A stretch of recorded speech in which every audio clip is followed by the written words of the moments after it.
Oh, I got one viewer. Who is it? Who's in there? John Wilburn. No, actually, what I was going to do is I was going to try to. I need to do this now. I was actually going to try to put up his live inside of my live in case our normal crew wanted to sit around and BS while he's doing his thing. We're going to try that out right now.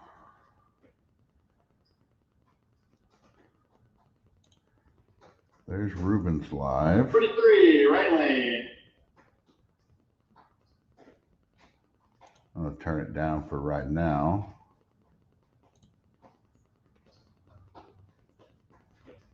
Share.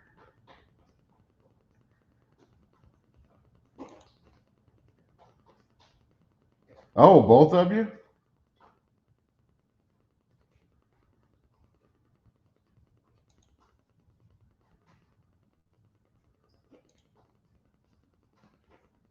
Share. How is that working, guys? Oh, I got to do this. Add to stream.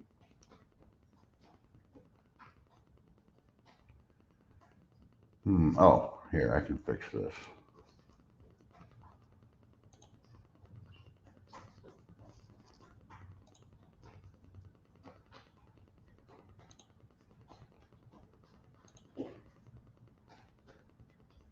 Okay, now let's turn Ruben up. I need to know if you guys can hear Ruben.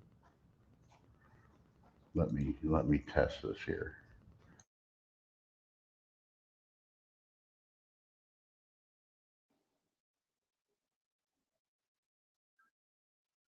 Oh, 11-8. 11-8. Left lane.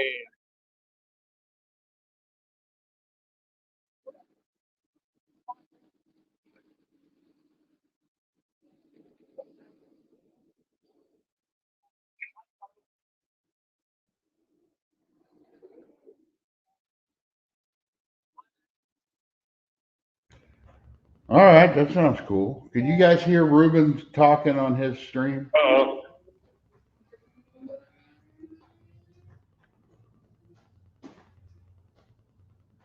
You should be able to.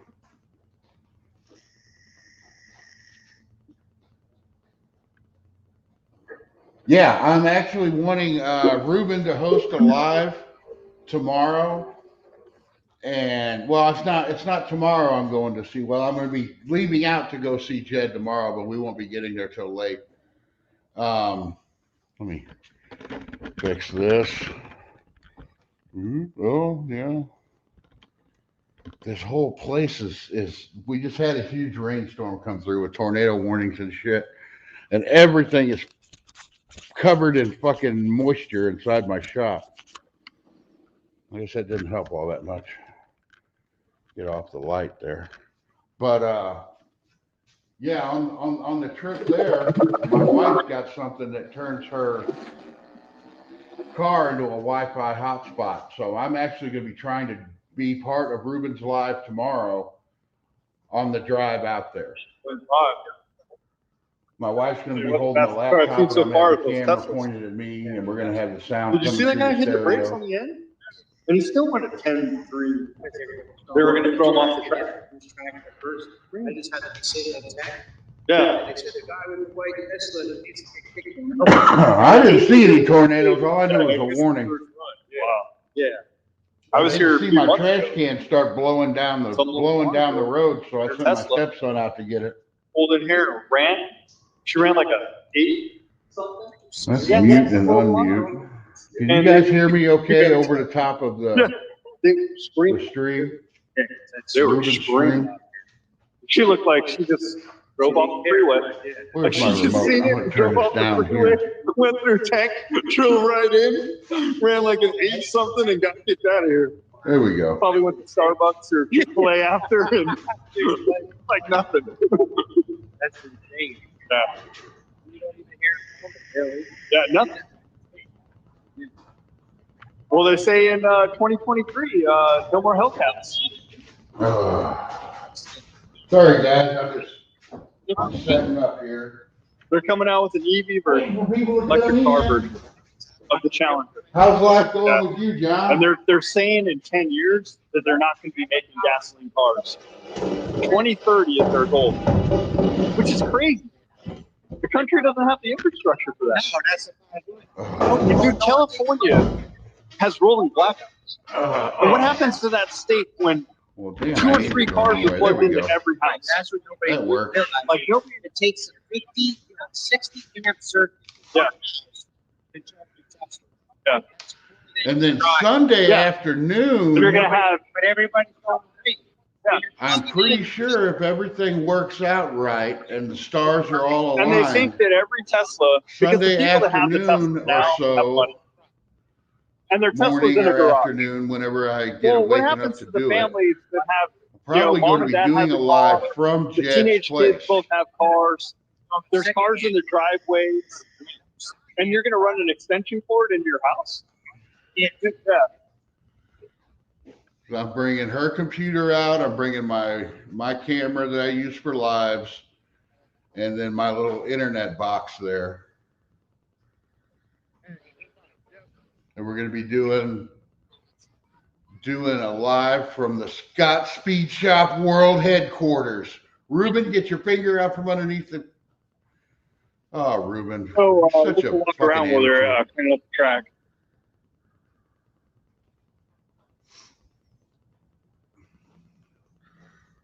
From the world famous Scott Speed I got to go to the Shop truck World to get some Headquarters. stickers, guys. We are probably going to be doing a live, probably. If everything. I'm sitting here telling people about the YouTube channel because they're looking at the phone, right? They look like you're a maniac. Like, what in the world are you doing, man? I'm trying to see the Nova. I don't want to miss the Nova. What the hell is Ruben all So, enamored with a Nova for? You know, they're looking at the phone, and we might not be able to go back over. We might not be able to leave, man. We got this Camaro. I want to check out this Camaro real quick. Oh, Ruben's Sick. becoming a Chevy guy, checking out Camaros and Novas.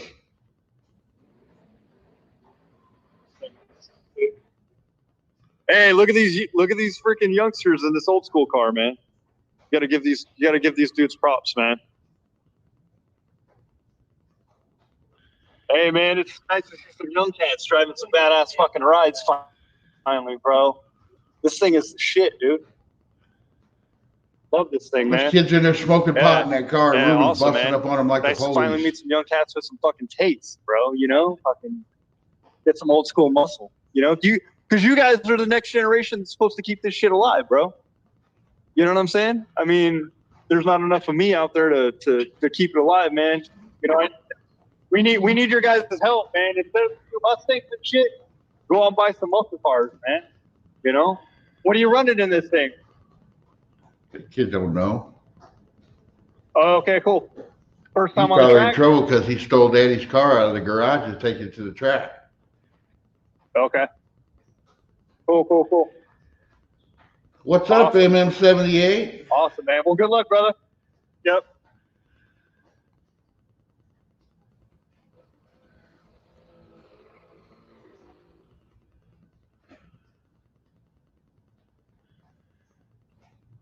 Yeah, that Look kid's at that, like, man. God, I hope my dad doesn't see Look at this. that. Yeah.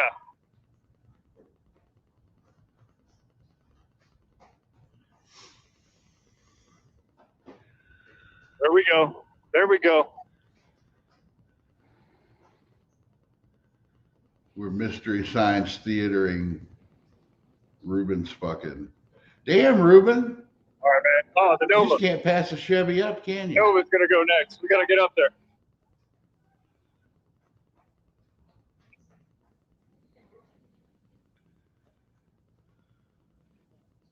Oh, here we go. The Nova. Here we go. The Nova. Here we go. Nova.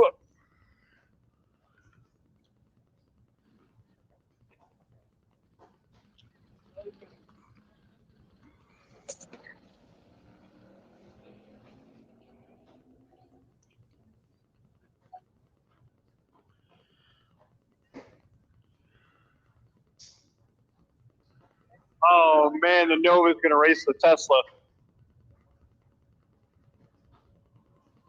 Here we go. Old school against the.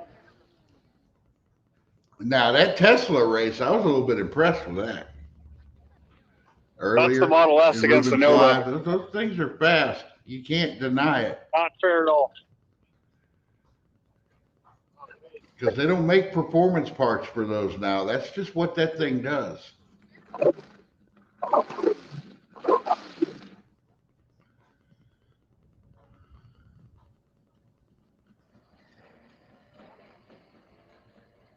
Oh God! Look at the Tesla. Oh, Damn, that car is sudden. That Tesla is fast.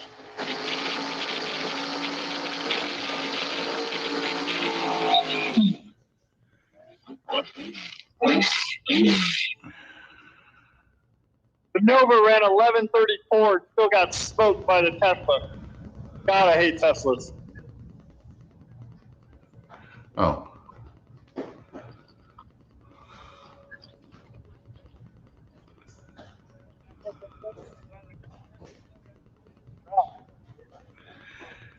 Oh, you're putting a slant six in your dart?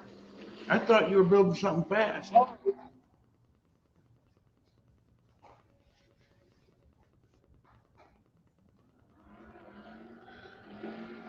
But that's cool. 10:34. Aluminum 1034. intake. You polish. Yeah, it would be cool if you polished it up and put it in there. It'd be something nobody else or not very many other people have.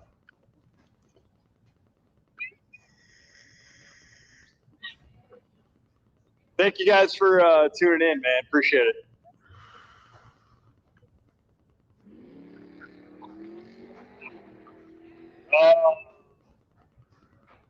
Smoke. Is there anybody that's on Rubens Live right now and in here too? John, I bet you are.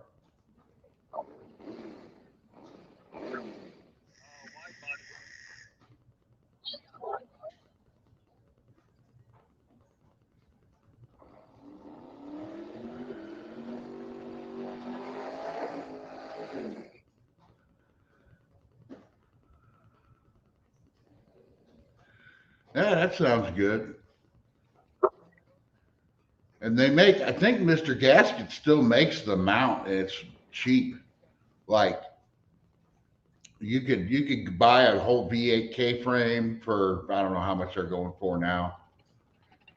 Or I know when Schumacher was making their kit was like $200 or $300. But then like Mr. Gasket is supposedly makes a kit. Oh, these aren't the Young Bucks. They're the different for Camaro. that to put a V8 into a slant six K-frame, and it's supposed to be like cheap, like really cheap. I may have to look it up later. The belt strap for the battery, right? You built a potato cannon?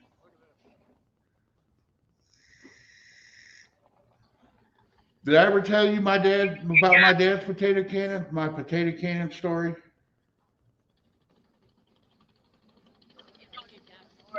Thank you guys for tuning in. Appreciate it.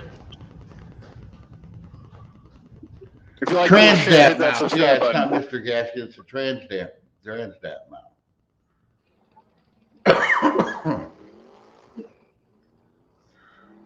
Wow. John, are you watching? Wow. Are you watching Rubens Live? Are you on there? The freaking.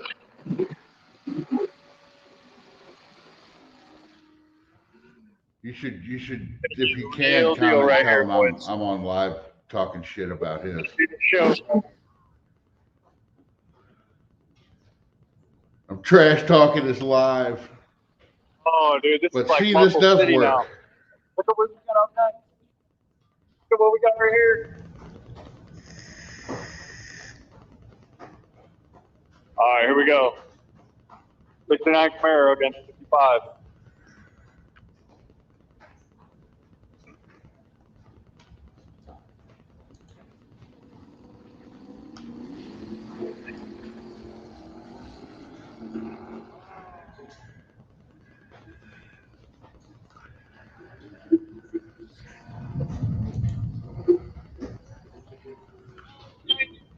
The 55 dead for 992. No, that wasn't the young guys. All right. Well, we'll see you later, John.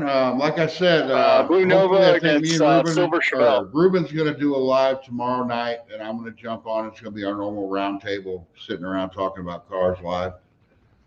And then Sunday, hopefully Sunday afternoon or around noon, I'm going to fire up a live out at Jed's place. Going out there to deliver some Christmas cookies. I think he's going to put me to work while I'm out there. It's a I don't close mind. one. 10:39 for the Chevelle. 11 for the Nova. Oh, Schumacher is actually up and running again? 10:29 Chevelle. 11:70 for the Nova. Chevelle pulled the front Yeah, tires but how off the much are ground. those Schumacher mounts? Because like John said, Transdap's got a mount, and they're not that expensive. They're a lot, from what I remember, they're a lot cheaper Oh, God. than Schumacher stuff. Oh God. 10:29 and the But if Nissan Titan looks Schumacher's like back it's up and running- leaking something or burning oil. That's what my dad is. That's your dad? No, my dad. Oh, Go okay. black down. And I can't find pistons. He went down and he didn't drive. He was in all wheel, or he was in a two wheel. No. I can't put a big block in the Oh, I duster. might try all wheel. I might Boy, I could put a big block in the duster. try. 1597. Big lift truck. Call John. Here's a link. You want to jump in? Yeah, I ran a 1597, by the way, guys. If you're just tuning in earlier, we ran in the truck. I lifted F-150 5.0. Fastest I time was I've going to gone be so here far in it, sooner, but 1597.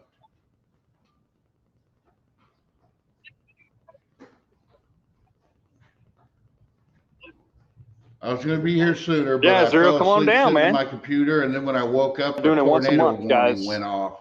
If you guys are in the They had Arizona, sirens and all Phoenix kinds of shit area. going on, and California, come so on I down. waited till it was over with, and then came out here.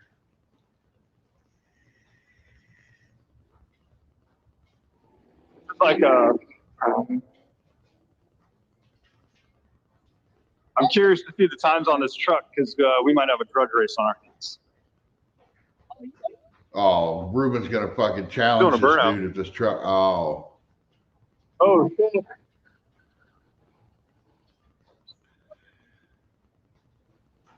man, I saw when Ruben That's what I was was going hooked. to say. U-Haul truck. He just pulled that straight out of He U-Haul, man. recorded it for posterity. That's a rental. When he was hooked on drag racing, he ran that truck, and that truck ran like a 15.9. Also wearing a mask. And he's sitting there Is all he excited. really? He ran a 15.9, and he set that ticket down, and he goes, "Think we can Uh-oh. beat it?" Oh, As soon God. as he said that, you know he's hooked.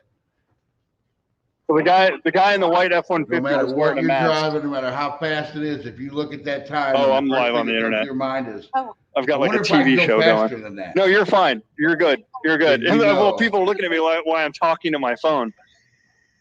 Nope. Yeah. So that's what I'm looking at. Oh, there's, Oh, the Jed chat Scott. going, and I'm on YouTube. In the house. Oh, all 7. Yeah. Better than 1. Yeah, it used to be one, so I'm pretty proud of 7, What's up, man. Jed? that's awesome. Yeah, I'm pretty Oh, proud. this is weird. Oh god, this is so weird. They can. Oh god, Brian, can we go to a normal live? This is kind of weird. Oh I cannot God. hear you. Huh? What? Hold on, let me do some configurating here. Right? Turn that up, Yeah. Oh, you're gonna. and then we're gonna Yeah. turn If we had Ruben smell-o-vision, it's just burnt rubber. That's all you get. down. Say something, Jed. Something. Okay, I can hear you now. All One right. wheel feel. Let me do that. The a little stream in the more. Make this background is mute, Ruben. killing me. Do you That's rate really painful. What's painful? I'm building a The car, stream but in the background. No Yeah. offense to Ruben. I brought my truck out here to practice, though. He should have brought a tripod. F-150. I'm just saying the volume in the background voices, it's really fucking with Yeah, I me. went. Well, I turned it down. Do you mean turn it down more? Is it really loud? I didn't know. I can't tell volumes on these Yeah, things. and I was going like. Well, my 18 problem before I whipped personally it is down. I can't, Yeah, so I just keep coming. it kind out. of gives me a headache having something in the My friend said, "Do background. not take your muscle car Oh, out well, here, we'll just do that then. Don't nobody need to hear Ruben talk. So I talked to Rob. Yeah, yeah.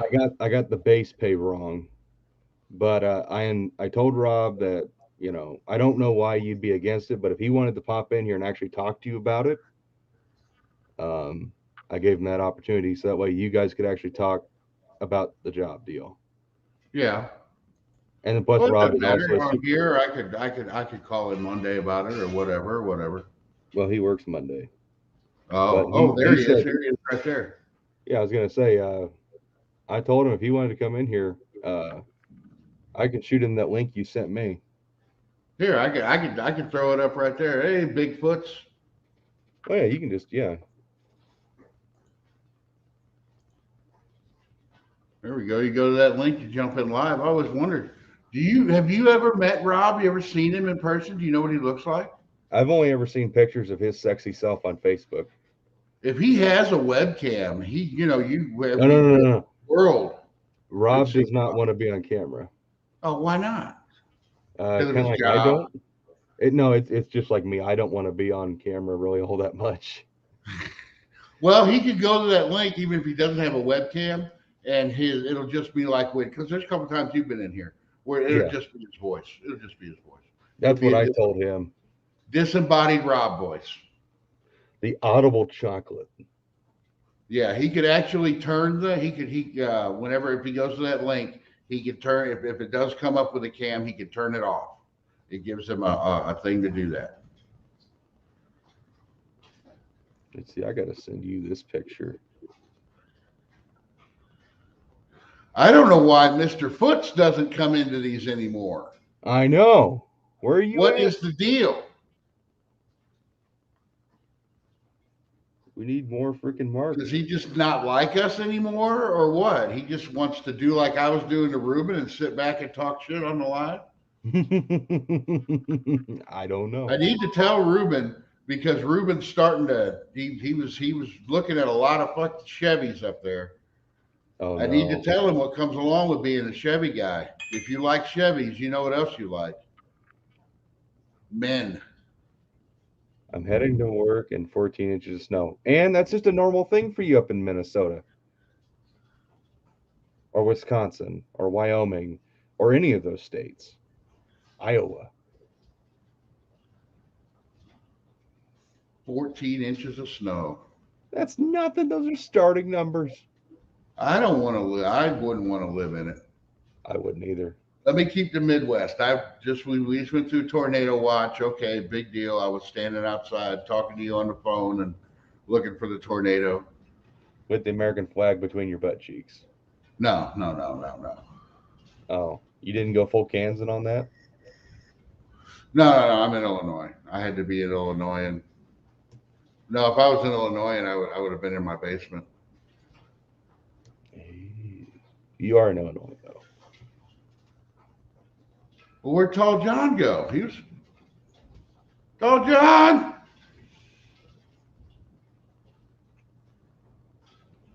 Now Ruben's filming a Ford truck. This couldn't be any. Oh God, man. One of those newer GTOs. Those are gross. There was 2 Teslas racing, and I was actually a little bit impressed, as much as I hated to say it. There he is. Oh my God. I've never heard Rob's voice now. I'm waiting for that drum roll.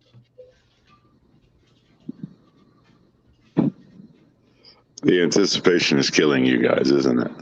That's hilarious. Oh, you're right. Boy, when he talks, there's not a dry chair in the house, is there?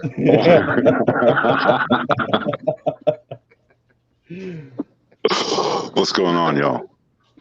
How's it going? Hey, man, fantastic. Thanks for letting me come in here tonight, man. Rob, you're a little loud. You're welcome anytime. Little loud. I'm sorry, man. I'm on a phone in a quiet apartment. It said to be quiet when I got into this thing so that my voice would pop. Well, you should like move your phone just a little bit away from your sexy voice. Okay, so it's way far away from me now. Wow, that didn't help at all. Well, it's the Galaxy phone. That's awesome. Dang. Okay, well, everybody turn your volumes down a little bit. Is it really that loud? Well, the headphones through me. It might just be me. Yeah, see, I don't have you on headphones. You're in my Okay. echoey shop right now. It's probably just me. What's going on, y'all? What are we watching? We're watching Ruben, another friend. Well, you've been in lives with Ruben, haven't you? Or I've dabbled. I watched a few of them, yeah. Yeah, he's out at the track out in Arizona. Oh, here's Tall John. Let's get Tall John in here too. Is it Tucson or is it Firebird? I think is that the Firebird, the one out by The casino. I have no idea, but yeah, he's doing a live out there, and I figured since he wouldn't jump in on this one, I'd just hijack his live to give us something to watch Ah. and make fun of him oohing and ahhing over all the Chevys out there. Right here. Hey, Dragster.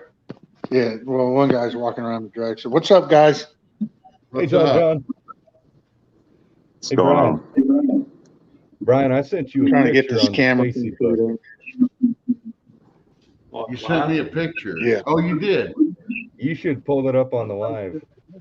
I I just can't. want every- Oh, I just want everybody to see this awesome car. yes. I'm going to do that. Hold on. Give me just a second. Let me get rid of Ruben. Ruben will jump in here when he's done. Oh God, there's my face. Oh, it's so weird. Tall John, where are you at? That's not your normal shop. That's a big block Chevy. Yeah, that's my brother Rick Perkins' big block Chevy. We just got done doing dyno runs on it today. It made 650 horsepower and 623 foot-pounds of torque. Nice. So it's going to go here. Let me show you the car. I've been trying to get in here, but we're visiting, so it goes in the 67 Chevelle SS. Nice. Mopar man, I think I saw your response to my muzzle loading comment. If only it was a little bit bigger. Anyway, I know that's that what car. I'm doing, people. Who do we got here tonight? We look at Oh, that. instead of Ruben. Isn't that a sweet car, everybody? I know that car.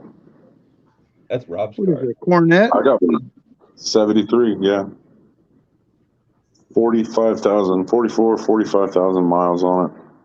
318, Grandpa Fresh. I don't know what to do with it. Drive it. Yeah, No.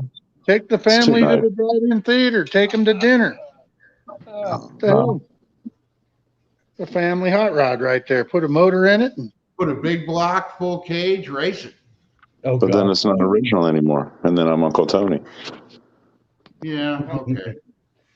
So I'm just gonna say it on the live here. Oh, shit. Yeah, I'm gonna say it. All right. So it's up to Anna, but we're thinking about if Anna wants to do it because she likes everything about this car. Trading the truck for that. What? The silence is deafening. Listen, I know, you guys. right? That's silence. by the about way, the if truck. I'd have known, if I would have known Anna wanted one of them cars over the truck, I'd have bought one so I could trade it. See? So I don't feel so silly now. I do like that truck, man. So Anna actually really wants a Duster like mine. She loves Dusters, but she also loves my Satellite, my 73. So I told her, she loves bench seats. She likes calm shifts. And I know she likes my Satellite, the way it rides and everything. So I was like, well, you know what? This car's so damn clean. I think it'd make a perfect car for her. She's It ain't no learning race car, though. She's learning how to drive the truck, no problem, but I think the car would be better in the long run. You see how low it sits in the back? Yeah, it kind of does have a little bit of a lean in the back. Got that it's got that Dago rake to it, man. It's a nice piece. It's all right. It's low and slow. Yeah, just 318. It's all it needs. It don't have to be a hot rod. I like it. I drove it. I enjoyed it. It's just now it's just sitting there. It's not doing anything, and it's honestly it's breaking my heart, man. It deserves a lot better, and I kind of need a truck. Yeah. Well, it's up to Anna. What do you think about it, Brian? What do I think about that trade? Yeah. You can be honest. I think for learning to drive, Anna would be better off with that car more than a truck. It would bounce off of every brick wall she hits, man. Let's be honest. Well, the truck would too, but that truck's a beast, man. And plus, the deal Rob kind of threw at Anna is he'd come down to me. That's a long drive and do the trade here. I said that. That doesn't sound like something that I would say. And I'm a salesman. I have to remember my bullshit. You did say that. I said. You hear the thunder in the background? What? Is that your thunder? I've got storms still coming through here. Thunder just hit. I was wondering if you guys heard it in the background. Oh. Our storm's all passed. Where are you at? I'm in Illinois. I don't like to be in Illinois, but I'm right across the river from St. Louis. Oh, I know where you're at. I peed at a gas station there once. I could see. You made it was it a out? Sunoco station. You made it out? Yeah, I did. Well, I was just passing through, man. I had to go see all the corn. So, and Illinois has all the corn. We actually have a sweet corn festival here in Ohio, and they import all of the corn for it from Illinois. So thanks for the corn. Thanks for the corn, dude. It's awesome. Like it's all, everybody in town comes out and does it. And, I'm not from the town, so I don't have to work. It's great. And then, they have tables set up, like just big wood 2x4 tables where everybody just eats corn at like a trough. And there's just big containers of salt and pepper mixture and butter everywhere. It's a very solid week. But it's all Illinois. Like we have corn here. We don't eat it. We eat yours. I don't understand it. We're not going to talk about what happened to Indy with the butter, okay? In the motel room. Oh, homeboy dipped out. You just talked about a trough of corn and butter in front of Jed, and I can't believe he's not. I just said it. Pants are still on. We're not going to talk about what happened to the motel room in Indy with all that, with the fucking like 5 pounds of butter, okay? We're not talking about it. Oh, man. By the way, Rob, if you meet us at Indy, you're coming to hang out in the motel room. And you're going to leave with a 5-pound bag of gummy bears if you meet us at Indy. I'm not getting anywhere near locked doors with you guys, man. This sounds a little frightening. I'll stay incognito through the phone at Jegs and whatnot. So, and through this, you don't know what I look like. I don't even face you space. I know what you look like, Rob. I know you do. I know you do. That's just because of your old lady.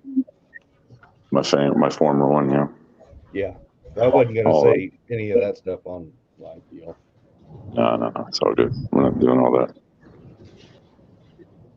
How many people are in this thing? I can't even tell anything, man. I think we only got 2 people watching. My channel's really small. I don't get a whole lot. I'm not like the Jed Scotts of the world who.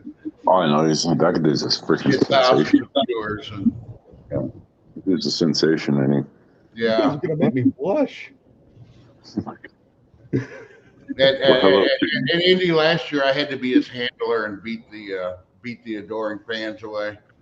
You did a shit job at it. I did do a shitty job. There was one guy came up to me. He goes, "Is that guy from YouTube?" I'm like, "Yeah, go up and see him. He loves meeting people." Man. I'm supposed to be selling parts, and I spent probably a solid 70% of my time talking to just people who knew me from the YouTube show, which was fine. I didn't have a problem with it, but I'm supposed to be there to sell things. Can you imagine what it'd be like if we got like 4 or 5 of us all out there at Indy this year, all walking around together? I don't know. I haven't gotten noticed yet. I don't know how I'm going to act if I ever do, but Oh my God! Oh my God! it'll be Is weird. that Brian from the YouTube show? It's going to be some like 800-pound woman recognize me and be like, I have an 800-pound toothless groupie with a heart of gold. That would with a heart of gold. Yeah. that'd be one more 800-pound toothless groupie more than I do. Well, you probably got one out there somewhere. You guys can have one of mine. It's cool. Well, I mean, I have you, Brian. Wait, Brian. I'm not 800 pounds. No, you're not 800 pounds, and you still have most of your teeth, but still, it's close enough. I don't have all my teeth. Well, you got more of them than none of them. More of them than most people in Kansas. I've lived in Kansas before. Dude, Jed, is that really the only picture of Stella you have? I thought I gave you the other one, man. You gave me one other one. Yeah. Unfortunately, that first email you sent me no longer has the photos in it. It does. You just. Oh. No, Dude, I have like a lot of pictures of that car. Yeah, I remember you, Mopar man, Jeremiah. Yeah, I should be at MoCan this year, and I should be at Indy this year too, which is the extent of traveling I do anymore.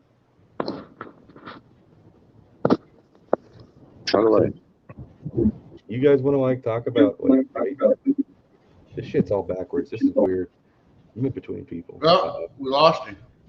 Damn it. He moved his phone the wrong direction. Yep. I will throw the link back up in case he wants to jump in again. You guys got to talk about jig stuff. Well, I sit here and just be awkward in the middle. It was kind of funny because I talked to the wife about it on the way here, and she was like, "Well, why don't you do that?" I'm like, "Oh my God." So the starting pay I was wrong on. Oh. Yeah, wasn't that much. Oh. But it's something to talk to Rob about. That much of a hit. Yeah, it's something to talk to Rob about. Ow, fucking headphones. I mean, it's something to think about. I mean, even if it was, Brian needs to come to MoCan. Well, yeah, he does. Hopefully I go to MoCan this year. Last year I was sick. Oh. I hit a button. Last year, a big event got me drawn and quartered. You're good, Rob. It happens. I didn't mean to hit a button. I hit a button. I was trying to read the chat too, so it's okay. I can't read the chat, and I can't. I don't know how. I'm not smart. I'm smart enough to sell you parts for a Chevy, but I'm not smart enough to do this. Which is a good segue. Hey, Brian, can you bullshit your way through? Well, I'm sorry. Can you speak? Are you fluent in Chevy and Ford as well as Mopar? All right. Because Jed said something about you being interested in gainful employment through the greatest speed shop known to man, mail order parts to your door, satisfaction guaranteed. Rob, cut to the chase. Money. It's all about money. Dude, I'll tell you like I told Jed, man, they'll never touch what you make at the machine shop until you put in some work and some time and some hours and some holidays and some weekends and some nights. Yeah. But if you and I'm not going to put it on blast here on as far as figures go, but Jed was pretty candid with me, so I feel like you can read between the lines of what I'm about to say. If you put in the 7 years that I've been there, I was at where you were at the machine shop. At the machine shop before I moved into the position I'm in now. Mm-hmm. I started far away from there, like we'll say $10 less than that, and I busted ass, man. I mean, busted ass. I've been in so many departments and so many different facets in so many different ways, and sold millions of dollars in parts, and they reward you for it. They really do. It's the coolest and best and a most amazing place that I've ever worked. But at the same time, man, it's hard work, especially doing, the tech stuff. So, but if you apply, you give a resume, you'd have to probably come out here and train for 2 weeks with our tech trainer, and then they set you up and send you home with a computer, usually. And as long as they're hiring for it and have the space on the server for it. Otherwise, I mean, it's a killer job to work. But like I say, where you were at before at the machine shop, you got to work to get back to it, because I doubt they'll bring you in at that unless you've got all this knowledge and computer abilities. Like if you can run Excel, if you can speak Spanish and all of this other extra stuff, then it's absolutely, that's fine, dude. I'm just Brian as a forensic. You go to Taco Bell all the time. Burrito, taco, Mexico. Yeah, I can speak Mexican food. Chalupa. Donde está la pad? It's a thing because, I mean, being able to work from home would be a big deal. So it's a big plus. Now, and I did it before I was in the position I wasn't in now. I worked from home, and I didn't live but 20 minutes from one of the offices that we operate out of. And it was great because I rolled into work with sweatpants and a t-shirt and a ball cap on, just like what you got probably going on right now, what I'm rolling. But and the downfall to it is if there's extra overtime, that is, like we get slammed. Like we're going to come up on busy season in early to mid February. We get absolutely inundated, and it's just about answer the phones and stay on the phones. And the expectation to work, your 8-hour shift plus another 2, like every day. And if you're down to rock 12 hours a day, 6 days a week, they'll gladly take it, and they'll gladly let you do it. There's bonuses and spiffs and all kinds of things that you can take advantage of. It's paid by the hour, but it's that the work from home guys get the first dibs on the overtime and are usually the first ones. Like you got to be like a doctor on call. You know what I mean? Like if you're there in the garage, you work a shift and they're projecting an insane amount of calls coming in, then they may email you or call you or text you and say, hey, sign in for an hour or 2 hours or whatever. And damn sure there's going to be holidays because the place is only closed 2 holidays a year, and damn sure there's going to be weekends because you got to do your time on the weekends, and because they're open 7 days a week. They utilize the work from home idea because you're in Illinois, we're based in Ohio, we got guys in Texas, so we got guys not too far from Jed in Kansas, we got a guy in Wichita, and Florida and all other points, because we're only based in Ohio. We've got other time zones. You guys are on Central, which means you guys, a normal work day is an hour behind our normal work day. And that means customers calling from Central time and even West Coast time can get a guy that's still relatively fresh instead of a guy that's on East Coast time talking to a Californian who's, still working on morning coffee while he's already put in, 5 of his 8 hours. You know what I mean? So so that's why they do that. So that if they offer it, if you apply, and you can apply right online or on Indeed is what I did, then, and lay out what you want to do and what then it's a really cool place to work. By the way, for anybody who doesn't know, this is the famous Rob from my channel that always gets shouted out because he's the best man at Jake's ever. Oh my God! Stop. He is the best. Yeah, when you got promoted and he couldn't get parts from you anymore, he was calling me. He was in tears. I was in tears. I have made people cry from coast to coast with this move. I really have. So, and especially with this voice. I mean, I keep hearing about this voice is apparently fantastic, and now I don't get to share it with the world and Chevy parts and Thumper cams and Victor Juniors. So I just had an idea. What? You should do a podcast, Rob. You should a podcast. A podcast about what? What the hell would I do a podcast about? Car stuff. Your bird, your cool stories about your mom and your grandpa. You got some really sweet stories you could share. You I could do do a love podcast on just the trends in the automotive, just how you All see right. things going. Okay, I'll tell you. Here's your trend. I gotta say this. Hang on, Rob. So Okay. you know how everybody has always got that story about one badass drag racer they may have known, or something like that.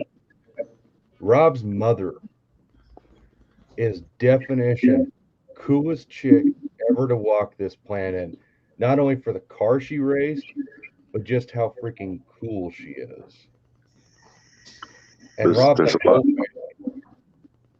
whole What? like your grandpa and stuff. You got so much cool freaking history.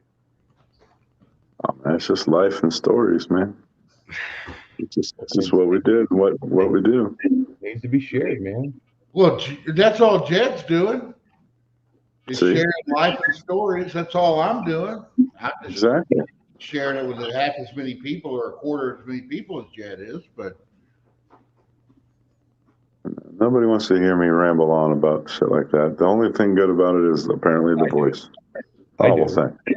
So, I love hearing those stories about your mom drag racing that Barracuda.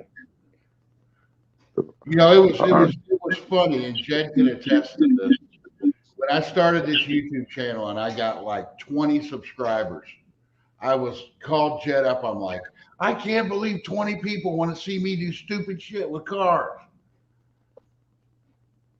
And now I'm up to 200, which is nothing.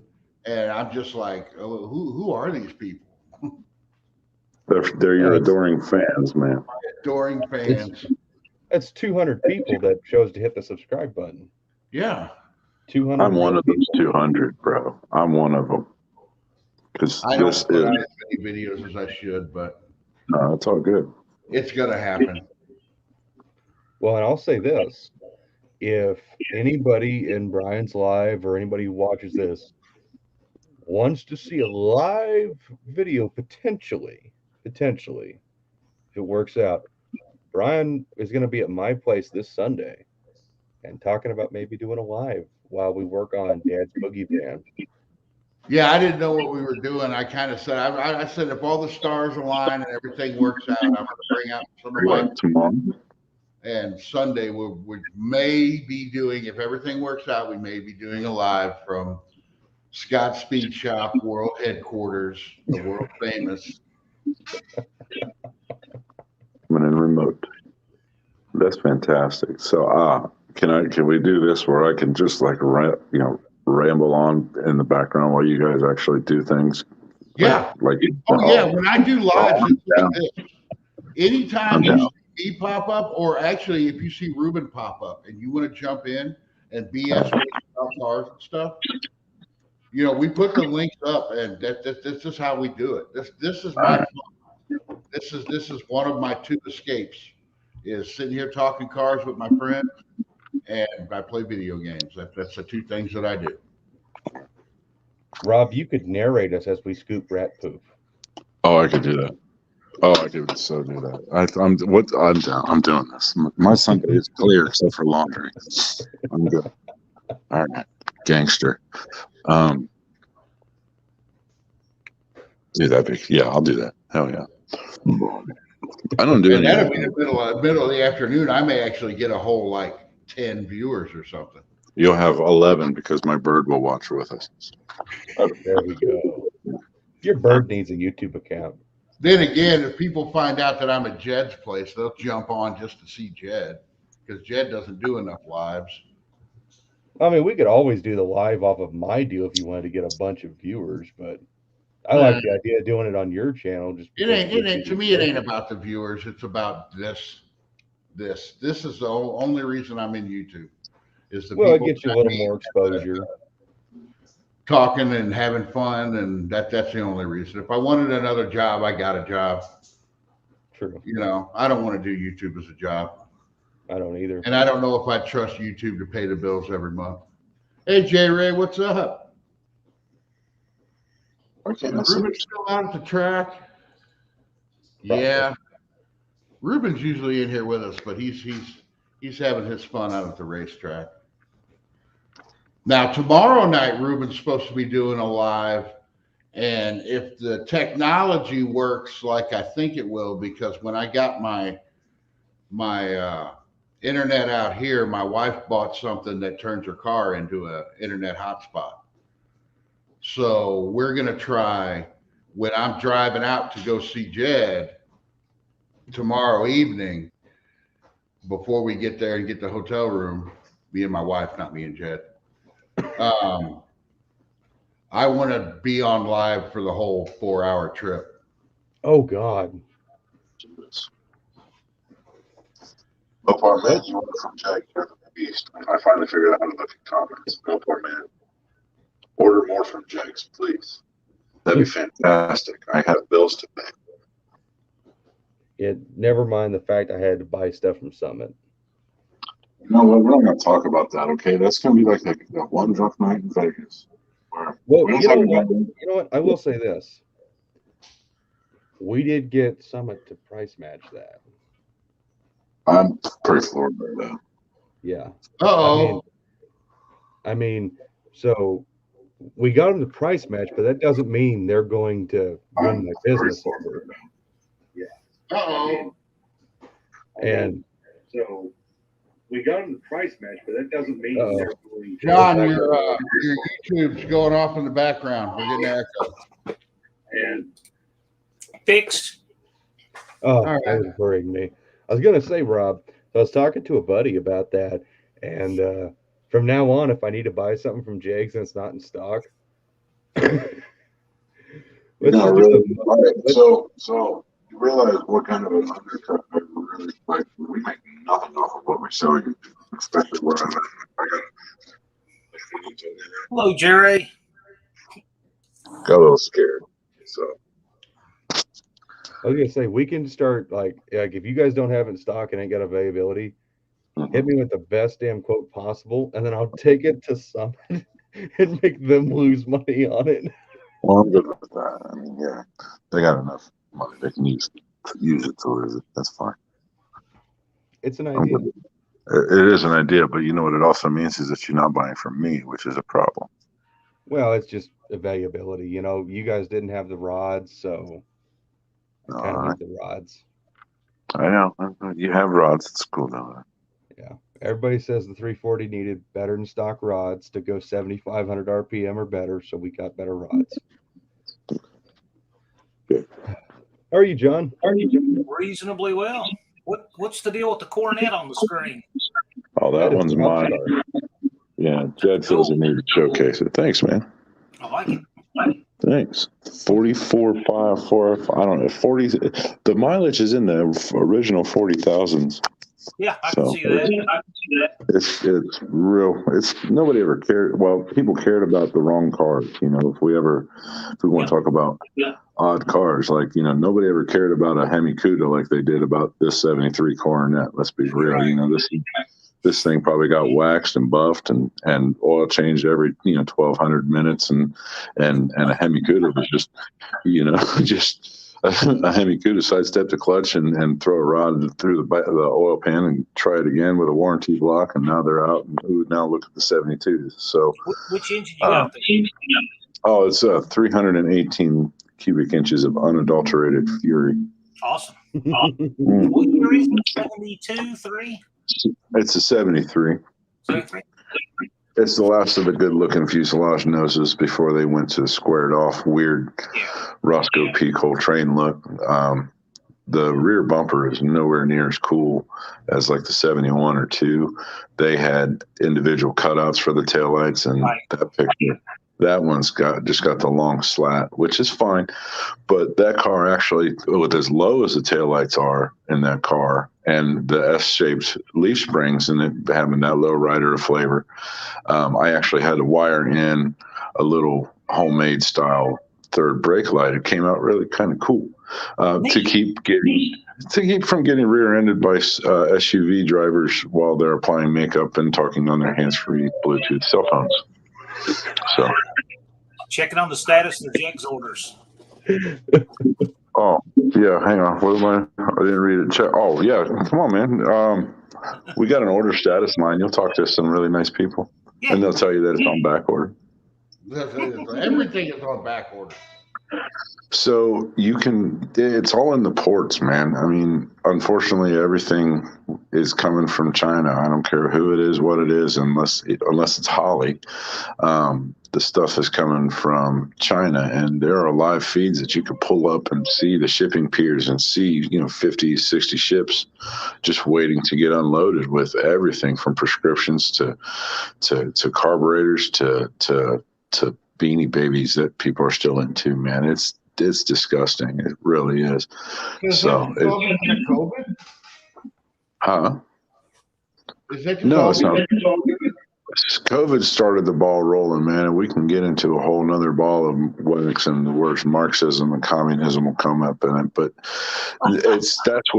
that's what started it. But now the way that the ports are working, from the guys that I talk to, like Scat Crankshafts, for instance, we've got 1,500 orders waiting for them right now. And they tell me that it's on one of the boats that are outside of the office window in Redondo Beach, California.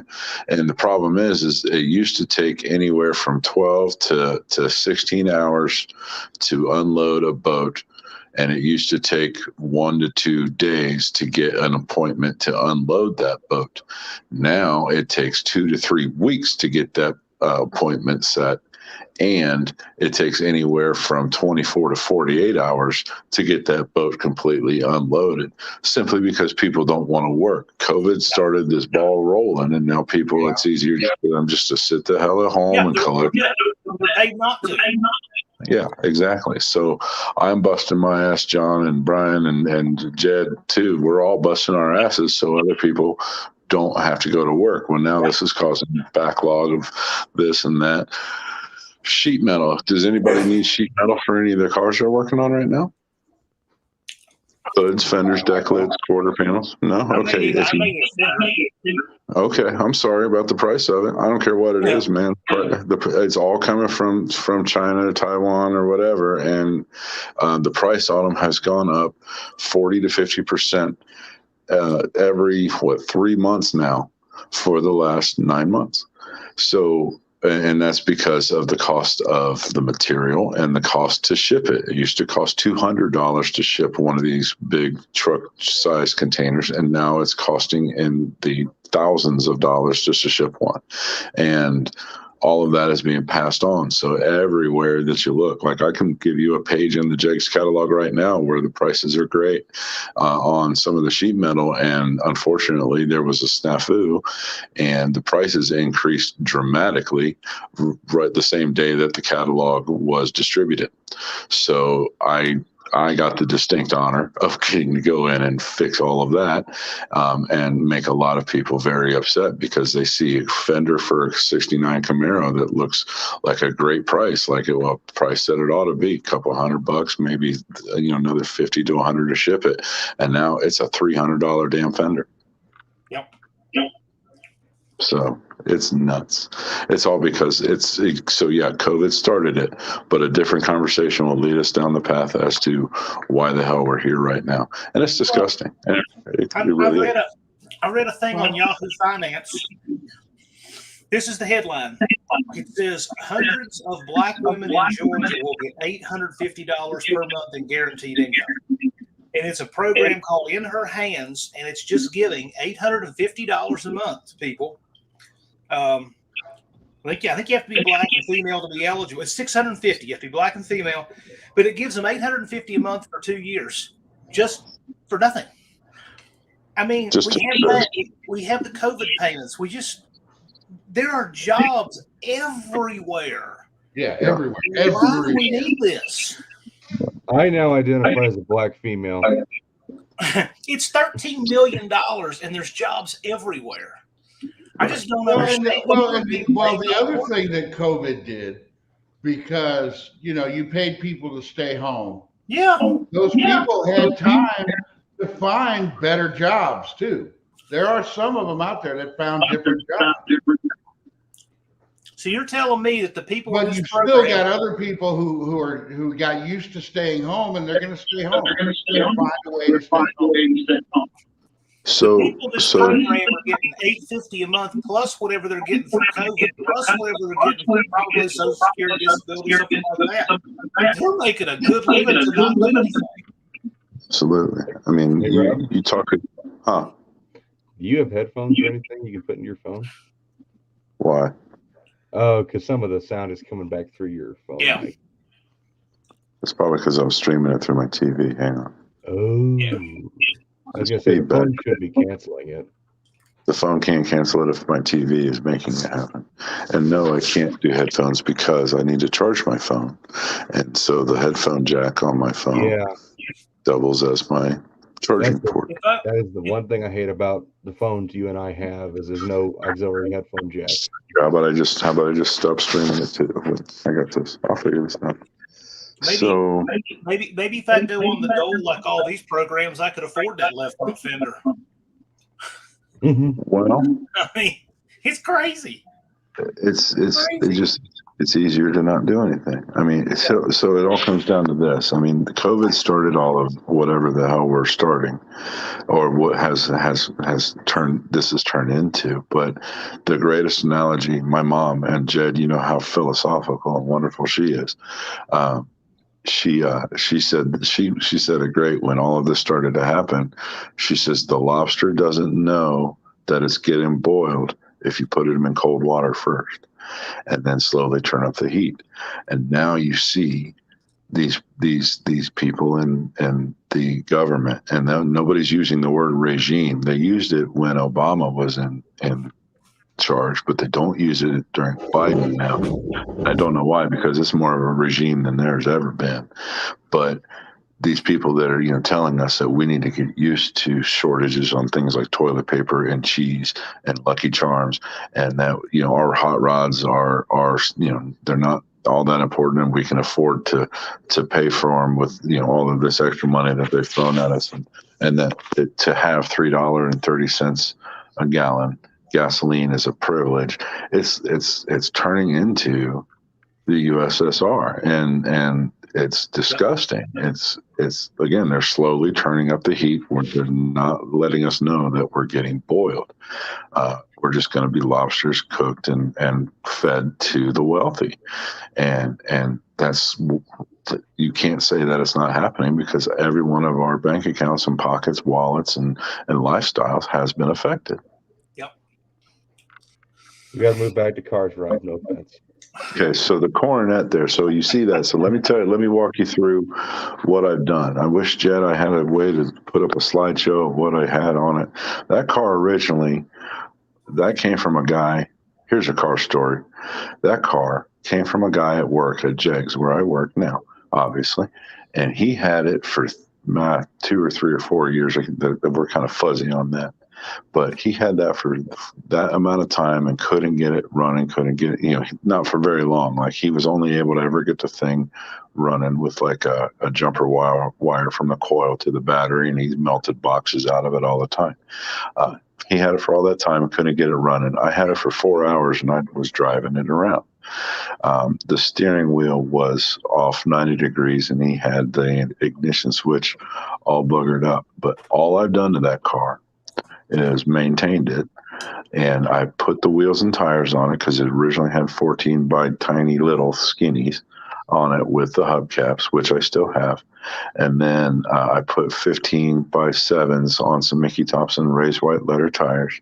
I took off the bumper guards. I converted all of the lights to LED. I put in that third brake light, and I painted the inboard headlights amber, and I gave it a custom license plate. That's it. I haven't done anything to that car. Oh, and I hung a direct connection air freshener in it and put a barefoot gas pedal. I put a barefoot gas pedal, high beam switch in it. That's all and a steering wheel. That's all I've done. It's a nice cherry piece, but I got to be honest, Jed, I'll be sad to see it go, but I'd love to know if it goes to somebody that actually can appreciate it. You guys can do something with it. But I'll say this in terms for Rob. And Rob, I've said this before to you many a times, and I'm pretty sure it's almost made you cry. So brace yourself, my friend. So Hang on, let me fix this so I can actually hear it. Hang on. Just because I don't want to cause a problem. So as a businessman, I don't really believe in giving things away. Everything comes with a price, even if it's like super duper buddy deal, like $300 intake, $100. I don't give anything hardly away. Even my own brother has to pay for parts. But the kind of friend that Rob has become to me, and because he has such a passion for that Stella right there, last year I think it was for Christmas, I sent him an intake that he had agreed to buy and a fucking carburetor. And that was for that car. Yeah. And I just want to say that out loud because that's how good of a dude Rob is. Wow, dude, you're too nice, man. Thanks. Yeah. I haven't put the intake on the car. No, not yet. It'll probably be my job to do that if Anna wants to do the deal. I'll throw in the CB antenna I found. Oh, those are the cheap chrome covers, Brian. Yeah, I don't want those. Okay. I didn't pay anything for them, so. Yeah, I'm not big into those. I even thought about, like, as much as I don't like the fabbed aluminum ones, I even thought about those for the Duster. I have a set of black ones. I love them. I have a set of the black ones, the PRW fabbed aluminum for LA small block that I don't really want. I bought them for the car and I decided I didn't want them. So I might be able to think of something there. I might have to buy those from you, Rob. okay. But they're black. There's something else. I've talked about these and talked about them, and you said you never saw them. What? My green Crocs that I wear with black socks. Oh, size 10 yeah. and a half, 11 I'm wearing them. I'm gonna wear them Sunday, just for you. Wow. I swear to God, Brian, you wear those to my house and I will shoot you. I might not because you got gravel out there and gravel hurts my feet in these. I'm not joking, dude. I got 22s. I'll shoot you in like the shin or like one of your love handles. It'll be a non-critical area. You'll be fine. Hey, when you're on your feet all day in fucking work boots standing on concrete for as many years as I have, these things are like a godsend. Brian, that is what a moccasin is for. That's what these are. They're foam moccasins. No. They're foam moccasins. A moccasin is a snake. I would agree with John. Yeah. Well, that's what that shoe is called. Okay, it's a fucking slipper made out of leather by the Native Americans. No man should wear Crocs. Why not? They're comfy. It's weird. And they're semi-waterproof. Do they match your boy shorts, Brian? Huh? Matching what? Nothing. Cargo shorts. I tell you what, Brian. Go ahead and wear. Look at that. Look, I showed the Crocs and my viewers went up 3. That's what's up, man. I don't think those are the 3 kind of viewers you want, though. People want to see the Crocs. I'm going to have to wear them out to John Wilburn's race when I go. We race, John. Well, we're having an event here that will be about 9 months into the year 2022. We're going to announce it on New Year's Eve on Uncle Tony's Garage. Cool. We're having a live that'll be from 8 p.m. Central until just after midnight Central Time. And we're going to blow something up, and it's going to be a lot of fun, and we're going to announce that event. You're going to blow something up. Is this something, does it have connecting rods and carburetor? You'll just have to tune in and see. New Year's Eve, Uncle Tony's Garage. Dallas Brown and I are going to announce it. All right. All right, I'll check it out. Yeah. Ryan, I've got an option for you for Sunday. Oh. Where'd he go?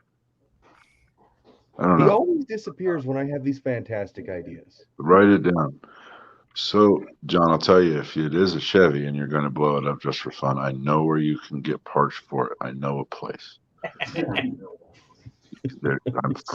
I'm fluent in Chevrolet, and I've never built a single one. But man, I think I can build a monster one because of this stuff. So, Mopar all the way. So Uncle Tony's garage. All right, I'm not going there. No, he's a good guy. He's got a lot of knowledge, man. No, nothing but appreciation. Actually, he's got Bottle Rocket's the same kind of car as Stella. It's just the early cooler version. It's a 72. So if you look at that bumper, he's got the cool bumper, but I feel like I've got the cooler grill. And then the 71s all still got the cool side marker lights that none of the other ones ever got. His was headed for the Crusher. He gave $300 for it. See, I know what I gave I gave more than that for Stella, but I mean mine wasn't nearly as rushed as what his was. He's done a lot with that car. He really has. It's impressive. Yeah. So I've driven it. I'd like to it moves. Yeah. So the gear ratios and the transmission are the only weird thing to me. I get it using that transmission as opposed to a regular new process. I mean, it's just such a drop between 1 to 2 that was, if that could be overcome, then that car would be absolutely disgusting. Yeah, all it's got to do is hold together. It's had every weird freak thing you can think of, but it's a mover. I mean, I got the 330 foot mark at Jake's Dragway, and I took a picture with both front wheels off the ground. Wow. It's 60 foot in the low 1.6s. That's impressive for that much car. I mean, even with as much weight reduction as he's done on that thing, they're still not really a heavy car. I mean, they honestly weigh about the same as that same era Charger. And if you start taking out all the government nanny stuff like the shock absorber, there's so much angle iron behind the bumper on that car. Like if you watch any of his videos, they have that guy lamb chop it all out. It's nuts, and I'm here to tell you, it's very much there. It's very much excessive. It's angle. It's all it is. It's just angle iron between braces on a brace with angle iron on it. It's insanely nuts how much bracing is behind the bumper. Bottle Rocket is 3,020 on the scales, ready to run. The thing is, well, okay, yeah. See, so it wasn't too porky to start with. It was B-body porky to start with. And now it was an AC car, but I mean, they've taken so much substructure out of like doors and bumper brackets and stuff that when it's idling, every panel on it quivers. Like the door skins quiver, the quarters quiver. There's that much substructure out of stuff. It's light. What year is Tony's? A 72? Yeah. Well, I know in 73 they went crazy with the doors on these cars. Yeah, they did. I got 2 doors that I cut the crash bars out of, and you wouldn't believe what those crash bars actually look like. I've got a lot of weight that's got to come out of that Dart Sport because they did lighten the car a little bit, but then there's a lot of really heavy things they left in it. Well, so the Dart Sport, that's a 73, isn't it? Right. So I'm going to take all the weight out of the doors because I'm putting the cage in it. Hold on just a second. I'm going to put a full cage in it and still make it a lot lighter than they have. I need Brian to come back so I can run my idea by him before I forget. I'm here. Oh, okay. This is what's inside your door. Damn. Yeah. It's a guardrail. I was just thinking that. Like, geez, where'd you get that? The freeway? Yeah. Brian? You lose almost 50 pounds. Stop walking away, Brian. I'm here. What? I need your reaction, like facial reaction. Oh, facial? Okay. Not your crotch. Because I know what your crotch is going to do. Okay, so you can wear your Crocs to my place. Okay. Okay. But you have to wear jean shorts with them. I don't have any. Get some. Go to Walmart, buy some, I'll reimburse you. However, on the flip side to that, while we're cleaning the van, I'm wearing my Daisy Dukes. I am not getting anywhere near that van in shorts. I wouldn't get anywhere near that van with hazmat. I figured there was going to be. You're gonna have some good surprises tomorrow. So the actual plan is we're leaving tomorrow at 9 o'clock, so I can't be up super late. Of course, it's 9 o'clock, but I got a shower. You're leaving tomorrow. Where y'all were headed out? We're headed out tomorrow morning to go get the van. Oh, okay. But you bring it back to your place to clean it out. No, actually, so Dad and I have been talking about it. And originally, I had called Brian. I figured it'd be a perfect video collab. And Brian and I cleaning it up, but we started thinking about it, Dad and I. And if we can, we're going to clean the majority of that stuff while out Terry's place where the van is, and just That's dump what it I on was the thinking. brush Why pile. don't you just get in there with a push broom or something and just sweep all that shit? Well, then again, there might be some good shit in there, though. You guys are doing this all wrong, man. Here's what you do. You take the doors off of it when it's on the trailer. Yeah. Just Then let you it blow take it. out. And then you just take it home. That's all you have to That's do. it. You're right. If you want to be fancy, you can put up a net on the back window or on the back door and catch all the good stuff. But other than that, are you really going to spend? I mean, if nothing else, man, talk about a thumbnail for a channel. Right there. Just have somebody riding alongside. Hell, the highway patrol will probably do it for you. But you can just the billowing, just billowing terrible behind this van as it's coming down the freeway on a trailer. They we blow it trash for 10 miles. Hey, you know what? As long as it's empty by the time you get back to Franklin County, you know what I mean. That's all that matters, man. That's how you do it. And then what do you got to do when you get it off the trailer? Put the doors back on. Shucks. Well, we should just leave the doors off, put a snorkel on it, and some angry eye headlights from a Jeep Wrangler. Don't do it, dude. Rob has this insatiable hatred for Jeeps. I had to throw that in. I do not hate all Jeeps, dude. You're good. Angry headlights. That van had a tube grill. Yeah. I hope it has a tube grill. Is it still there? Yeah, it's in the back. Pookie, who works for my uncle, who actually owns the van, Eric is his real name. He said that he took the grill out because it was in bad shape, but I haven't looked at it. I looked at the back side. The chrome looked okay. Dad wants to keep it or get another one. I had a viewer offer me a nice original grill, but Dad really wants to keep the tube grill. But I have. You guys do know that the original reason that I was driving 4 hours to go out and see Jed. Do you guys know what that original reason was? You know what? I don't think you're allowed to disclose that on YouTube and still. Yeah, I can. Oh. This is just because my wife wanted to bring him and his dad Christmas cookies. That's the only reason I was going out there. And Sherry makes the best Christmas cookies. I'm sorry, Anna. Tell your dad that his cookies are already made. She's making yours tonight. Yeah, I get fresh oatmeal chocolate chip. Yes, the greatest. But the Mopar cookies didn't work out. Oh, we got to perfect the Mopar sugar cookies. I told Dad he was getting Mopar shaped cookies. Well, better get on it now, man. See, now you can have Anna make it. How hard is it to make Mopar cookies? Well, she has the M cookie cutter, but the problem is we haven't got figured out exactly how flat you have to have the dough. Oh, all the way. Now they turn it into big puffed up M's. They're good cookies, but I'm okay with puffy. Just make it a little French looking thin mustache font. It'll probably turn out right. Like really thin pancakes.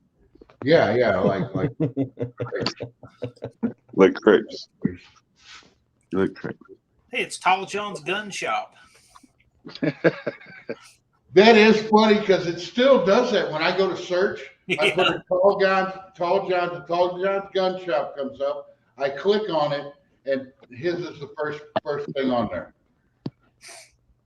I hate that, but that's the way it works. I don't know how many subscribers that Tall John's gun shop got last weekend. We could have gone to bed a lot earlier if it wasn't for that. Yeah. That was fun, though. I was glad we were able to get that for you. I'm so stoked. I appreciate you guys hanging out, doing all that. And it looks like I've been watching. It looks like it's been going up. So YouTube's been putting you out there. Once you hit 1,000, I guess they start putting you out there more. Yeah, it went further, but I think it has more of a boomerang effect. I think it just, you know. So are you monetized now, John? Yeah. Good. Did you apply? Yeah, I did all that. I forget what they call that ad. Google something. AdSense? Yeah. I can't remember. I'm on my phone trying to make this thing work. You guys, is there a way to make the whole screen so we can see each other? I have no idea. Well, the coronet is what's got us minimized. Yeah, I may have to ditch the beautiful car here for a minute. Well, we told the story on the car, so, and the whole idea behind it. Boom! There we go. There we go. Can we make my face small again? No. No. My guy's not talking. What's going on? God gave you a big head just like he did me. Can't change it. I wish you would have gave me never mind. Oh, something else I got to order is a helmet. I actually got to get the car finished before I order a helmet. I've got a helmet. I'll sell you a helmet. I sold Jed a helmet. It came out pretty good. He looked like the Kansas State. Hang on. Oh. I'll be right back. What size is your helmet, Jed? 2X. Oh, I need a 3X. What we doing? We have. I have a big fucking head. That's not the helmet I sold him, dude. Watch, he's gonna try to pull something. You put it on with the headphones on. No, it's pink and it's not. It's not. So I don't own a good motorcycle helmet, so I had to wear this thing on my test ride, my motorcycle and everything. Works pretty good. But I got the pearlescent white one. Oh yeah. Yeah. I like this thing. Like, it's not retro cool, like everybody wants to have a metal flake helmet, a half helmet or something. But I figure with what Jezebel's engine can do, and I think I'd rather be fully protected. That's the helmet I want right there. Except I think I either want the carbon fiber look or the flat black one. Just stay away from that carbon fiber look unless you're gonna just buy carbon fiber, man, because otherwise it just looks like a sticker. So I'll probably just get the flat black one. Helmet. What did you pay for this, Rob? You paid under $300 for that. Yeah, it's probably going to be out of date by the time I get to use it. What? No, that's a 2025. What the hell is 2025? John Wilbur's crazy. He puts on masks and shit. I like that. Sometimes. This is my helmet tonight. I like that. Fine. We're going to go there.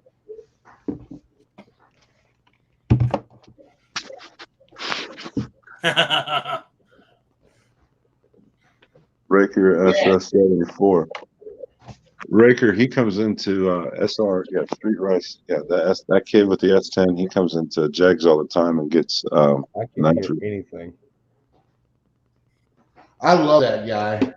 I love you definitely have protection. I don't know if I like the kids too much, but I really like the old man. Oh, dude, don't get me started. I can't disclose what I know about him, but like the kid more than you like the old man. Trust me, if we ever get the opportunity, I'll school you.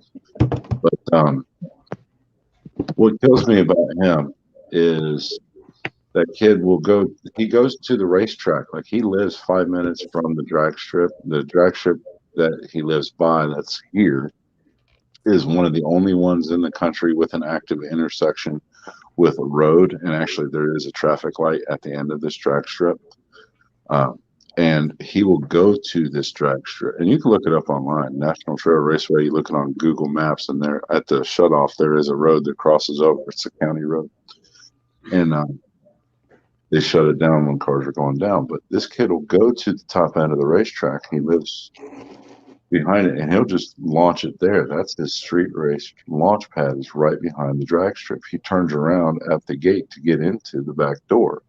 So, but he's a good enough kid. I mean, obviously he's good at what he does. That truck screams and he knows how to race it. So I don't fault the kid, but he's got some talent. The dad's got some talent. So, but yeah, they're local to me. They're pretty cool. I was gonna say, I just had a great idea while I was hotboxing myself in my helmet. That's fantastic. So, the world is quickly becoming more and more progressive. And you have states like Colorado that has legalized a certain substance. And Visine. Yeah. And being the youngest guy here, I was just gonna say, having been the closest to smoking said legal substance in Colorado, because it hasn't been but maybe 6 years ago. What if we invented a helmet where people could hotbox themselves? Potheads have been doing shit like that for years. No. If by we you mean you, that sounds like a good idea. I'm a little lightheaded after doing that, though. No. McDonald's, don't get in the line for 16 minutes. And then they say, oh, our system's down. We can't take any orders. Oh, that was my weird invention for the month. Your weird invention for the month was a racing helmet bomb. Pretty much. Cool. I love my wife. She walks into the shop, and first thing she does is grab the squeegee and start squeegeeing the water off the floor because the roof leaks. I didn't ask her to do it. I wouldn't have asked her to do it. I got a good wife. You couldn't ask for much more. Did she bring you cookies? She's bringing you cookies? No, she ain't bringing you cookies, so she must like me. I got cookies at home. Oh, well, she should have brought you some. Some just came to my mind. Rob, what? How much overtime are we talking? If I could. Oh, man. Say it all the overtime I want. All of it, man. Like I would back in peak season. So during peak season, you have to work 40 hours a week, and then during peak season you have to work at least 5 hours a week worth of overtime. So if you work 5 days, that's an extra hour a day. So 8 hours becomes 9 hours, and then you're mandatory have to work 1 day off a month, at least 5 hours. So some guys that were really grinding, and I was one of them, would work 10 hours a day to get 60 a week, and then I would work a full 8 on my 1 day off a month that I had to do, and that was all paid overtime. Anything over 40 is overtime. So, but that extra 8, that was all overtime. It was nice. And then if you work on a holiday and you were originally scheduled off on that holiday, then it is double time and a half. So, I mean, it's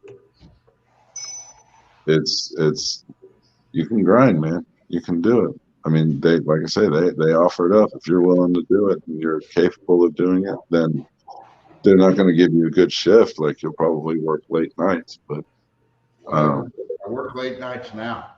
There you go. So I work from what is it? 2 in the afternoon till like 12:30 now. So that's honestly right where they would probably put you. They would definitely put you on either a Saturday or a Sunday, and then rotate you off one of those days, and then another day in the week, and then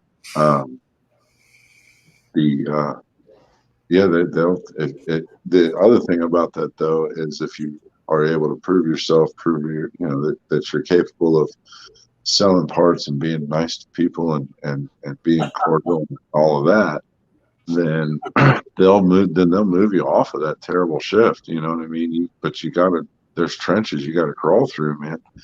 And and there's a hierarchy there like I've ever seen. I mean, they're celebrating guys that have been there for 50 years this year. As far as how long they've been with Jay, and I see this guy every day, but there's a guy that's been with the company for 50 years. The company's only been in business for 60. So it's pretty impressive. And then there's guys that have been on the phone for 40 years, 30 years, 25 years. I mean, and those guys, they're working the early shift, and they don't have to work weekends, and they don't have to work as many holidays, and they're paid very well, but you've got to grind. And then the new crop of kids coming in, frankly, there's a lot of kids that come in and during the training class, they hold a carburetor for the first time. So it's definitely a sobering experience for a lot of the new kids. It's definitely overwhelming for a lot of the new younger kids, and you generally catch on because you end up answering the same question over and over and over again. Like I can't tell you. Go to a parts store, any parts store nowadays, and see what you get for service. Oh gosh. So yeah, that's the thing is that the precedent has been set. The expectation is that you've got to blow the guy at the parts store out of the water, and while that sounds like it's easy to do, it's a lot harder than it sounds. It really is, because the precedent's been also set that you've got some master database of every car, of every part, of everything that fits everything else, and what all interchanges and what all it actually is made of, and what the thread is on the vent port on the top of it, so that you're supposed to know all of that. And there's no way of knowing what's coming. There's no way of knowing what's hanging on hold waiting for you. I could talk to a guy about glass for a 68 Charger for 5 minutes. I could then the next call, I am talking about a complete transmission overhaul, rebuild, and upgrade, complete with a shifter, slip yoke, converter, and flex plate, and all of that's going to fix it, and every bolt to put it together. Get off the phone with him, and the next guy wants to talk to me about carpet and a carburetor. Get off the phone with that guy, and it's 3 G-body calls in a row. So you have no idea what's coming, and you have to be able to think fast on your feet, and more importantly in your seat, and rip off the information. And unfortunately, there's not enough people that have actually had this stuff physically, tangibly in their hands, and are able to say, yeah, if you do this and you tweak that and you move this here, maybe this, and actually try something and take the time to try something. And then, you know what I mean? There's just, I can't even begin to describe it, man. I know I'm going on a little tangent here, and I kind of lost track, but it's so hard to get all that done and make all that happen. Oh, where'd he go? Well, He died. this is interesting stuff. It really is. What It is interesting. if okay? So you've done this a long time. 7 years now. It's not really that long, but yeah. What did you say? What would be your generic blueprint for what makes for the worst customer? Oh no. Because there's got to be commonalities that the worst customers have. So one of the Rob, you and I have one guy in our head right now. I know we probably think of the same guy. He's a friend of mine and bane of everybody else's existence. No, I won't say that. I'll say that it's the guy that the worst customer is the guy who has been let down previously, in my opinion. It's the guy who has called in with this project, and it doesn't matter if it's a Silverado or a Duster or a Camaro or a Mustang or a VW Bug. It's something that's in his garage that he cares about, that he convinced his wife to let him buy, all of these different factors, whatever.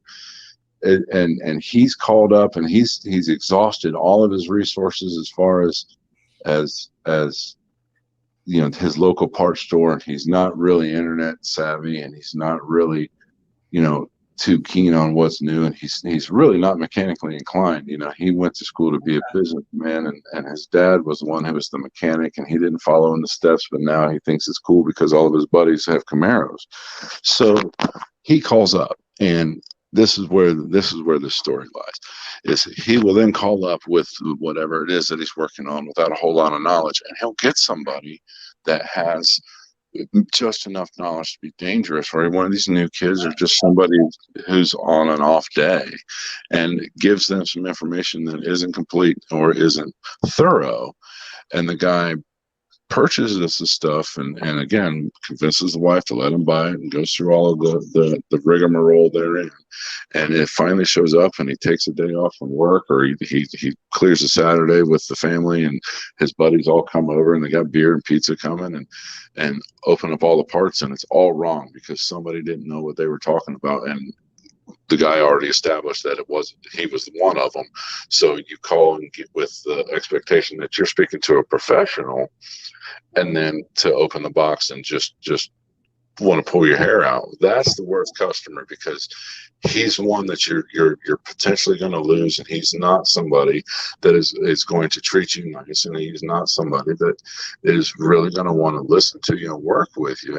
He just wants it right, and he wants it right now because of everything that he's been through. That's just because the worst customer to me in that respect, because it wasn't good customer service. Nothing works in this business without good customer service and talking to people like you care about them. It's kind of like dating a chick who's been cheated on many times before. There you go. Well, he's not able to, not through any fault of his own, but he's not able to help you. No. Because if he was able to help you, he wouldn't have gotten in the mess before he got to you. Exactly. Or he would have come to the table with a little more bread. You know what I mean? That's I know people like that. I don't work with them the way you do, but I've worked with them on, like they'll call me up and they say, hey, my truck's not running right. And I go over there and you can tell 5 different people have all worked on this thing and none of them knew what they were doing. And you can just see like all the fittings on the carburetor are stripped, and you can tell a lot of people have been into this. And so he's got and he can't help you. It's kind of the same thing, when you're helping somebody make something run on the working side of it. I gotta say this for Brian. He just called me. His internet just took a poopy. He is completely amazed that we're all still here. He says if it goes down, he's gonna start it back up when he gets home. Okay. Cool. All right, cool. Wow. Well, we hijacked his stream and didn't mean to. That's all right. We'll run with it. The other one is you get your entertainment out of a lot of it. I mean, you get your uninformed guys are fun because you got a roll of the dice, whether or not you can alienate them or educate them. And you're not. But the thing is you're not rolling the dice. So he calls up and says he's got a what do I want to even?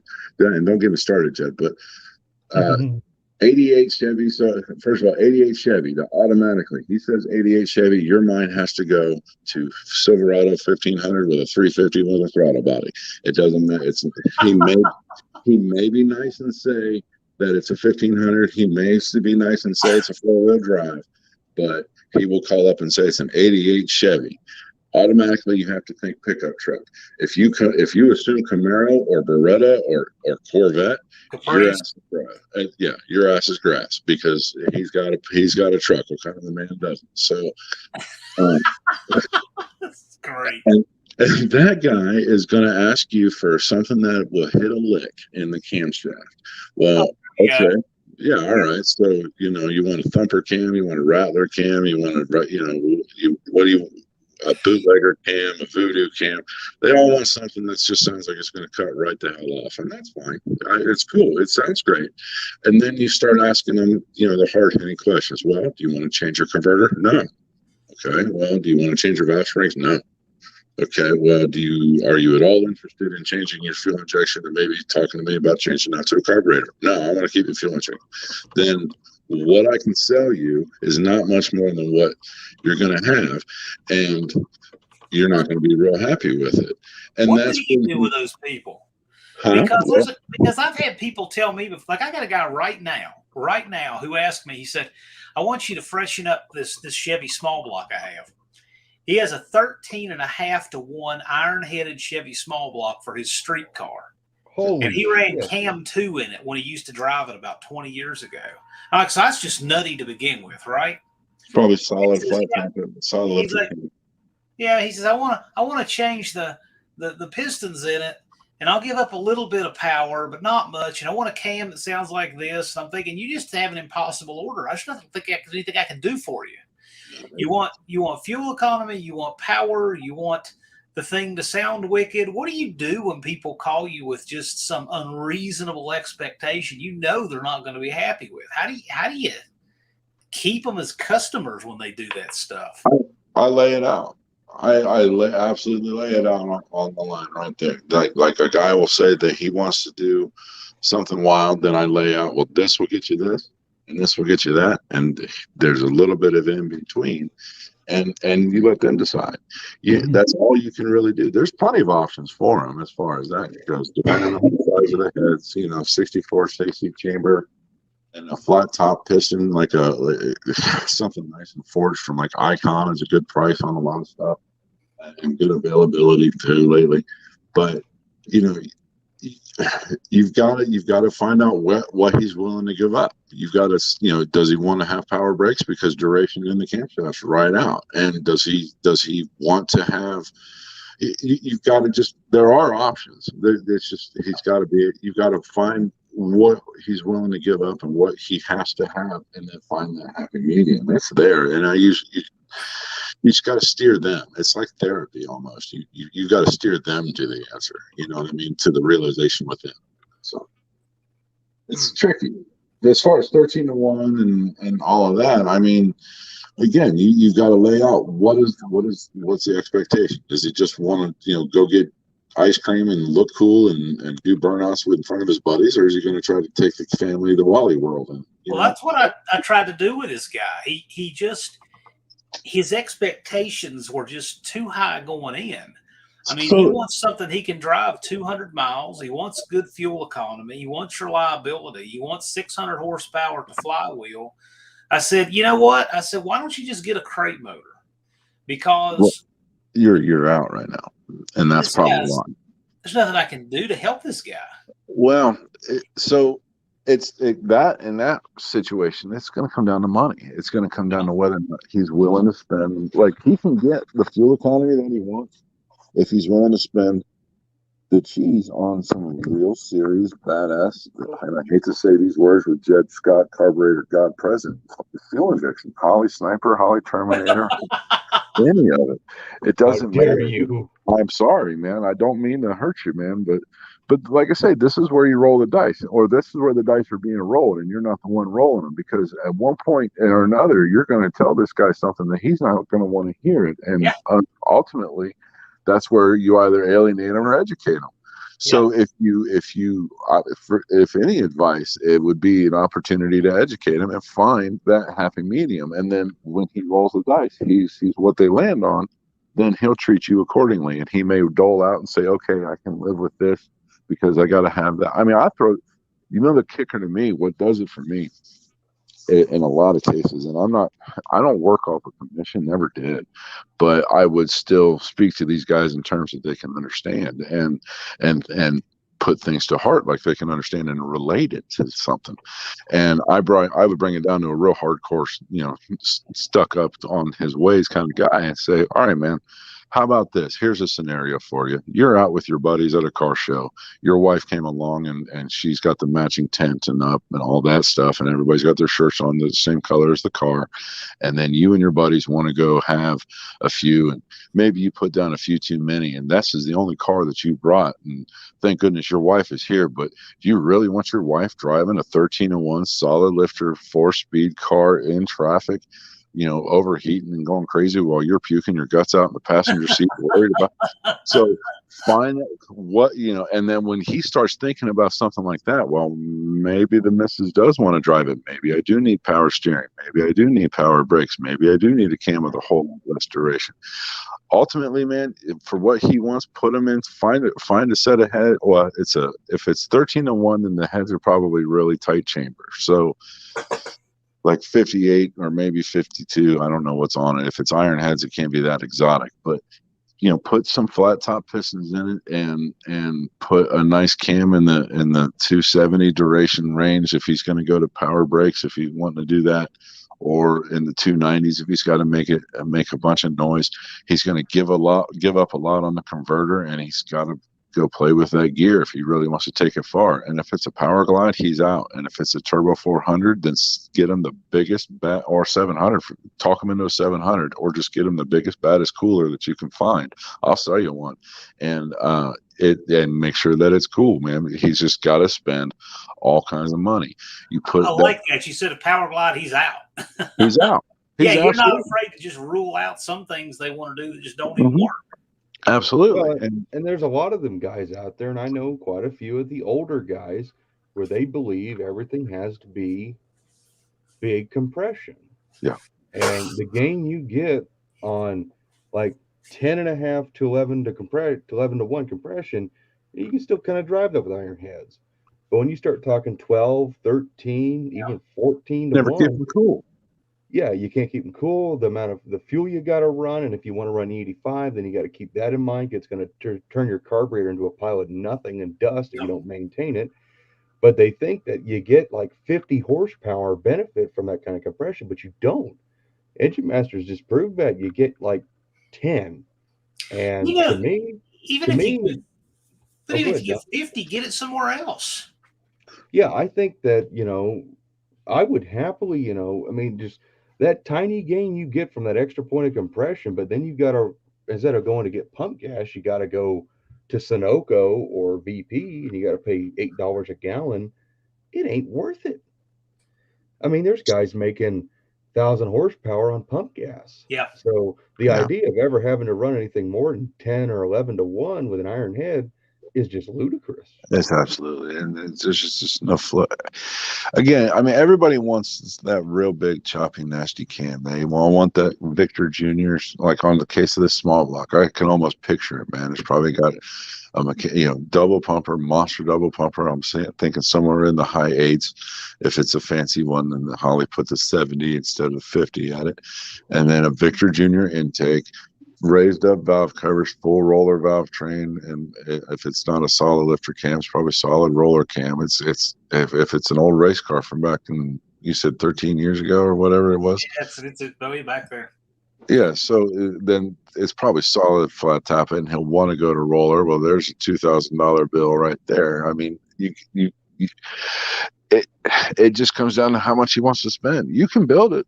And shoot me an email and I'll quote you out, man. But as far as if I knew a little bit more about it, then yeah, I'll quote you out something that I feel would be real, streetable, reasonable. But I need to know. You need to know the whole package. You know what I mean? Yeah, when I listen to the budget, I listen to what he thinks he needs versus what he actually needs. Mm-hmm. I just think your window for coming out, being able to help this guy, even after you've worked for a penny an hour, is extremely small. It's really hard to help this guy and win. Well, this is stuff I deal with every day. Most people give me something. I'm like, I gotta have something here. You can have reliable. It's like a big triangle. You can have reliable. You can have fast. You can have cheap. But as you go to those extremes, you go away from the others. Right. And it's just, this guy wants the one ring to rule them all. Yeah, well, I was just talking to Rob about my 340, how I'm starting to bleed money. Because, everybody's scared of flat tappet cams right now, except for solids. I did the numbers on buying a whole solid flat tappet deal, and from Hughes at least, because I only will buy stuff from Hughes. And Brian's back. Hi, Brian. Welcome back. Yeah, I was able to just jump in. It's weird the stream didn't go down, but okay. That's how that works. All right. So on that 340, I was talking with a buddy of mine who does a lot of small block stuff down in Georgia. I think that's where Rodney is.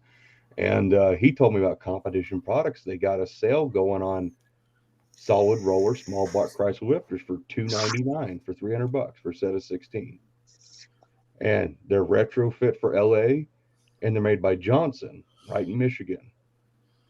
Don't know why they're that cheap, no idea. Just Mopar Joe bought a set for a big block from him. And so I was like, well, maybe we'll go roller on my 340. And I bought a set of the lifters. You know, it's just like, well, I'll take the $300 gamble. It was actually going to cost about that to buy the same Johnson solid flat tappet lifters brand new from Hughes. So I bought those lifters. And then that opens up the can of worms. You know, like when you get roller lifters, obviously you got to have a roller cam, but then you got to have roller springs, and they're all more expensive. And so get the lifters here, check them out. They're freaking beautiful, especially for that price. They clear everything. I didn't have to grind on the block, which Rodney told me a lot of times on comp cams, roller lifters, you got to clearance the block a little bit, depending on, you know, your block and everything. But they clear everything. They work. So we're going solid roller on that. But then we started talking about, you know, this thing with W2 heads. We obviously want to spin this thing fast, but we want to keep it, you know, we're not building a drag racing engine. We're building a street toy, something that ain't going to beat itself to death. But if we want to wing it to 7,500 RPM, just because we want to do it. We want to have that capability. So, but yeah, now we had to go and buy aftermarket rods. That hurt.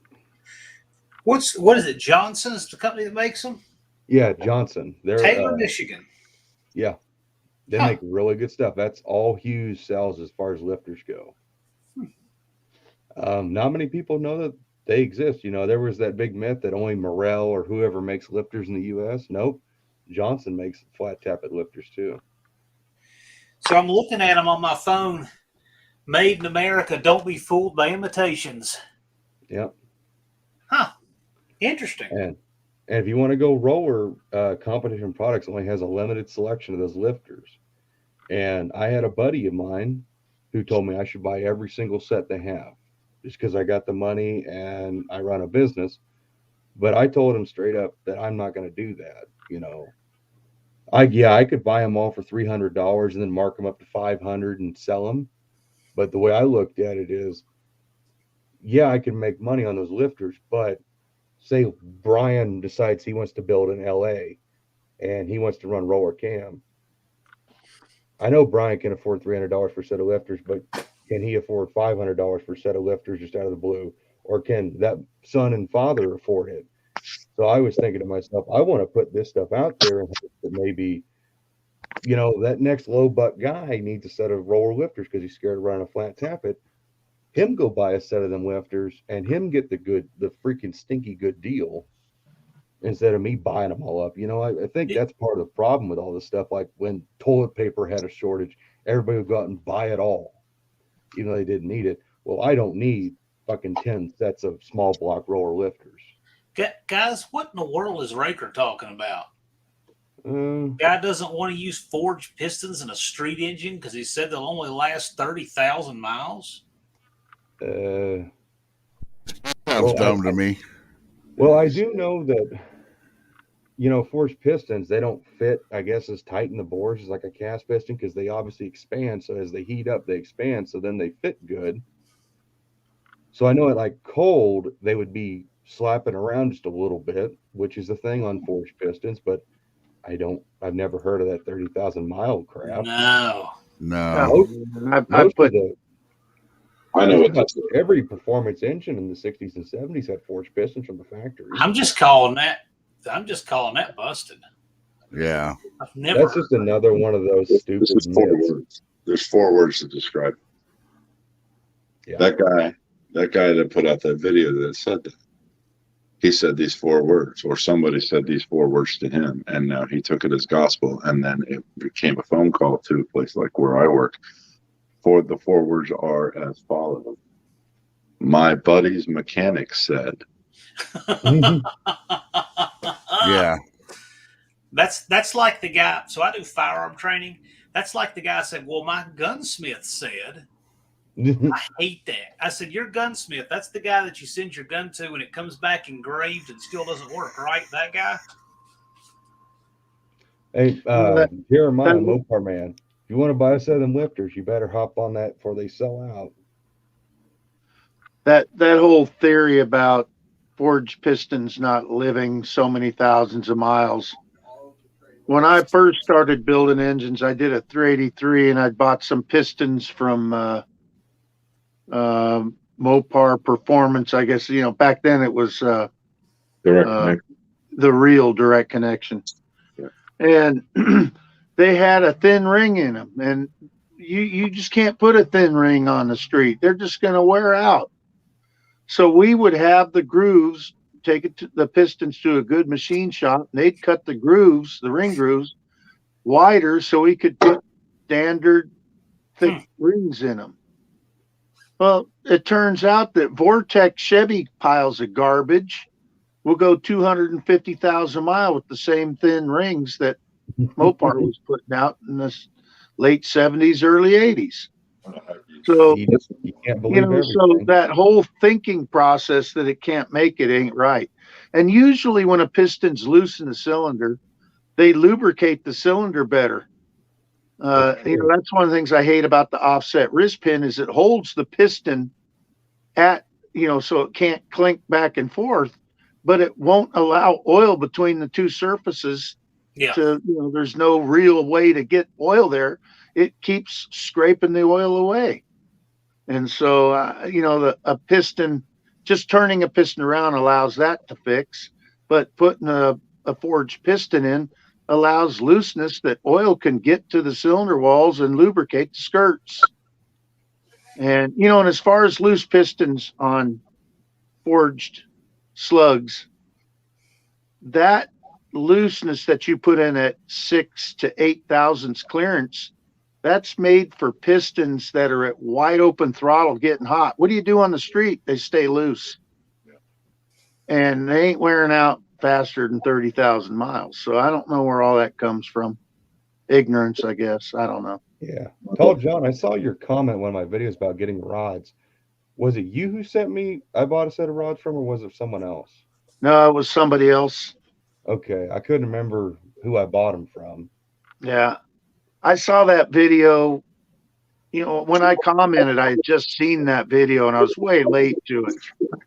Oh, I was going to say, I bought those rods and I hadn't opened them until the other day.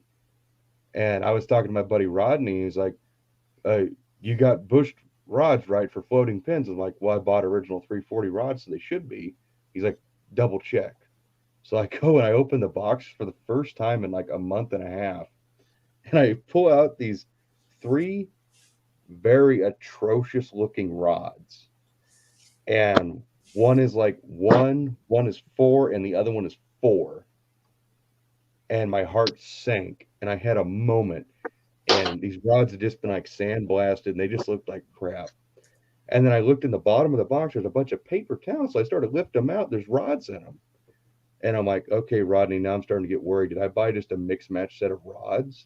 And I'm counting them out. 1, another 1, another 4, another 5, and a bunch of random ones. And I started thinking, oh God, I just bought a bunch of crap rods. And I eventually get all the rods laid out. And as it turns out, I forgot the guy sent me a set of 8 and then like 3 extras. Oh, okay.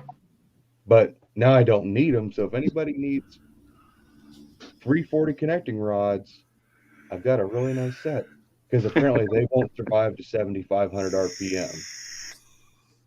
Because they're made of powder metal. If you do like a JE or a Ross or a Wiseco, they'll handle 8. Those rods will handle 8,000. But if you use the TRW, that's what we got for pistons. Because I didn't they get any won't. other options. It's scary at 7,000 with those. Well, we got Scat I-beams, mainly because that's what the budget allots, and everybody said they'd be a lot better than the stock rods. They are. Yeah. So we got those. I can't remember what rod bolts were in them, but it would be nice to have better pistons than the TRWs, but that's what we got. I think JK here is asking about the forged pistons. Wonder if they'll create more blow by on cold start. I don't think so, because don't the rings still seal? Yeah, when you got a piston that swings a lot in the bore from a loose bore, it does compromise the ring package, but it's minimal. I mean, There's been dyno test after dyno test and low RPM speeds. Maybe there's an issue, but when you get up in the horsepower range, there's really no issue anymore. And by the time you get to the horsepower range, I hope you've allowed the engine to warm up and allow those pistons to grow a little bit. But that is the big deal. It allows the piston to move around and compromise that ring seal. I think some people like to create things to worry about just so they can put their name on something. Yeah. Well, and there's a lot of people out, especially now. Well, and it's been since the internet has been out there. I guess the people were around; they just had a smaller group of people to deal with. But whenever you say anything, they got to come up with a reason why it's bad, no matter what. Yeah. You can say oxygen keeps you alive, and they'll come up with a reason why nitrogen would keep you alive better. That's true. And just anybody's got an opinion. Now, Jed, back in the 80s when I was doing circle track, my first car that I run had to have a 500 2-barrel carburetor, and I used 340, and I used TRW pistons, the same pistons you have, and I run them to 6,800 RPMs. 30-lap main event means you drag raced it 60 times, plus your practice, plus your qualifying. And I went 3 years on the same set of rods. Again, 6,800 RPMs, but they can handle some big abuse. But we polished the beams, and we put SPS was the rod bolt back then before ARP came around. Yeah, I can't remember what rod bolts are in my pro stock, but I just want this 340 to live, and I want to give this 340 every possible chance to impress me, because I've always been a big block and Hemi guy, and I didn't plan on spending this much money on it, but I guess I'm just gonna let it bleed me dry. I think you're doing roller, right? Isn't that what I heard you say? Yeah, the cam is. So I talked to my buddy Rodney, who's a big small block guy, been racing them for years, and I have his number. If I had your number, Tall John, I probably would have called you. But he has a bunch of cams. He's actually the one who supplied me with the cam for the yard dart. We got a solid roller. It's 573 lift, 255 at 50 duration on a 110.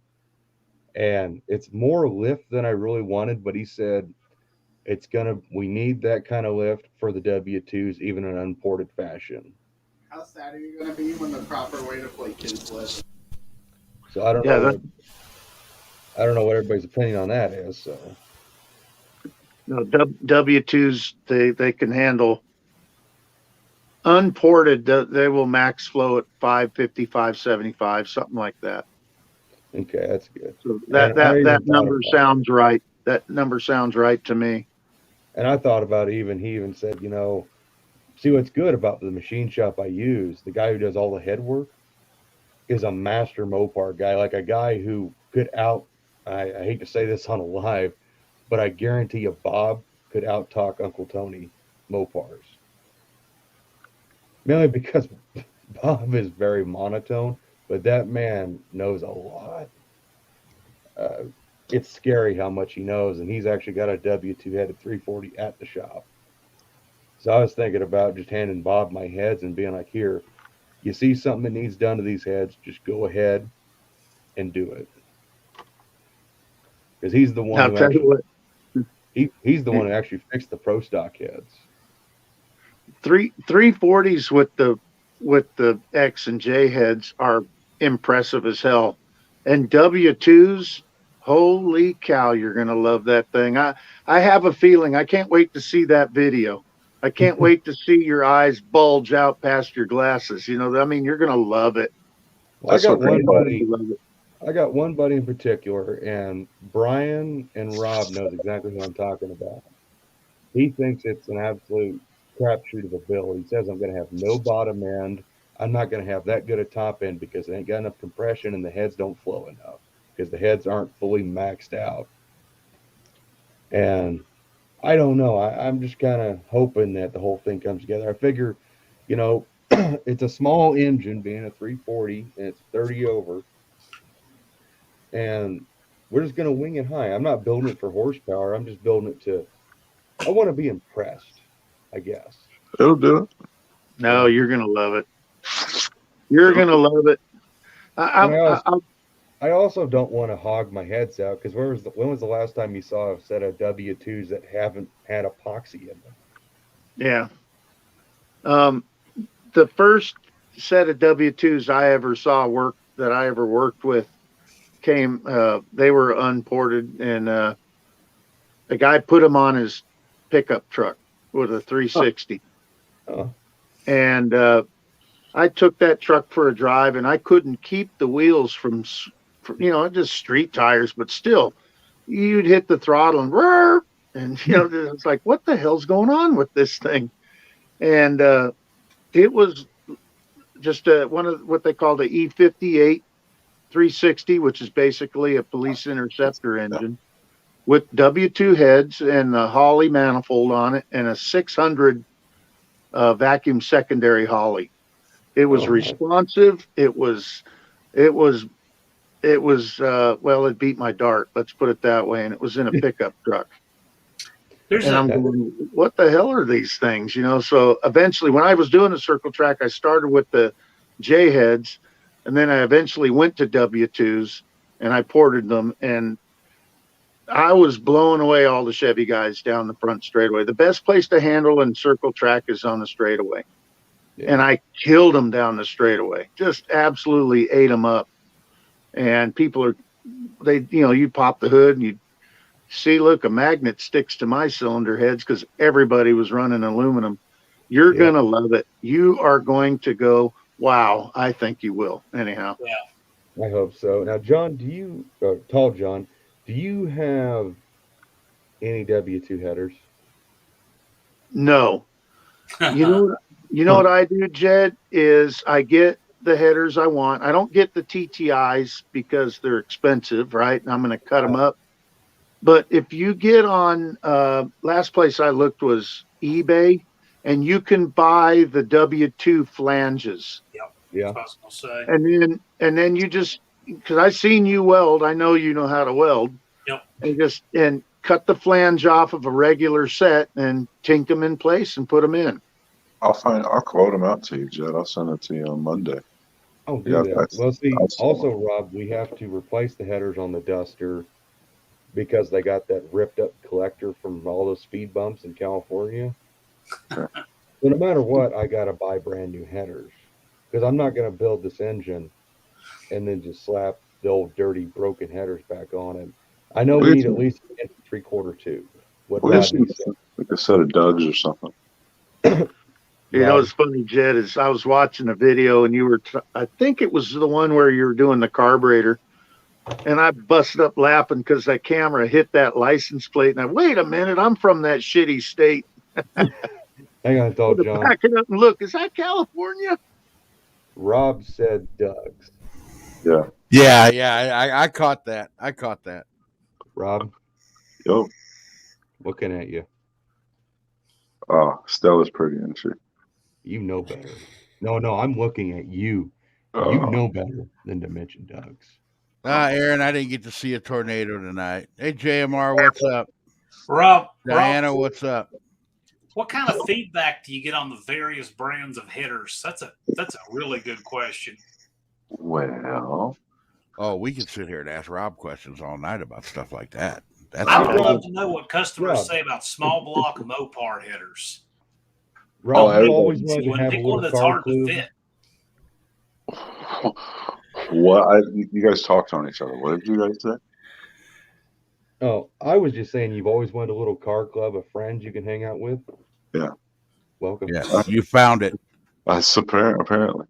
So the general consensus on a set of headers that I have to offer for an A body with a small block, is that the equation?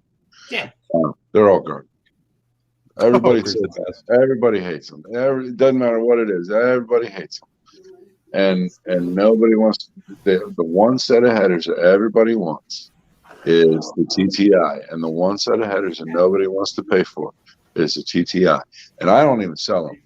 But the Hookers, Headman, Patriot, Doug's, and Pacesetter and Schoenfeld. None of them fit in a body well. There's just no room, and they fit if you're willing to do the work to make them fit. They fit, and by that I mean you've got to ask this myriad of questions. You've got to ask if it's power steering or manual steering. You've got to find out if it's column shift or if it's floor shift, if it's 4-speed, if it's automatic. All of these things play a part, and there's always the cost of a starter to buy a new starter. Well, then I got a question. How long is it going to be before a company like Hooker just rips off TTI's design, takes a set and digitizes them and makes their stuff fit better? Well, that won't happen because Hooker is owned by Holley, and Holley is this big corporate giant that's in acquisition mode. And Holley's mantra used to be, the world's mantra used to be, if you can't beat them, join them. Now it's, if you can't beat them, buy them. So I feel like it's a matter of time for Holley by TTI. What is going on? I think Ruben's giving us some feedback here. I was going to say, not to interrupt you guys, but I might have to get off, man. I'm driving, and I think you guys can hear my truck in the background. Oh, okay. You gonna jump on when you get home? Hey, Ruben. Yeah, everyone's probably asleep. I'll probably jump on when I get home, probably 30 minutes. Okay, cool. What was your best DT? What's that, John? What was your best DT tonight? I just ran that one time right out of the gate, 1597. Fastest like I've been. 2 seconds faster than your damn muscle car. Yeah, and you know, 6 months ago when I was here and it was 110 degrees outside, the best I ran was a 16.9, but mostly it was in the 17s, high 17s. So it was 75 degrees. It says it's 75 degrees outside right now, and that's what it was when I ran. So cold air, man, cold air. It makes a difference. 75 degrees, what cold air? Oh, dude, everybody at the drag strip had like sweaters on. I have a sweatshirt on. Everybody's like, dude, they had a hot chocolate vendor. Yeah. 75 degrees. 75 degrees, dude. And I'm like, holy shit, I'm freezing, man. I'm like, dude, I should have wore long johns, man. What? That's that dry weather, I guess. Yeah. Well, when normally it's like 8 months out of the year, it's 110 degrees, 75 is kind of cold, man. But anywho, I'm going through the mountains right now, and I'll jump on when I get home.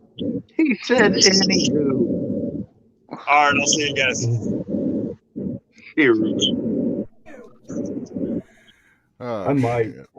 I don't know what I'm going to do for headers. It's kind of makes me sick, but so I actually found a set. Well, what started this whole header conversation was my buddy Rodney. I've been saying this whole time, I'll just run LA headers and just live with the restriction. And my buddy Rodney told me, Jed, do you got a pair of LA gaskets handy? And I was like, yeah. He says, bolt them to your head and look at what they do to your ports. I did that and I almost threw up. And I said, I can't live with that. Yeah. And I found a set of, I have a buddy who owns the W2 5, 7, and 8, 9 group on Facebook. And he's a viewer of mine, really cool dude. And he offered me a set of W2 direct connection headers. He used to work for Dick Landy. And I don't remember if these headers actually came from Landy's shop, but he offered them to me for $500. And I was like, sweet, I'll take them. They come apart in a million tubes and they fit great. And then he sent me a picture and I looked at tube number 7 and I was like, those ain't going to work. And he goes, yeah, I don't think they're going to work for you either because tube number 7 pokes out through the fender well. Yeah. You got to put a hole, and there's no way I'm putting a hole in that car. The Hooker do that too. Yeah, and well, I don't need anything bigger than an 1 3/4 tube. So I got on Fray Bodies Only, and guess what popped up for sale? A set of TTI W2 A-body step headers. Exactly what I wanted. Guy wanted $500, and he said he would ship them.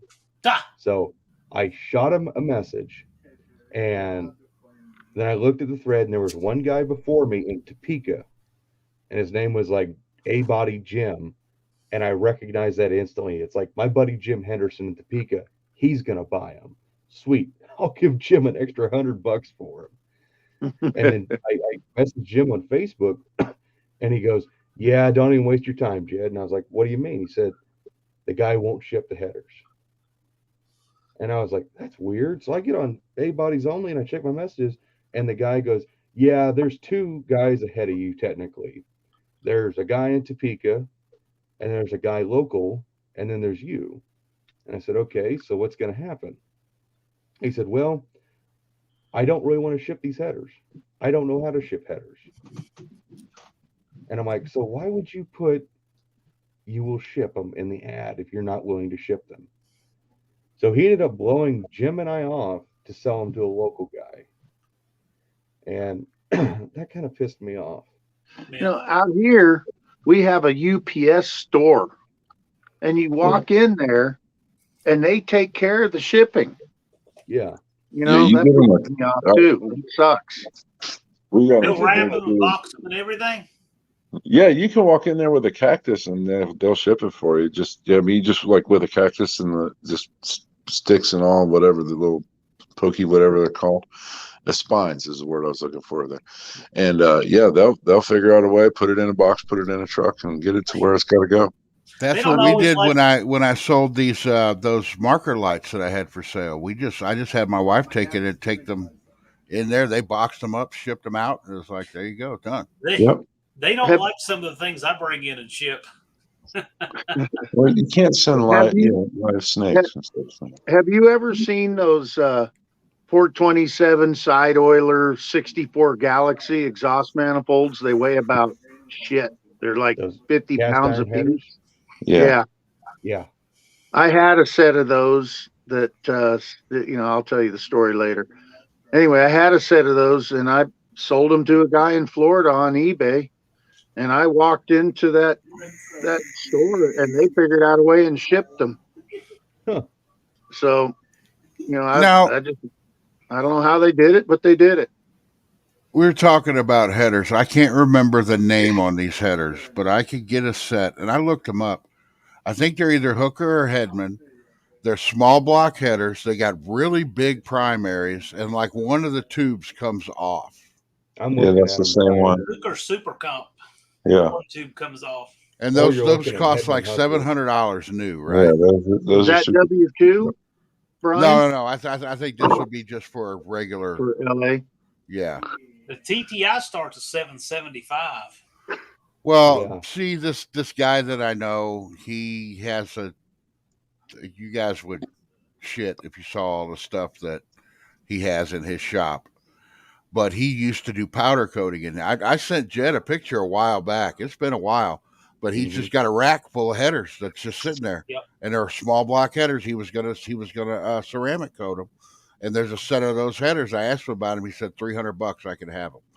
So I need to get out to this guy's place. It's the same guy who, John, I need you to send me the list of shit you need, because that guy has gone into scrapping mode. Oh no.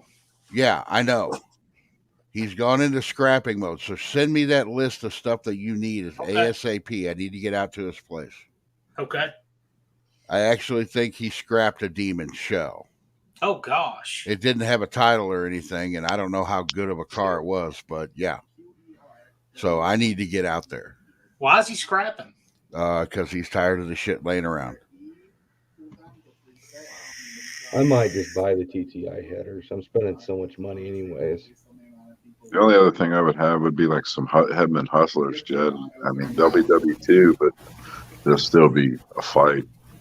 Well, I mean, I just looked at Jake's, and the set of hookers I planned on buying for the Duster, I couldn't find on there. Which one? Well, I need at least 1 3/4 too, but I was looking. I could have swore you could get them for like $300 or $400, and they had the welded on flange versus the loose flange, which is a good telltale sign of quality, but I couldn't find them. You might be able to find them if you look up the Jegs version first, and then they cross reference over to it. So, is anybody going to rip off the TTI header? Going to take a set of them and digitize them so that they have that fitment? Well, so I'll say this before Rob answers. So like Hedman, so the headers on Jezebel, I'll put I have so much faith in those Hedman Hustler headers that are on Jezebel. They're 2-inch primary, slip fit race headers equal length to I like my Azure skin. I would put those headers up on a flow bench up against TTI and Hooker. Did he not get a new one with all the pinnacle stuff that just came out? Hedman is so protective of their header tube routing on the race headers, they won't send you a picture of them. Like if you get on Jegs or Summit and you look up these, I think it's 75330 part number, it's Hedman's big race, big block headers. You will get a generic picture. And if you call the company and you ask for a picture, you basically got to sign a fucking paper to just get a text picture of it. Because Rob and I were talking about buying new headers for Jezebel because hers were so beat up. And there was no way I was going to drop like nearly $1,000 on new headers for Jezebel from Hedman without knowing what they look like. And I got in touch with a guy at Hedman who was like, if I send you this picture, you can't be sharing it because we don't want hookers seeing this. We don't want anybody else seeing how we did these tube routings. Yeah, but what would keep somebody just from buying a set? They're just going to buy a set. Well, that was the point. You know, they're like, if they want to steal our design, they got to at least buy a set first. Yeah. That's not the cost of those headers isn't going to be the barrier. So, well, but here is, John, is to your point, is it's not likely that they, you know, to clone a set, you know, they've got to be the likelihood of them of a place like where I work or any place doing that, the likelihood of that happening has to hinge on so many different factors. Granted, there are, you know, everybody here is into A-bodies, for instance, and everybody here is into whatever they're into, but you've got to look at it as a business sense model as well. Would a place like Jegs, for instance, take a set of TTIs and clone them and, you know, buy a set and then map out the bends and the diameters and maybe make it from a little bit of lighter material to cut costs down? Possibly, but are they going to sell as many sets of those as they are for a 69 Camaro with a 350 in it? Probably not. So it comes down to simple logistics. I mean, if it's a place that is only going to serve that, honestly, that's why TTI is able to charge what they're able to charge. You're paying for the engineering, you're paying for where it's made, you're paying for their quality of it and their design of it. You know what I mean? But if the mainstream places, such as the places I work, if they were able to make a good profit margin off of them, it would have already been done. Okay. And the case in point is that, and that is this: if you look up a standard Jegs header, or a Summit header, or a Flowtech header, or a standard Hooker comp header, or a standard Hedman header, they're all going to have similar mapping, similar routes. They're all going to hang down on the driver's side, like everybody in the comments is talking about, and everybody here has dealt with in an A body. They all do it. And unless you absolutely positively take the time to cut and tweak and manipulate, bend, weld, grind, coat, and use, then you know, your own set, then you're either going to be stuck with what's on the shelf or paying the piper is what it is. So that's my point, is if it would have been done, it would have been done because it was profitable and it would have been done already. Okay, well, what's a set of Hooker like super comp, like Hooker regular comps, regular comp headers for like say a 318, something like that? Well, and those, it should be under $300. In the Jegs brand, I know it's under 130. Okay. So the Flowtechs are going to be this similar set there, but again, you're talking about 5/16 flanges. You're talking about real thin gauge metal. You're talking about you've got to coat them, you've got to paint them. You don't get into a set of super comps for less than $600 as far as Hooker goes, and you're still cutting the fender apron. it's not a question of can they make money on deconstructing them and charging more for the headers. They could. The question is could you raise enough of awareness to say we now have the kind of fitment TTI does? I think the marketing is what would be so expensive you couldn't do it. Well, that and the manufacturer, again, like to the point we were talking about earlier, everything, all this stuff, I hate to say it, it's all made overseas, and it's all made with overseas material, and the tooling to get all that done, all of that, again, it's got to be absolutely profitable. So the awareness can be made, but again, any place like that, like in the mainstream, like where I work, is going to lean absolutely on the idea that they're going to sell 10 sets of Camaro headers to one set of A-body headers. And I have those numbers in front of me, and that is the truth. And that's why TTI does it, because they know they've got a premium product that's a specialty product, and it works very well. And it's not, there's plenty of other places that have probably tried. I mean, there's probably plenty of other places that have not done too well. I mean, and again, it's nothing but an email for me to send over to the private label team and see if somebody couldn't pick something up and take it out back to the race shop and see what they can make happen, and send a sample off to China and get everything rocking and rolling. But again, they're too busy cranking out our Camaro headers and our C10 headers. Well, I wonder how many man hours went into designing those TTI headers. Well, it was just like the Johnny Cash song, one piece at a time. Oh man. My gosh, can't even imagine. You know what I mean? It's just and like if you read the instructions on a TTI header now, I don't believe they've updated it yet, and I can't look at it on my phone. But if you read the instructions and download them, they say to use a very specific starter with those headers in order to make it work. Well, as a guy in the parts business, I'm here to tell you that the starter that they even built that around is now discontinued. It's not available. So you've got to come up with something like it. And is another mini starter, another tiny little, Hitachi mini starter that's got a Mopar bolt pattern on the flange or on the block gonna clear it? Maybe. We know for sure? No, because they were built around this B&M StarTech shifter. So you can try to, or shifter starter. So you can try to reverse engineer that starter and see what it used, and then try to match something up, or you can just use what you got as far as a small mini starter, an inexpensive one, and then you're still hitting a set of $700 headers with a hammer. So I got you a website revision, Rob, to send down to the team. Email it to me. What? So I'm looking at all the different headers you have for Mopar. Same thing go for Chevy and everything else. I know Summit has this deal.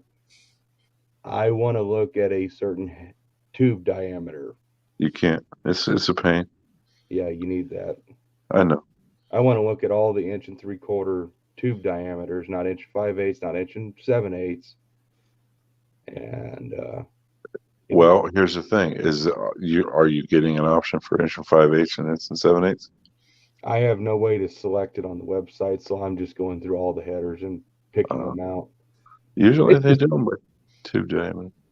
There needs to be a tube diameter thing, because I'm looking at all the headers you guys sell that's 1 3/4 tube diameter, and I'm not gonna lie, TTI it's for me to get the tube diameter that Rodney and I are building this 340 around. The only header you sell that's 1 3/4 is all Hooker. Yeah, and they're all super calm. And 753, 655, 753. Well, actually, these two, yeah, those are both 5204s, and these ones are 5115s. And the 655 for $655, I like the way these tubes are done. I like these headers, just looking at them. But at the same time, why spend $655 for the headers just to cut the flange off, then buy a set of flanges, put my time into weld them, and hopefully everything's right, or to spend the money at TTI and maybe, just maybe, they will cut me a little bit of a break. Doubtful, but I guess I'll probably just wind up buying from fucking TTI because because these headers are for B&E body, so I can't use them. So the only headers you guys sell that would even come close to working for me are the same price as TTI raw. Okay, so we're now on a touchy subject for me, and here's where I'm at with that. What you're describing to me is job security. You're describing to me because there are in the training class that I went through, in the training class that I administered at my job, dude.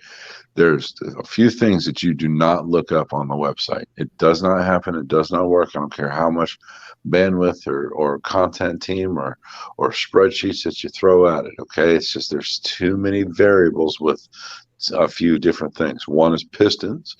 You do not find pistons on the website. You get a book. The second and most important, well, the second is camshafts. You get a book. And the third is absolutely going to be headers. So I guarantee that there are so many different versions of headers that I could find for you either through Patriots or the D word we're not going to use because apparently the site's afire with it. And or even Headman or Headman Hustler or Hookers or Dynatech or there are other brands that you didn't even know we have. Schoenfeld, you know what I mean? That stuff is there, but it's generally best spoken about because of the specificity of the applications that they're in. It's best to either get a book and study it up and go through all the footnotes or talk to a guy like me that's got a book and again, that's job security for the guys that are on my tech team at Jags is, these guys have got those books and have got that a bit of a database in front of them. I never use the computer whenever I sold you parts, man, I was never ever on the website looking for stuff unless it was to feed you information, give you a picture or some specs to look at. But I had my books, man. It was a full-on library, like the old school parts books of the back in the day.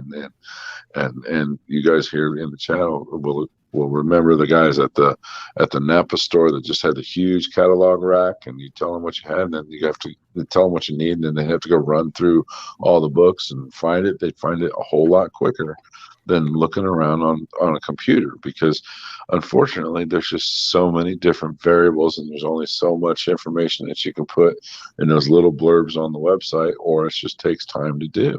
My content team is that shelf is full of catalogs I've collected over the years. So I mean there's options out there, but to find headers on the website, it's a blessing and a curse. There's all kinds of great information on there, but it doesn't really dial it in to the like W2 stuff. Like and that's the other thing is it's not all the keywords are all set up the way that everybody puts it. You know what I mean? What you call one thing, somebody else in the country might call it another thing. Somebody on the other side of the world may Google it and look at it on the Jags website as something completely different. You know what I mean? So it's keyword. You're making my mustache curl. Why? You're just getting a little too deep, man. Chill out. Hey, man. I'm tired too, man. I babble on. You see what you did to my mustache. I apologize, and I feel like I put everybody to sleep. I'm sorry, man. No, you just made Brian. Oh, I love this. I love getting. It's like getting insider information, because a lot of people don't know when you make the call to get parts. You don't know who you're talking to on the other end. You don't know what they're going through having to find you certain things. You know what I mean? It's a privilege to do it, to be perfectly honest, man. It's awesome. I love doing it. And everybody that I work with does too. It's just, again, it's always rolling a roll of the dice, gambling, and you're not the one in charge of the dice roll. And you've got to make it happen. You got to put the pieces of the puzzle together over the phone. It's honestly, I have a lot of fun doing it. I really do. Hey, Rob, Rob, if you're a conservative person, you need to get on the radio, because I could listen to you for a long time with that voice. I told you, Rob. Yeah. All right, you just got it. Somebody else said it too. Like I said, as soon as you came in, there's not a dry seat in the house. Oh my God. My seat hasn't been dry for a long time. Who said that? Aside from you, Brian. Oh, John was just saying it, that you got a great voice. Oh, well, thank you. Any day I talk to Rob, my underwear is guaranteed not to be clean. All right. Well, past my bedtime. Yeah. Okay, it starts getting weird, and John Wilburn cuts out. Yeah. You know, I do have one thing to say though. There's jegs out there, and then there's off-brand jegs. Okay, the other guys.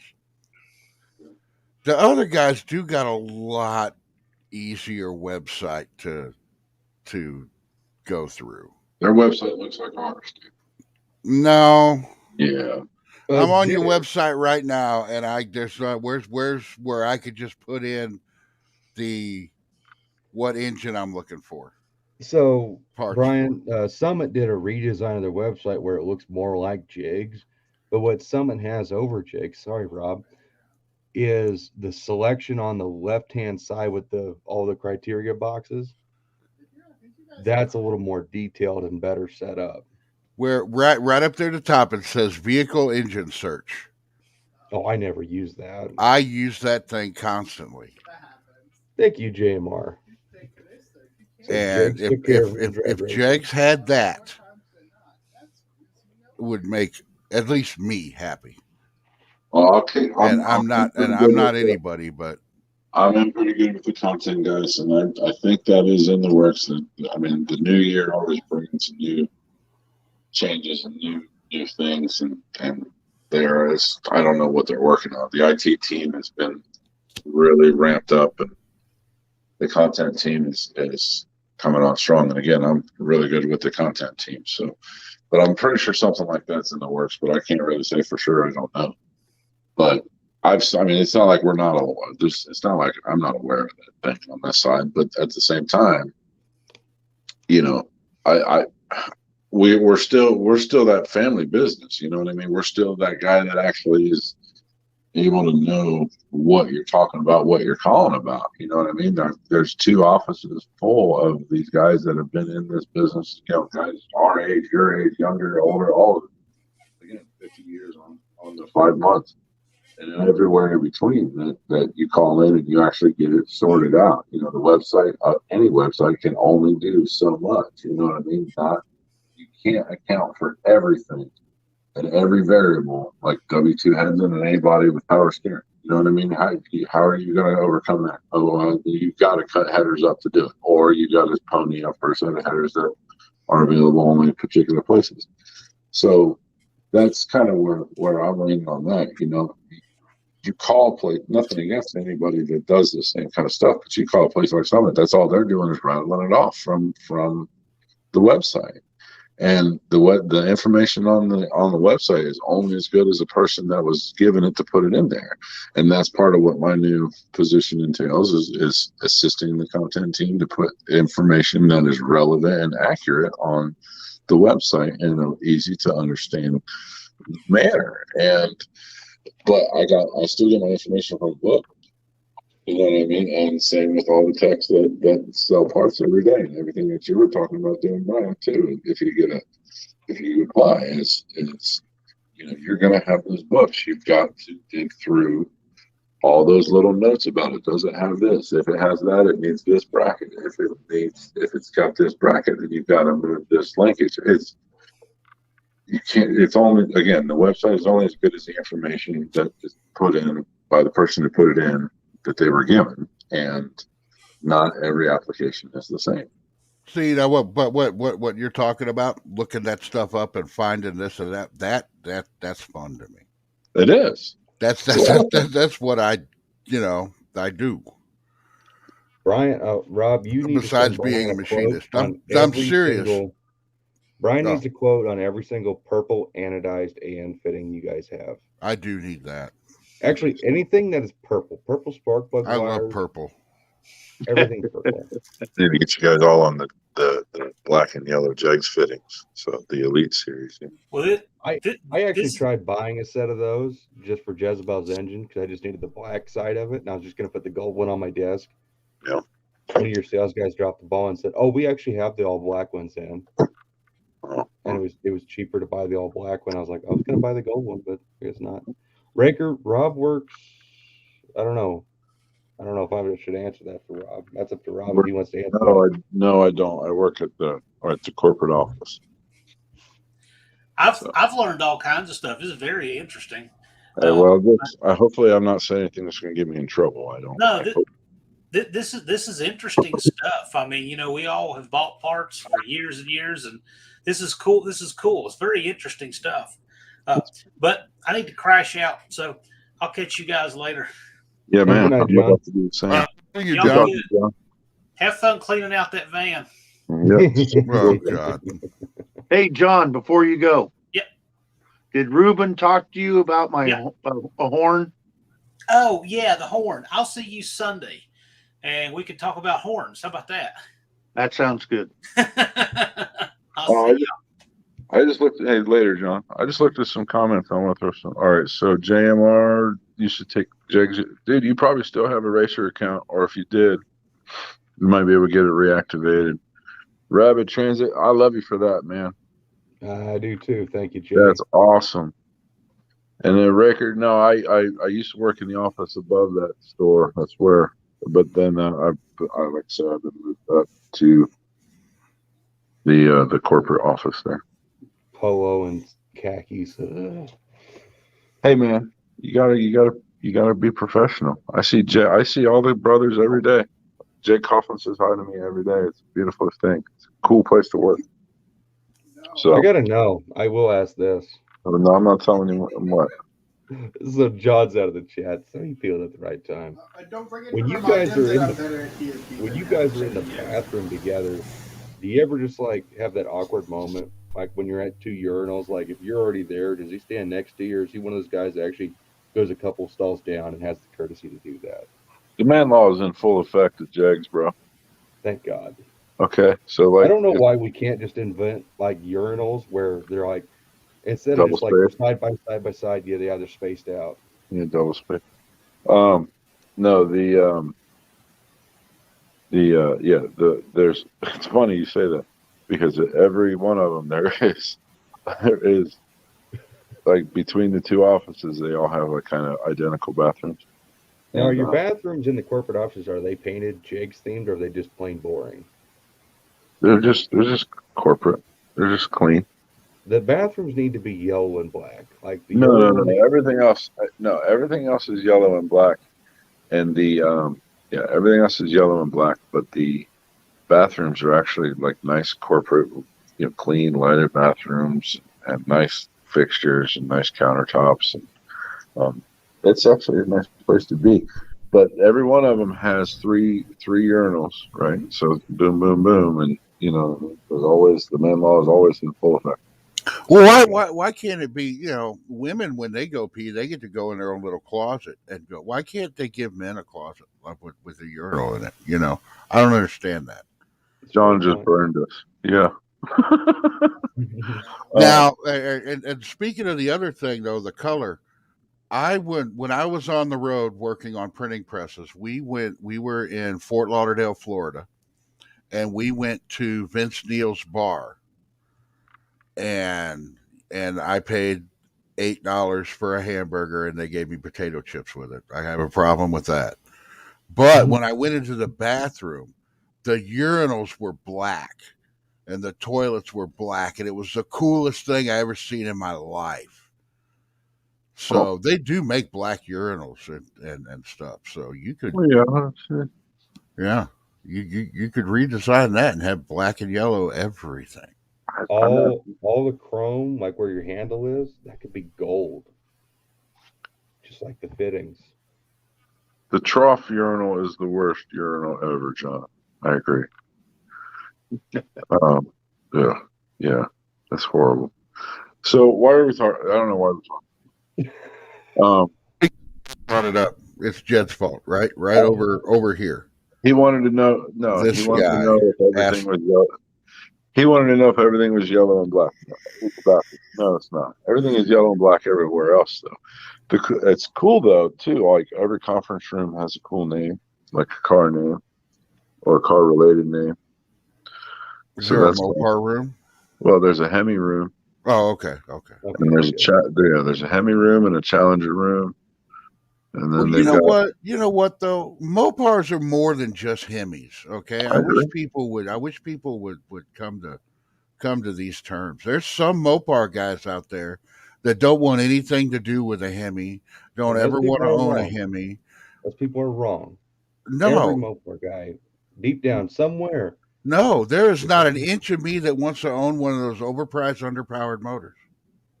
ow, Wow. ow. I can Good talk. build the horsepower with a big block. You can. That is true.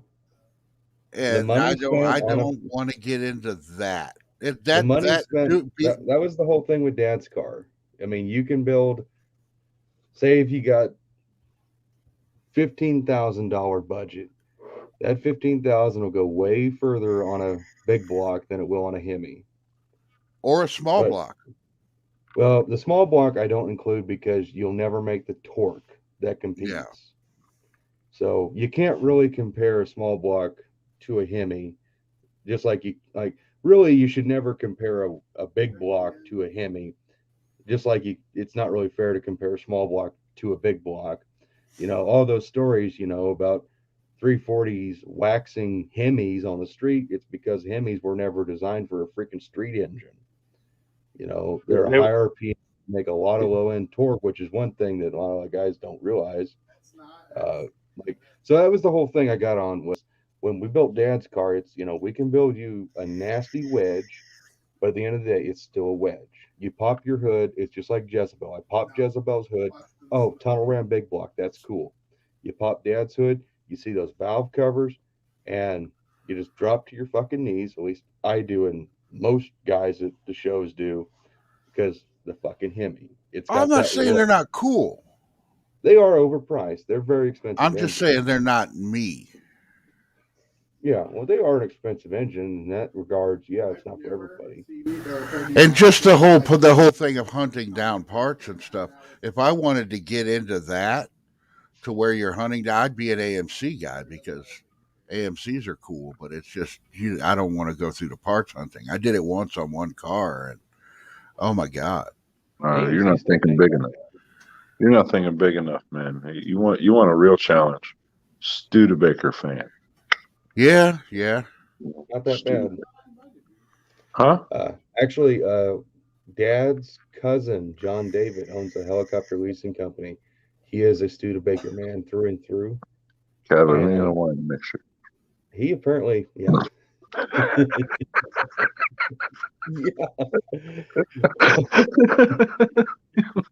God, sorry, dude. That was perfect. I'm not even going to continue because that was just so perfect. I can't compete with that. It was perfect. Catalina wine mixture.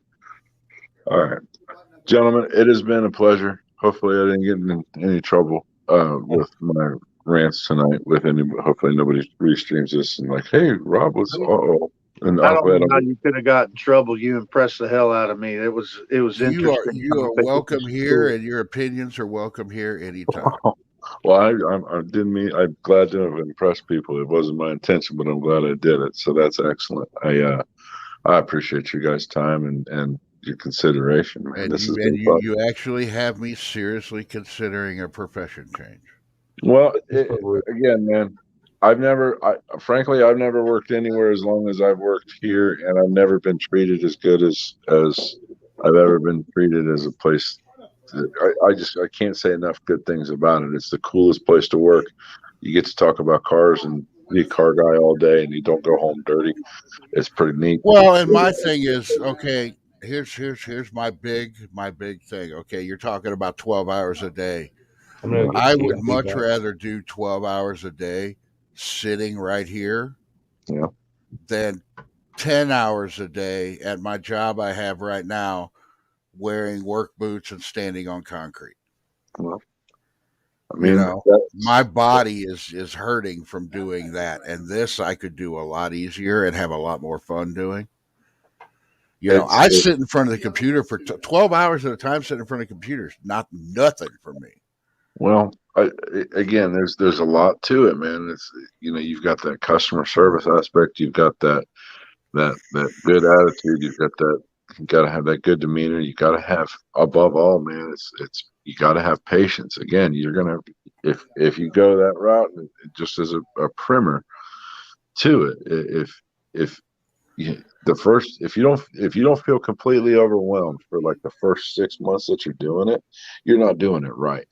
And it doesn't matter how much you know. It's just you've got to train your brain and retrain your brain to think, to be able to go from carburetors to carpet to bumpers to tires to brakes to wheels to all of the different aspects of a vehicle, every aspect of a vehicle. You could be doing a complete wiring harness for them. You could be talking about plumbing and entire fuel system.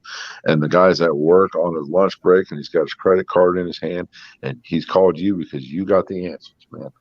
Well, now here's the thing, though, and I nobody could have all the answers, but would I be given the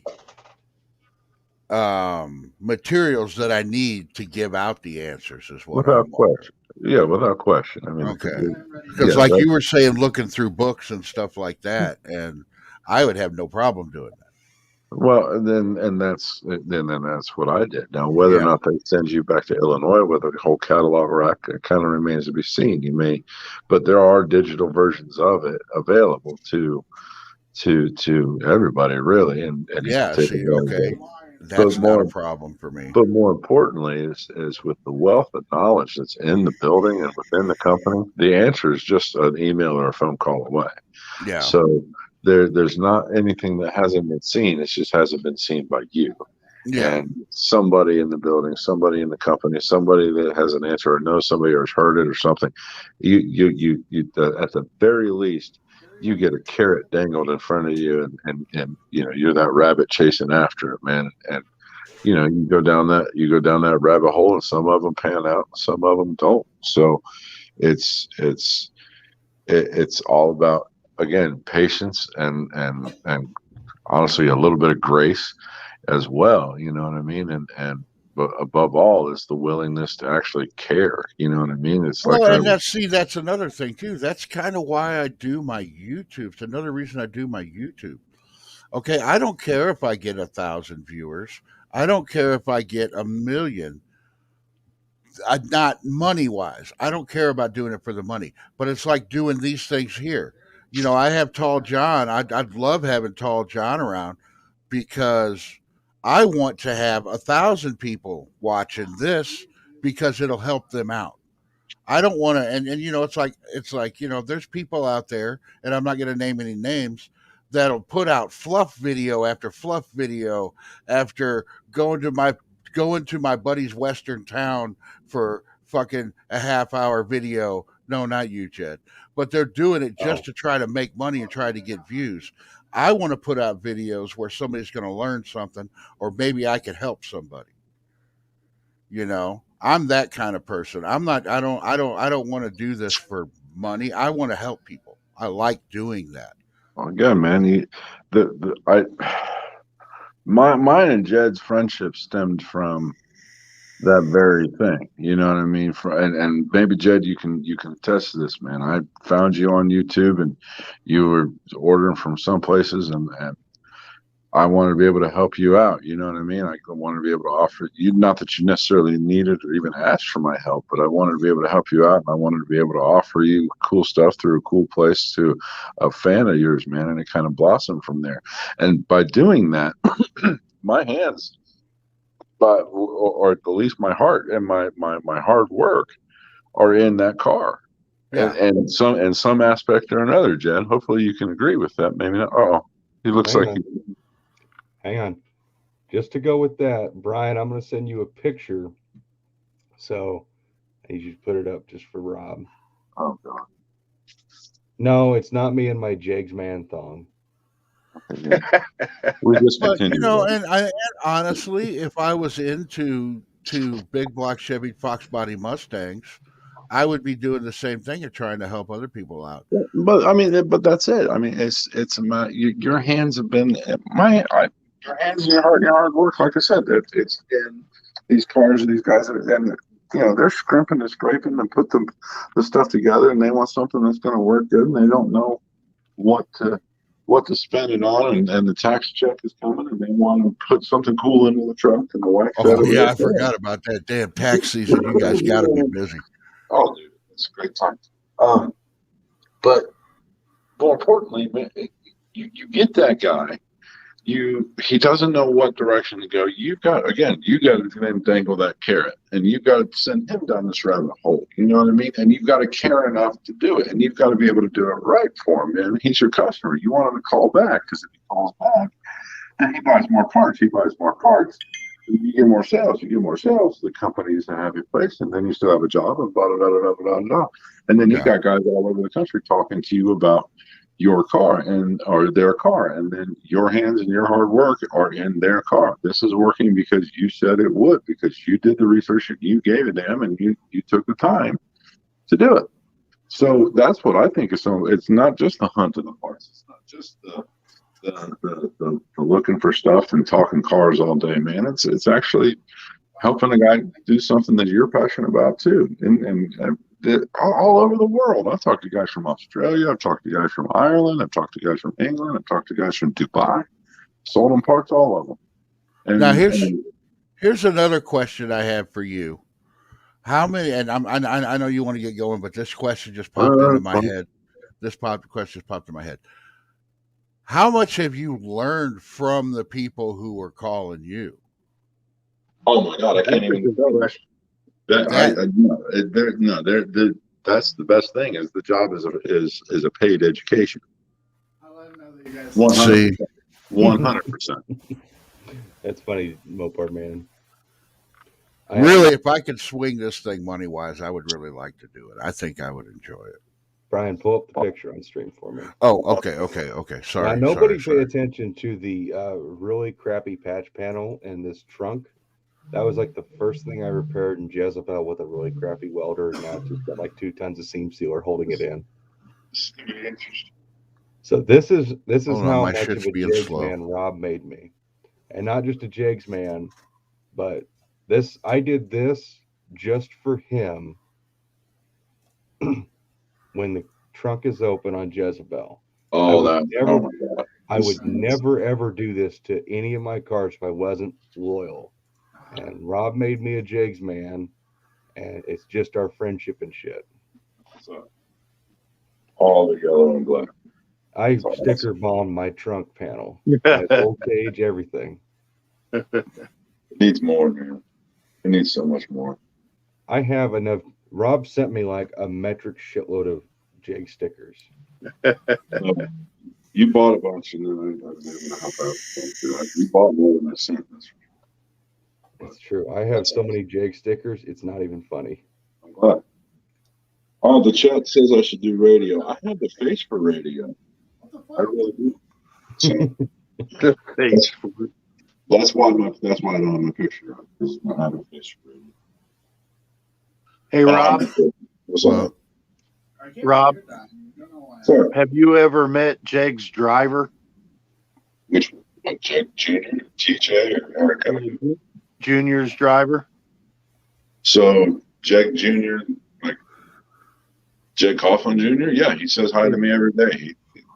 I'm talking about his driver. Yeah, TJ. Randy Bishop. Oh, I know who he is. I'm not mad at him now. Yeah. I think he just retired this year anyway, but he's a friend of mine. Okay. Dropping names, I guess. I've heard that name before. Absolutely. Yeah, absolutely. And Jake, where I used to work, we built Jake's coach. He ain't using it anymore. I'm not sure who's using it anymore, but we built his coach, and so I met his driver, and we got to be good friends. So we throw jokes back and forth between each other. And that's awesome. And Jake's wife, Junior's wife, comes from the town that I live in. She grew up in Gallatin, Tennessee. Oh, that's awesome. No, that's super people, man. They're all super people. Yeah, it's pretty neat group of people for sure. Oh, dude, try working for them. It's like family. I can't even express it. I really can't. So. And that was one of the reasons why I became such a huge Jigs guy from Rob was, Summit is this big corporate thing. Nothing against Summit, but Jigs is more of a family thing, and that means more to me. Even if you got to pay $5 more, say list price, I would rather. That's not guaranteed. Price Price match guarantee. Price match guarantee. You find a lower price and it's viable, I'll match that price. And the other guys do that too. It's kind of a dirtbag move that they do it. We did it first. Just remember, Douglas first. Well, if I lose you guys, I got big storms coming through right now. Big. Well, you're probably getting the one that I just went through. Yeah. It's coming my way. It's hard right now. What about the what was another thing? Never mind. Good Oh, stuff. what about the over $100 free shipping? That's $250. Oh, see, they must have raised that because the that's good. off-brand jakes is still $100. I can't really speak. I'm as sure to that all gets rolled over into their prices anyway. I have no idea why that all is or what that all entails. They don't tell me too much as far as that goes. But yeah, I know that's a relatively new change. So, That's weird though. That whole, because when you get up to a certain price and stuff with any of it, and they offer you that free shipping, and then you look at it and you're like, well, I'm going to end up paying more if I don't just buy something else. it's marketing. It's an incentive. It really is. I mean, it ultimately is that. It's not any secret either, but I mean, that's just how it is. And every place does it. Like look at Amazon, for instance. They sell you free shipping. Oh yeah. Well, there's no such thing as free shipping anyway. I don't care. That shit is expensive. Well, it is. It really is. I mean, so it does get rolled into the price. It does. Then you've got the issue of things getting damaged in shipping. I mean, it's nothing for a header to fall out of a box and get damaged in shipping. I don't see how you guys could sell glass. I don't see how you could do it.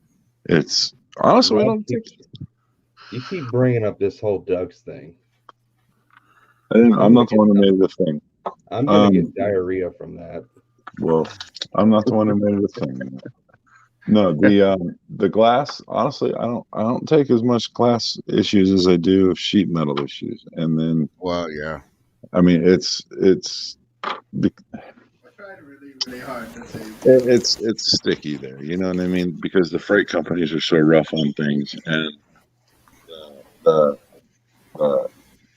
shipping of the stuff overseas and then packaging of it here and then shipping it again. I mean, it gets jostled around so much. Well, you can't expect. Well, I guess you can. I could expect all of those companies to be like, they don't realize what they're hauling around and throwing around and banging around is some guy's dream. It's just exactly. It's just a number with a label. Yeah. But that's the frustrating thing is that no matter if it left our facility, it left our facility in pristine condition after that. Well, yeah, it's at the whim of a guy, what kind of day he's having and driving and shipping. People don't understand that either. Is with any job, do the best that you can with what you got.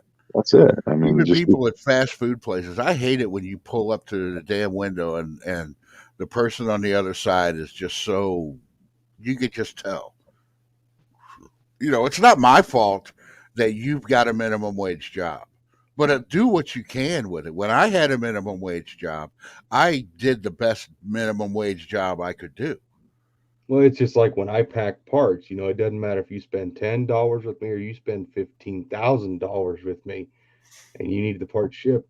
You'll get the same pack job. I overpack everything I ship because I know what it's like to buy a carburetor. To replace it would cost $1,000, but I bought it for $600 and I have to wait 2 months from the post office to get an insurance check because it's got broken parts because someone didn't pack it right. And then the guy who is delivering it decided to play fucking soccer with the carburetor. Yeah. And so did you ever get your money back on all that? Did that ever get? Yeah, it took 2 months literally to get the $600 insurance, and they only gave me like 550 of it. And but luckily we got the main body. That carburetor's on Jezebel's engine now. Oh, so you were able just to buy a new base plate for it, or? Well, I needed a new main body, which I went ahead and bought because I needed the carburetor. Where'd you buy that from? The last character I buy. See, if you'd have just bought the whole new carburetor from there, then you would have been. Yeah. Well, if I would have bought the carburetor brand new from Rob, it would have been $1,000. Yeah. And see, I remember, Brian, that was the carburetor I bought at your place when we were at Indy. I was laying on your couch, kind of dazed, and I was looking at those Ultra XP Hollies, and I bought it on eBay. Yeah. Yeah. And that was the carburetor that showed up and got broke. Yeah. So it's my fault now? No. Our intense lovemaking screwed you up to that point to where you couldn't. Oh, what? So no, on what? On that What note, about the butter? so it's good talk. Again, thanks for everything and everybody. If you guys are really doing this live chat thing on Sunday, I might be inclined to. You are welcome. Me and I hate to speak for Ruben, but I'm pretty sure I know where Ruben stands on this. If me or Ruben has a live going on, you can jump in anytime you want. We welcome you. Well, I appreciate that, man. I really Don't do. ever feel like a stranger, Rob. You're family to me, which makes family to Brian. Yeah, we would love to have you anytime you want to come on. But you just know, Rob, that when you're part of family, It's really poke heavy, and they definitely use it. I'm not going there actually. Yeah. Oh, great! I just blew my wife a kiss on stream. I know Jed thought it was for him. That was great. All right. Well, thank you guys, and I will catch you guys on the next one. Then. Thanks for everything. All right, we'll see you later. Later. Rob, it's nice to meet you, man. Hey, you too, brother. You too. And thanks for everybody in the chat too. That was great. Oh, now he's gone. No, I love Rob. He is legitimate like family. All right, Jed, I got some bragging to do here. Please brag away. I like bragging. I met a guy today when we were doing this. Oh God. Oh, I didn't know it was gonna be that kind of bragging. Oh God. I guess I started that wrong. Screw it. I met a guy today. Is it like this or is it like this? I hope it's more like this.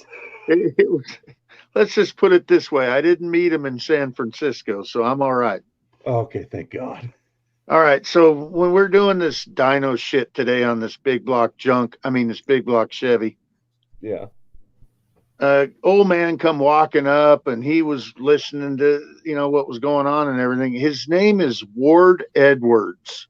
I've never heard this guy before, but this guy's been around since the AFX days.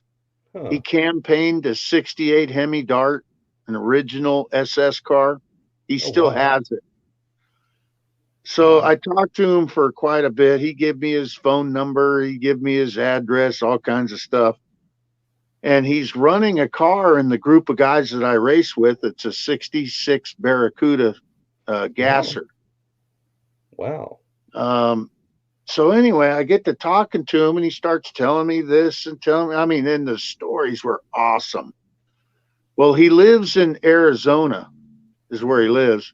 He lives in Winslow, Arizona, standing on the corner in Winslow, Arizona. Yeah. And he owns a couple of dealerships, a couple of Dodge dealerships and a Ford dealership somewhere out there in that way. Anyway, I told him, I said, well, I'm heading out spring fling, when it comes around. And he said, well, you need to come by my junkyard. I got a junkyard out there and I'm not selling parts. I just have a junkyard. You need to come by and check that out. And I'm going to, it'd be neat if you could haul some stuff back for me. Oh shit. And I'm going. So the other day when we first met, you were saying, come by and pick me up. We'll go see Chris, all that stuff. Yeah. Goddamn right.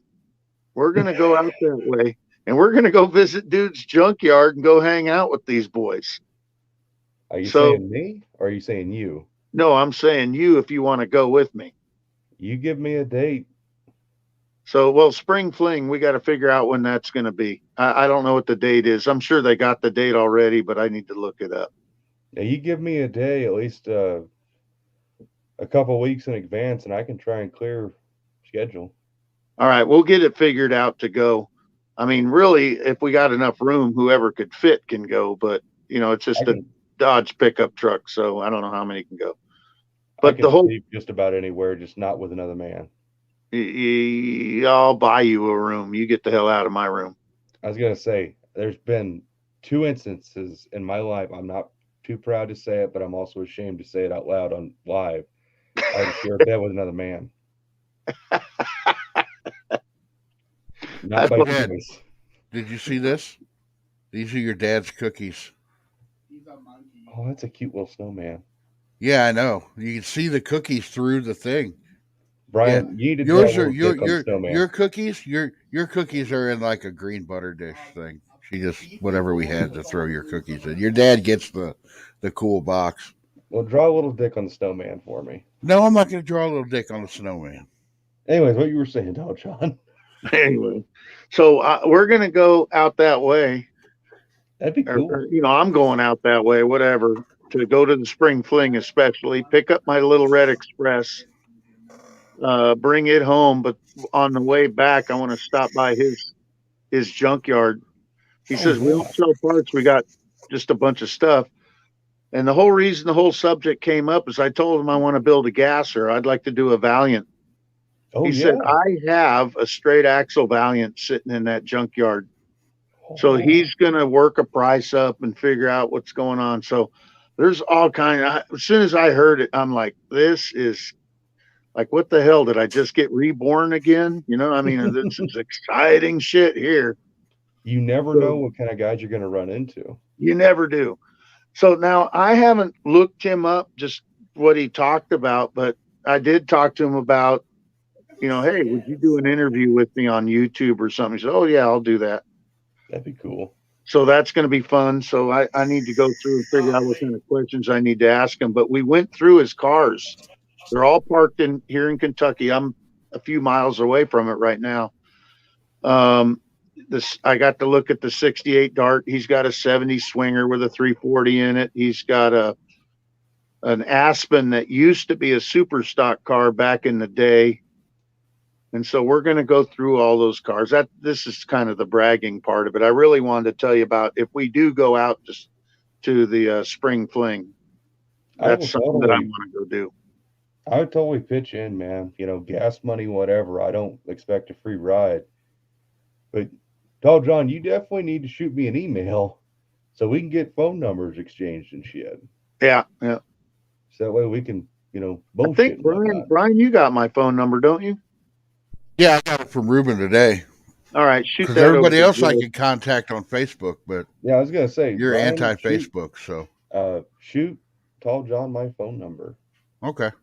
And call or text me anytime. I'm more of a call guy, but if you're a texter, you can text. Well, usually what I do is, you busy? No, call. Yeah, that's right. Yeah, most people I do that call me a lot. anyways. Sorry about that, guys. Oh, you're good, Brian. But yeah, it's the dude gave me his phone number. I just got such a kick. I cannot wait. I want to hear some stories, some old school. Everything he did was either funny car, altered stuff. We're talking real back in the day drag racing stuff and all Hemi. Everything's Hemi. I got to go through my phone contacts because I met a similar. Yeah. I was looking at a pair of valve covers on Marketplace for a buddy of mine. That's weird. You got somebody calling you, Tall John? No, that's my phone. I got an emergency alert for tornado warnings. Oh, okay. That's so weird. Tornado warning in the area. Oof. You be safe, man. I had a guy on Facebook who had a set of Hemi valve covers, and I was going to make a deal on them for a buddy. And I got to talking to this old guy. His name was Larry Gold. I had no idea who he was. And turns out he used to race funny cars. Like real deal, freaking like 70 Challenger funny car. Yeah. And he started sending me all these pictures. And like he still has all the bodies. He has all the injection, all the Hemis, everything from back in the day. And I know exactly what you're going through talking to someone like that, the real old, like he's not a great big, he's not like Don Perdome big, but he is still the real deal. Like a Yeah. little bit smaller guy who had actually done the shit. Yeah. And I can't remember if it was the year I was at Indy with Brian or the year previous. It was the year before Brian was there. I had Dad's Hemi Cross Ram for sale. And I had this old dude come up to me and started talking to me about that intake and what a pile of junk it is. And he's like, you know why they made those plates removable on the top? And I was like, yeah, because these intake, the original ones weren't all that good. And so that was the common mod was the diamond intakes. They would cut the top off of a Hemi Cross Ram, do all the port work to try and make the thing work like it's supposed to, and then they would bolt it back on or weld it back on. And most of them just got bolted on because if it didn't work, then they would do a more modding and then so on and so forth. And the old guy, he was like, yeah, that's right. And we kept talking and talking about Hemi stuff. And I can't remember the dude's name. It was like Jim something. But he was like, according to a couple of people I talked to about him, like, you know who you just talked to? And I was like, no, just some cool old Mopar guy, racer. Like, that guy's about as famous as Herb McCandless. And he was there like in a Direct Connection t-shirt. He was like, I guess it'd be like meeting Herb McCandless and not knowing who the hell he was. Yeah, yeah. How cool, man. Yeah. Those old cool guys like that, those guys who really lived it, there's something to be said. Yeah. He was telling me about working with this guy, Ed McCullum. That name rings a bell. I've heard that name before. Yeah. Ed the Ace. That was his nickname, Ed the Ace McCullum or whatever it is. As I told him, I said, man, that name is familiar. He goes, yeah, they call him Ace now. So he was working with this guy before he had his nickname. I think Ed died a few years ago, 2-3 years ago. So I'm just wanting to just come up with the right questions and ask some killer questions so he can drag some of this stuff that's going to get lost, when he passes. This dude walks, he's getting old, he's getting crooked, he's getting, he just, he's going to be gone soon. And I hope like heck I can somehow drag some of that information from him, that history. Yeah, because, if he hasn't shared it with somebody else, once he dies, the information dies with him. Yeah, absolutely. That's how I've always felt, about like when I was younger, getting out of high school, I thought about going to college.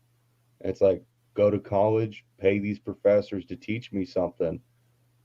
Or I can go to an old timer's house, sit down, shut up, and learn real stuff. Yeah, I may not make the big paycheck with a college, degree, but I'll learn from somebody. Yeah. And so I get a lot of flack for doing the burnout in the cemetery in that intro that I don't hardly use anymore because of that. But that burnout was at my buddy John Wise's funeral, and I learned so much from that man. And it's kind of one of those things, it's one of those bittersweet things that you wish you would have spent more time with him, but now it's too late. But the stories that guy told me and everything he taught me about Christ was his, you get a little bit emotional kind of thinking about it. It's cool, man. My auto shop teacher is still a friend of mine, and he's in his 80s now. And he used to run Top Fuel back in the day. They set an ET record at one point that stood for just maybe a week or two. And my first car that I wanted to buy was a 69 Nova 350 4-speed. I just wanted a 2-door V8 powered 4-speed, whatever. Yeah. And he kept telling me, don't get that car. And then my Dart became available. And he's in, I said, well, I kind of looked at him almost like dad, he was interested in what I wanted to be interested in. And that Dart became available. And he's like, now there's a car you can sink your teeth into. You'll learn something. Yeah. And I went and seen him a few years ago. He's out in San Diego. I went and seen him a few years ago, and man, it was a struggle because he's he's getting so frail and old, and he was such a vibrant, cool old man. You know, I considered him old then, but he's probably in his 40s. Yeah, I know what You you're know? saying. And the stories are going to go away. And so I'm going to go do some interviews with him too. I hope, if I can get there before he goes. No, I certainly hope so. That'd be cool. I apologize. I'm looking at all my notes because I know I have somewhere the story of my Javelin. From the day it got bought brand new to the day I took ownership of it. That's one owner car, and I actually got. I'm really good at using the internet. It's kind of scary. I actually, just with a name and a couple of old insurance cards, I was able to track down the original owner and get his phone number off of the internet. And his name was Robert Barlin, and come to find out he lives 40 miles away from me in Overland Park. And I called him, and the first thing I did was I apologized for randomly calling him. And I told him I might have a car that you used to own. And told him the 68 AMC Javelin, and I bought it from Robert Schultz at Schultz Auto in Wathena, Kansas. And he told me the whole story, that he had bought the car brand new when he was 19 years old. And it was an ex-drag car. They couldn't offer him a warranty. They detuned it, put it back on the street. And he drove that car everywhere. Like, he told me the car's got anywhere from 250 to 300,000 miles on it. And the engine's never been opened. The transmission's never been opened up. The only thing that's ever been changed is the clutch and the oil.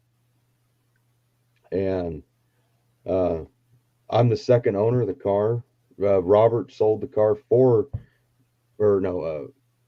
Schultz Auto sold the car for Robert Barlin because Robert had owned the car for so long, there's no way he could let himself let go of the car. He'd been like too picky to sell it. So it's like, here, this is how much I want for it. Whatever you make on top of that, you get it. And it was actually really cool to hear all the stories of him driving it to Colorado and to California and to Wyoming. And it was literally his everyday driver wherever it needed to go with 391 or 373 gears and that 4-speed. Yeah. And as I was sitting there listening to him tell these stories, I was trying to keep up writing everything down because I know someday he's going to be gone, and he might be gone now, but at least I have that story on paper. Yeah, that's so awesome. I was really hoping. I kept procrastinating, and I regret it. I wanted to drive the car to his house, and I wanted to get a picture with him next to the car. Is that the Survivor paint job? I mean, that's original paint on that car? No. So when I bought the car, it was plain white, and that's how it was. It was wearing its original paint, which it still is today, and it was plain white. It had black steel wheels with AMC dog dishes. That's how it came from the dealership. Because what makes that Javelin actually really unique is it's a base model. And most of the 4-speed high-performance AMCs were SST models, like an RT Charger. Yeah. And my Javelin's like having a base model Charger with a Hemi. Because it's got the baddest engine you could have at the time. Because that car's a real early 68. There was no 390 option yet. So the biggest, baddest you got was a 343. If you ordered it in mid-year 68, you could get the 390. So it had the biggest, baddest engine, had the 4-speed, and the guy was plain white. It was frost white exterior, black interior, 4-speed, no frills, like no other options. Besides, it had the Go Pack, which was the sway bars and the twin grip rear end and all that other shit. And it was just literally option for nothing but performance parts. And of course, me being younger at that time, I've had that car for 8 years now. I decided I wanted to kind of make it more muscly. So we put slotted mags on it. And then another kid in town had a 69 AMC Javelin. It was white.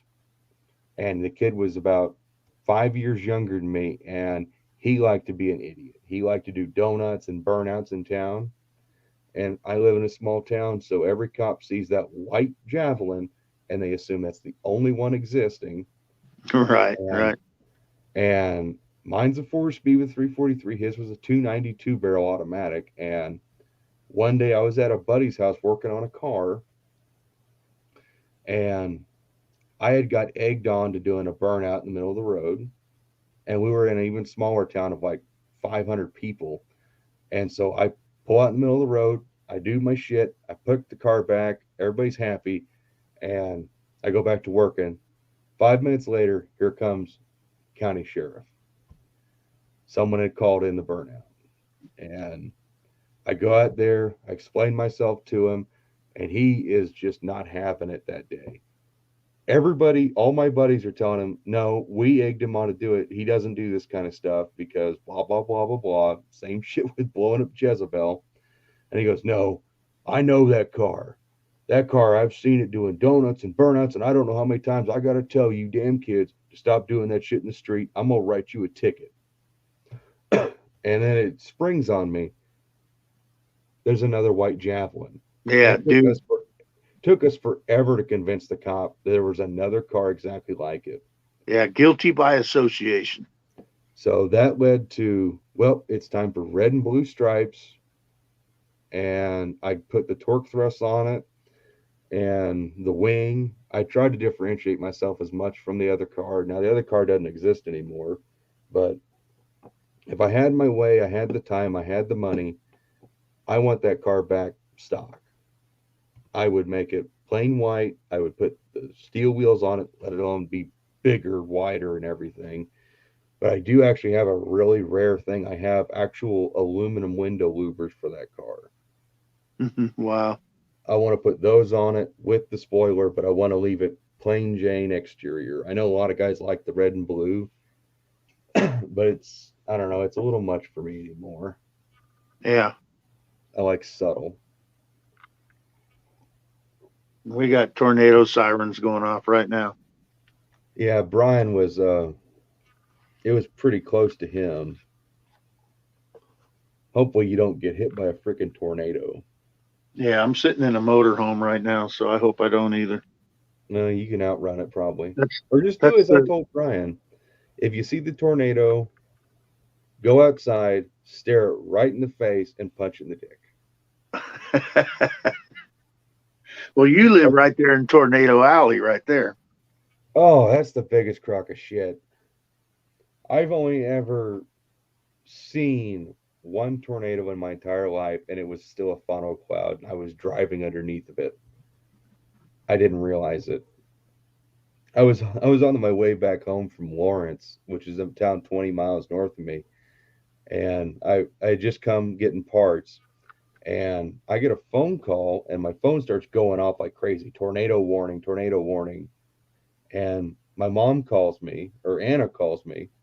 Oh, no, Anna called me, and while I was talking to Anna, my mom tried calling me like over and over and over. And Anna's like, Jed, you need to be careful. There's a tornado that's going to touch down near Lawrence here fairly soon.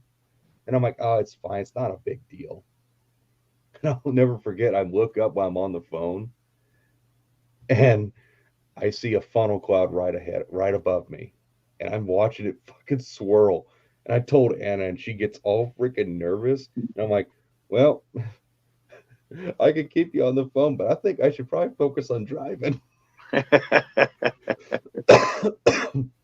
And the next day on the news, that motherfucker touched down right off of the highway and blew like right through the first part of Lawrence and took out a bunch of houses. I don't know how lucky I was, but that was crazy looking up and seeing that shit right above you. Yeah. Yeah, I've never seen one myself, although they've been through our town where I live. But everybody always gives me Wizard of Oz jokes and crap like that. And, you know, Oklahoma gets more tornadoes than we do. And maybe it's more of a western Kansas thing, but I live on northeastern side of Kansas, so we don't really have tornadoes. Dodge powered motorhome. I don't know what CMI Surfer is talking about or hinting at. Where did Brian go? He keeps disappearing. Can you hear this going on right now? Yeah, I can. You know, as much as I love talking to you, Tall John, you probably ought to go check on outside, make sure shit's okay. I'm gonna go take a quickie look.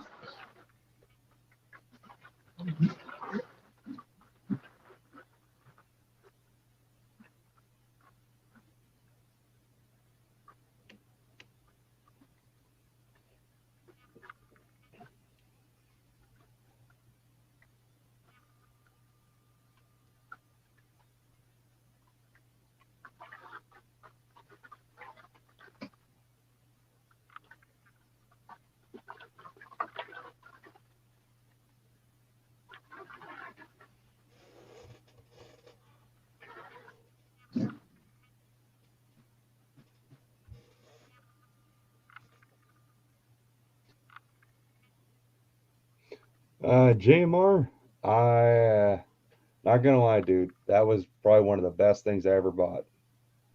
What happened, buddy? Tall John's looking at the storm, and I was just telling stories.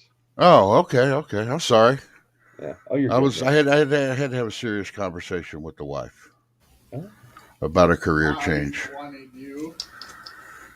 If that works, I think I'm gonna. That depends on how much he's offered or how much they'd be offering, but I might actually do it.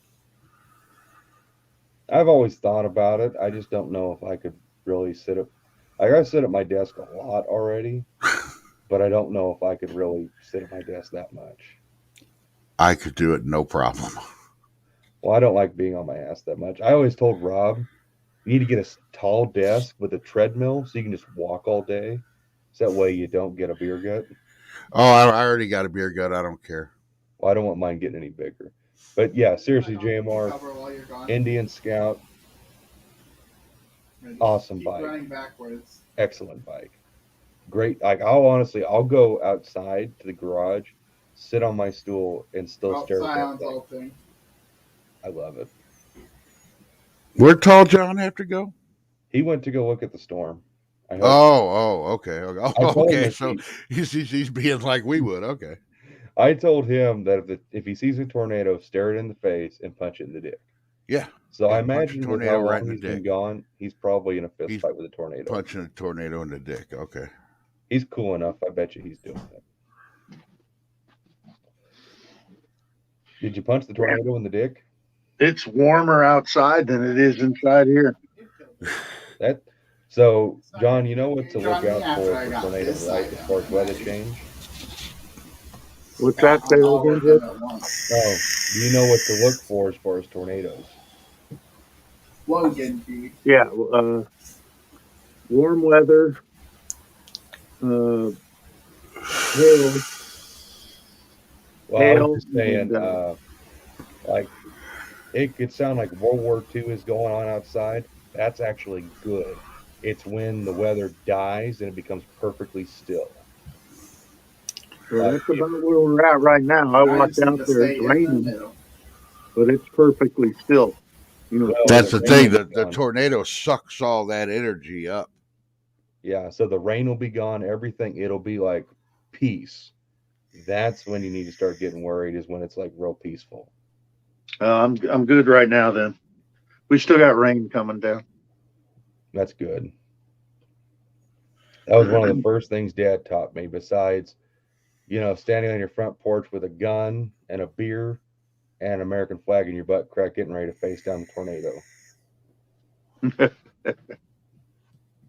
Oh, Jed, I learned something. I haven't learned actually all of it yet, but my buddy has and I should have got video of it. I'm probably going to be going over to his house tomorrow and I'll see if I can get video of it if the weather's decent. He's got a D50 with a Magnum V8 in it, with a Magnum 360 in it. I like D50s. But he's got LA aluminum heads on the Magnum 360. And it works. I was gonna say I thought that didn't work.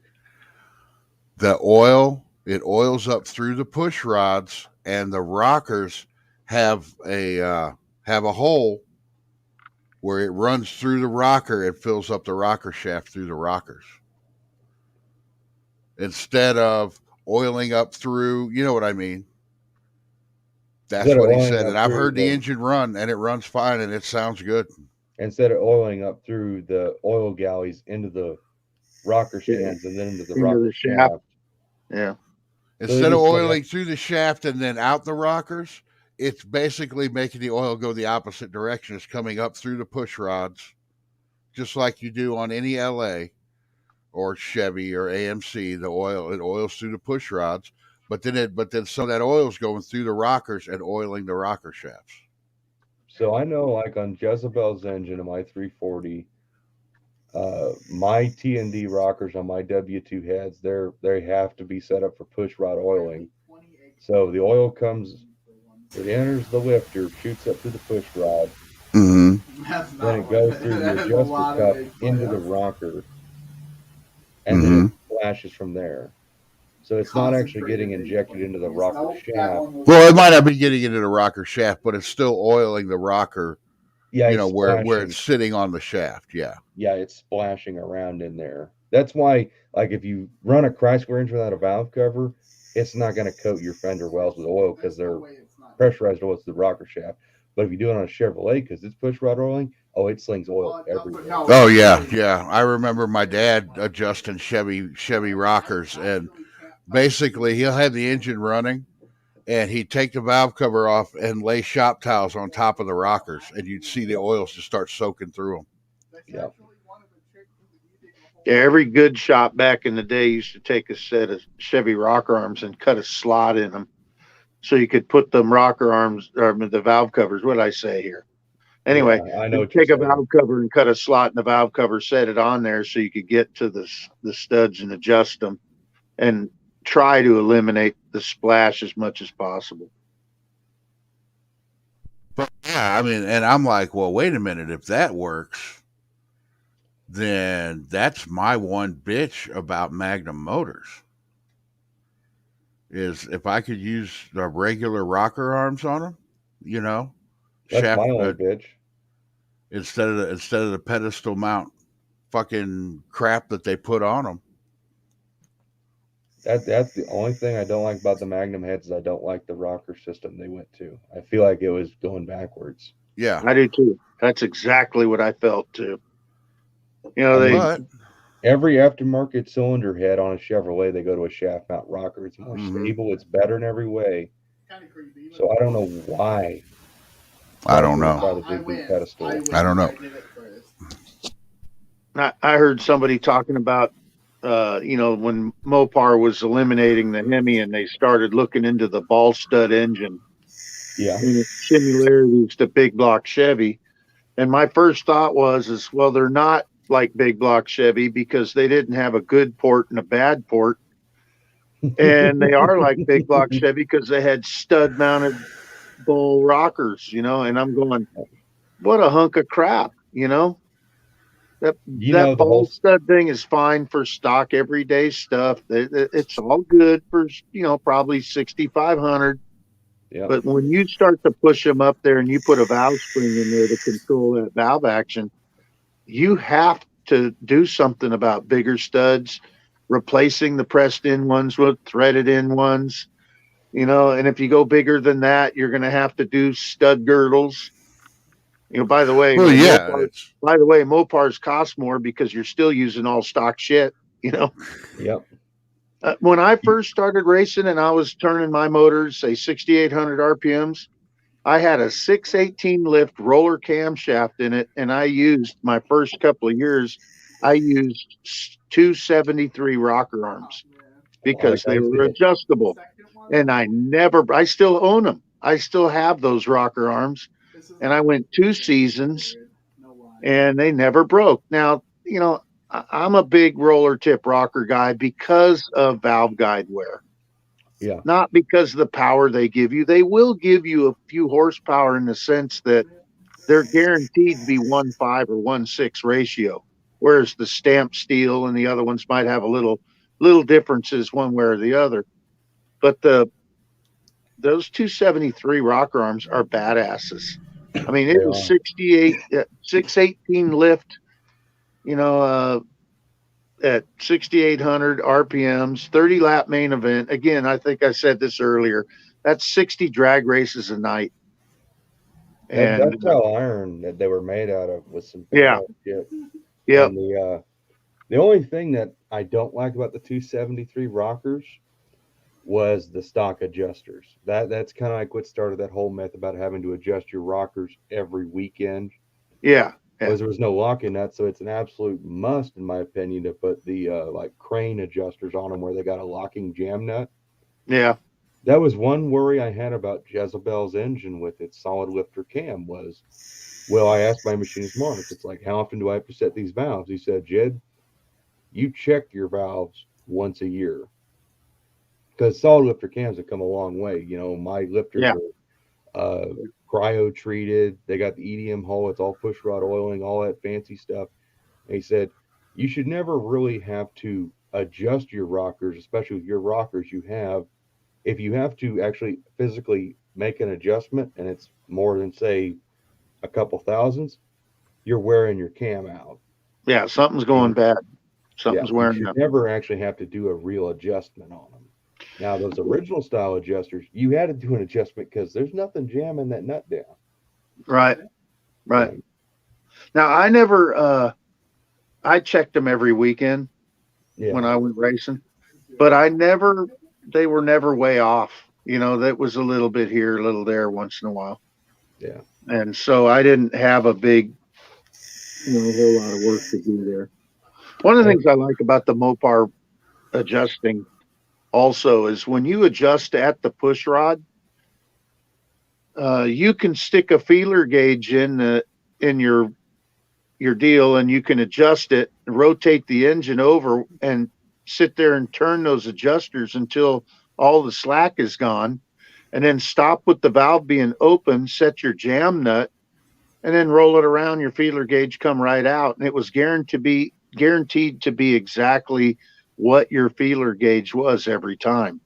Now with a ball stud, you can't do that. With a ball stud, if you start to adjust it down and you stop when it's loaded, you just can't adjust it. Not to mention it's a jam nut anyway. Yeah. And anyway, I can't even think of how to describe it right now. It does not do the same thing as when the adjuster is on the push rod. Have you ever heard the full story on the tragedy that is the ball stud Hemi? Say that again, Jed. Oh, have you ever heard like the full tragedy or tragic story of the ball stud Hemi? No, not really. I mean, I know it was a 400 or a 440, and I don't know much about it. Well, so I've seen one in real life. There's only one of them that still runs today. It's in a Barracuda, I think, isn't it? Yeah. So a good friend of mine actually had the opportunity to buy it from Landy when Landy had it. Yeah. And the whole story behind it, I'll do my best to try and give it the credit it deserves. But when Landy ended up selling the ball stud, it went to, I think, John Aruza. And that engine was always designed for 71 to 4 B body. That's what it was designed to go into. And because it was emissions and all this other stuff supposed to fit. And, an engine like that'd be like taking a running dual overhead cam Hemi, boring and stroking it, and putting a giant cam in it and making it a hot rod engine. That's exactly what John Aruza did to the ball stud Hemi. He took everything about it that was originally, the wrinkled black valve covers, everything that made it what it was supposed to be, and he completely, lack of a better term, goat fucked it. Yeah. You take an engine that's basically one of one, the only one left in existence, and you hot rod it, and then you shove it in a car it was never designed to be in. Yeah. And I feel like that was a tragedy. And I a lot of people give him credit for putting it in that car and it runs and it's on that YouTube video, but I feel like when Landy on it, he at least gave the engine credit, like leaving it the way it was supposed to look and function. Yeah. Now Good night, Joe. I don't know if it was a running car. It was at a museum in Tennessee. I want to Yeah. say it was Pigeon Forge area. And it was a blue, I want to say 68 or 9 Barracuda. Yeah, it's a notchback. Yeah. Yep. So you're talking about the same car, I think. But anyhow, I did see that car, and the valve covers were painted orange. I remember that. I took pictures of it. Yeah. But yeah, I It's a heard. damn shame. I do think I remember something about that too. It's like that's dumb. Some of the other rarities that Chrysler did that kind of irked me was those 1957 or 56 electronically fuel injected Chrysler God. 300s. Oh God. I think there's 3 known existence. One of the guys that got it, I guess Chrysler's way of fixing it because it was a failure was to put the dual 4-barrel manifolds back on them. Yeah. And they had put the guy's electronic stuff in the trunk of the car.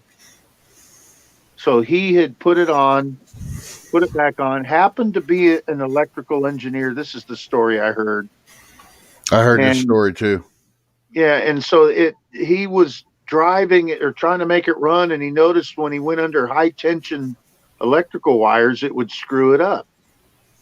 And there were leaky capacitors and all kinds of crazy things. So he was able to re-engineer these very simple things that apparently the Chrysler guys weren't capable of doing and fixed it.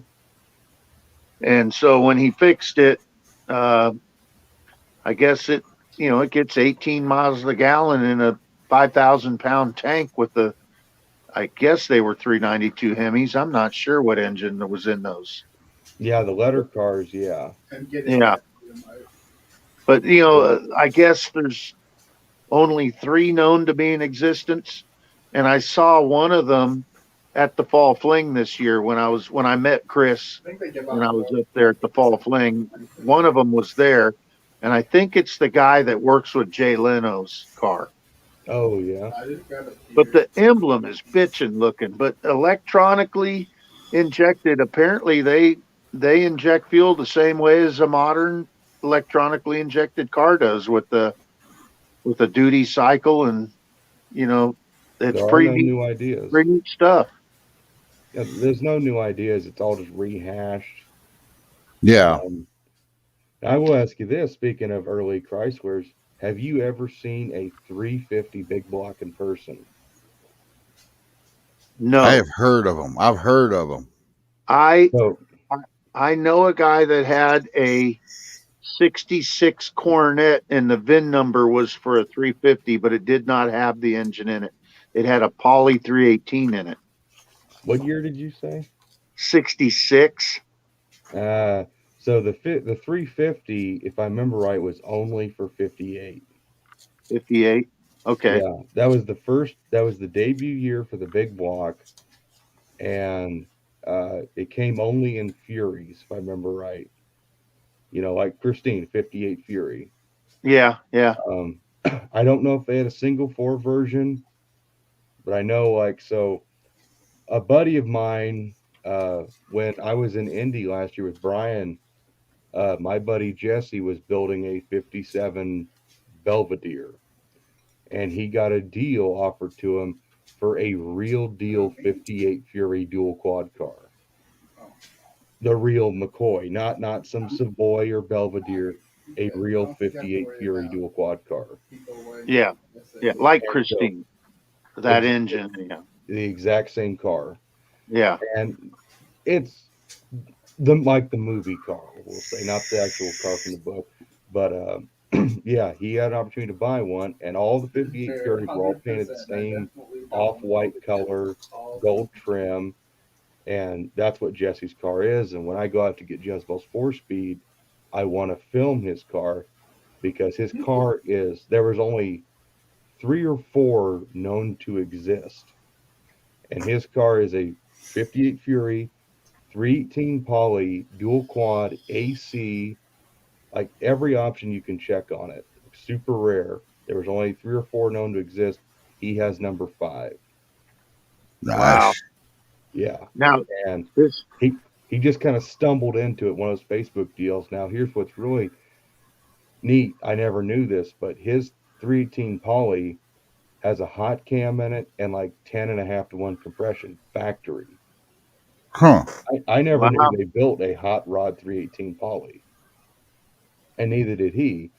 And he has this conundrum on, does he rebuild the original engine? Because he wants to restore the car eventually. The car's got a cool look to it, but it's also one of those cars where you leave it alone, yeah, but at the same time, it's worth so much money, you need to fix it. But he also hates that factory white. And I just told him, dude, it's a 58 Fury. It has to go back 100% original. yeah. And so he's been hemming and hawing if he's going to paint it the right color or not, because he hates the color, and so does his wife. But it's kind of like, it doesn't matter. I mean, it's like, you just do it right. Yeah, that's an investment vehicle. But he did actually get a really good deal because it's an all numbers matching car. He has the engine, everything. But he got a bitchin' deal on a 350 big block. Now, this 66 Cornet I'm talking about was not 350. It was 361. Oh, 361. Okay. Yeah, and I got that mixed up. But anyway. So Jesse actually did get a 350 big block. And that's kind of the next question is, do we keep the 318 and try to rebuild it back to factory specs, which would be really hard, or do we build the 350 big block? Because he has one. And a lot of people don't believe me, but that 350 big block, everything on that engine is special. There's no interchangeability as far as parts. Like 440 water pump will bolt to it and it will work, but it's not the same. Timing cover's different. The block is different. Heads are different. Valve covers are different. The intake is your standard, what we know as a low-rise dual quad air intake. But literally there's so much stuff on it that is wildly different. Like you look at a 361, 383, 400, 440, you know exactly where the date codes are stamped or cast in. The 350, they're in completely different places. On the big block heads that are on that 350, you have those provision holes on either side. They're not even drilled. The valve covers, the way the wires are routed, they have these special looms that are built into the valve covers. And it's a 4-bolt valve cover. Like a Max Wedge type valve cover? Yeah, 4-bolt like a Max Wedge, but yeah. It's probably not interchangeable, but 4-bolt. Well, they would bolt right on it. And that's the thing. You can bolt any head to this engine and it will work, but there's so much stuff on that engine that is so unique. It's so wild. I want to document that engine because I've never seen a 350 big block in pictures or in person, and getting to see one, I think it's a great education piece to be like, this is where the big block started. Yeah. I've heard of them, but I've never seen one. And it's, I tried explaining it to a buddy in Tennessee, and he's like, oh, it don't matter. That thing is stupid. It's kind of silly to try and rebuild something like that. And I was like, dude, without this engine, we wouldn't have the Hemi. We wouldn't have anything. And this is the grandfather of everything we know and love as far as big blocks go. And the fact it's so wildly different but yet same, I don't know. I'm just an engine guy. I'd be really interested. So we had a 350, we got a 361, we got a 383. Were they, the 273's got such a beaker little piston in there, with It's the just same like a stroke as a 340. So is that 350 the same stroke as a 383, just a little beaker piston in there? Yeah, it's actually comical. The piston it's a small piston, and the webbing between the boards is like that thick. Yeah. So that's the one thing Jesse will change about the 350 regardless, is he's going to take that damn crank out of it because it has one of those extended cranks for that factory transmission. Yeah. Gonna ditch that crank, put a 3D3 crank in it, and run a normal 727 because find a Yeah. guy who can work on a cast iron torque flight or power flight. Yeah. Now, Yeah. You can easily stick that in storage and keep it, whatever. But now you got a usable piece at least. Now, is the bell housing the same? Yeah. So They bell didn't. housing. The only thing they really changed was just things to make it easier, Yeah. more accessible. I was going to see if I can find the pictures Jesse sent me so I can send them to Brian so we can put them up. Just so you can see some of that stuff. That's freaking interesting as hell. I can't wait to see something like that. I'm a geek. It'll get you 2 views, me and someone else, but I'll watch it. That's just awesome. I'll be watching it over and over because I'm an engine nut. The cars are cool, but I'm an engine guy. Yeah. Just like I've always wanted to own one of the tall deck 3D3s. Yeah. The 59 3D3. Yeah. Don't ask me why. Because it's different. Because it's cool. Yeah, it's. I mean, does it make sense to build one of those? No, but who cares?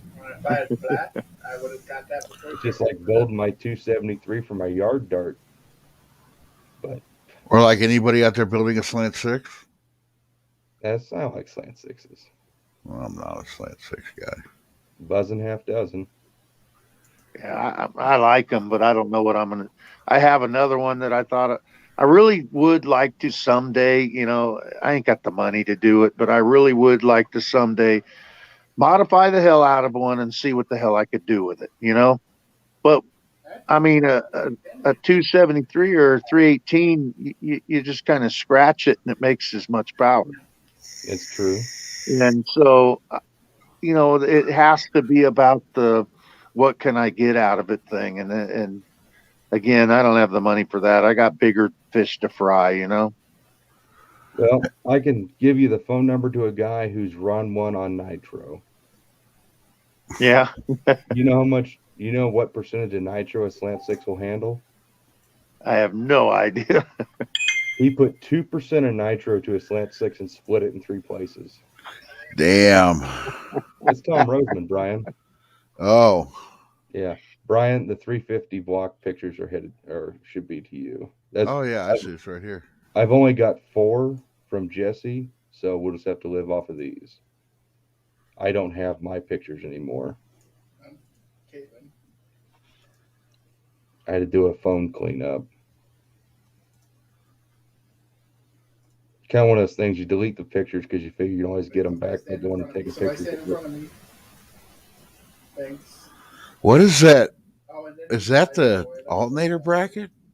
Yeah, it's a generator bracket. Oh, generator. Yeah, okay. So, I should send you these pictures too, Brian. So this engine lived its life. I get scared when you say that. Yeah. Well, this engine was in a dirt track car for the longest time. And when Jesse got it, came with all the factory stuff, including the race headers. Oh, damn it. Man, it looks like they do look like max wedge valve covers on there. Yeah. Those are the headers that came with it that it was running. I told Jesse we need to take that engine, get it running, and fire it up with those things. Yeah. All the Chevy guys, it's got ram horn exhaust. So does the 350 Mopar. Yeah. But, I mean, you look at the valve covers, you look at the way the manifolds are done. And if you look at the timing tab pointer on the timing cover, the motor mounts, I mean, there's just so many things. If you just actually get like real close, like look at the front of the block, that little bit of writing Brian bounces on, that's all the date stuff and the casting numbers. Oh, that's cool. It's so different, but yet the same. So what year is that? That's a 58? I think so. And there's the car actually in the background. Oh, okay. Yeah, that's Jesse's 58 Fury. That's the real deal. Man. What is that? That's the motor mount. That's a weird motor mount. Yeah, if I remember Jesse right, I don't know if. Oh, it is the motor mount. You see it on this side. Yeah. Oh, that's cool. If I remember, Floating power.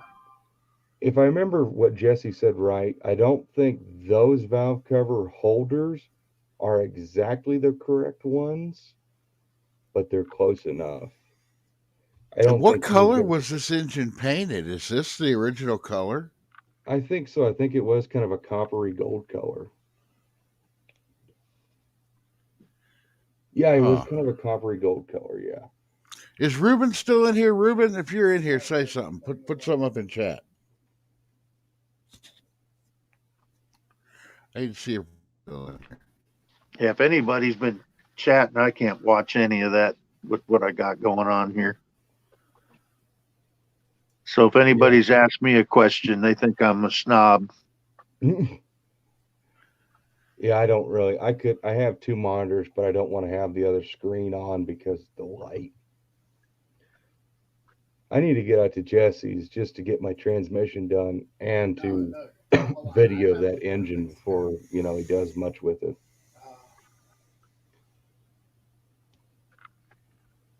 I like that thing. I want to own one of those. That thing is sweet.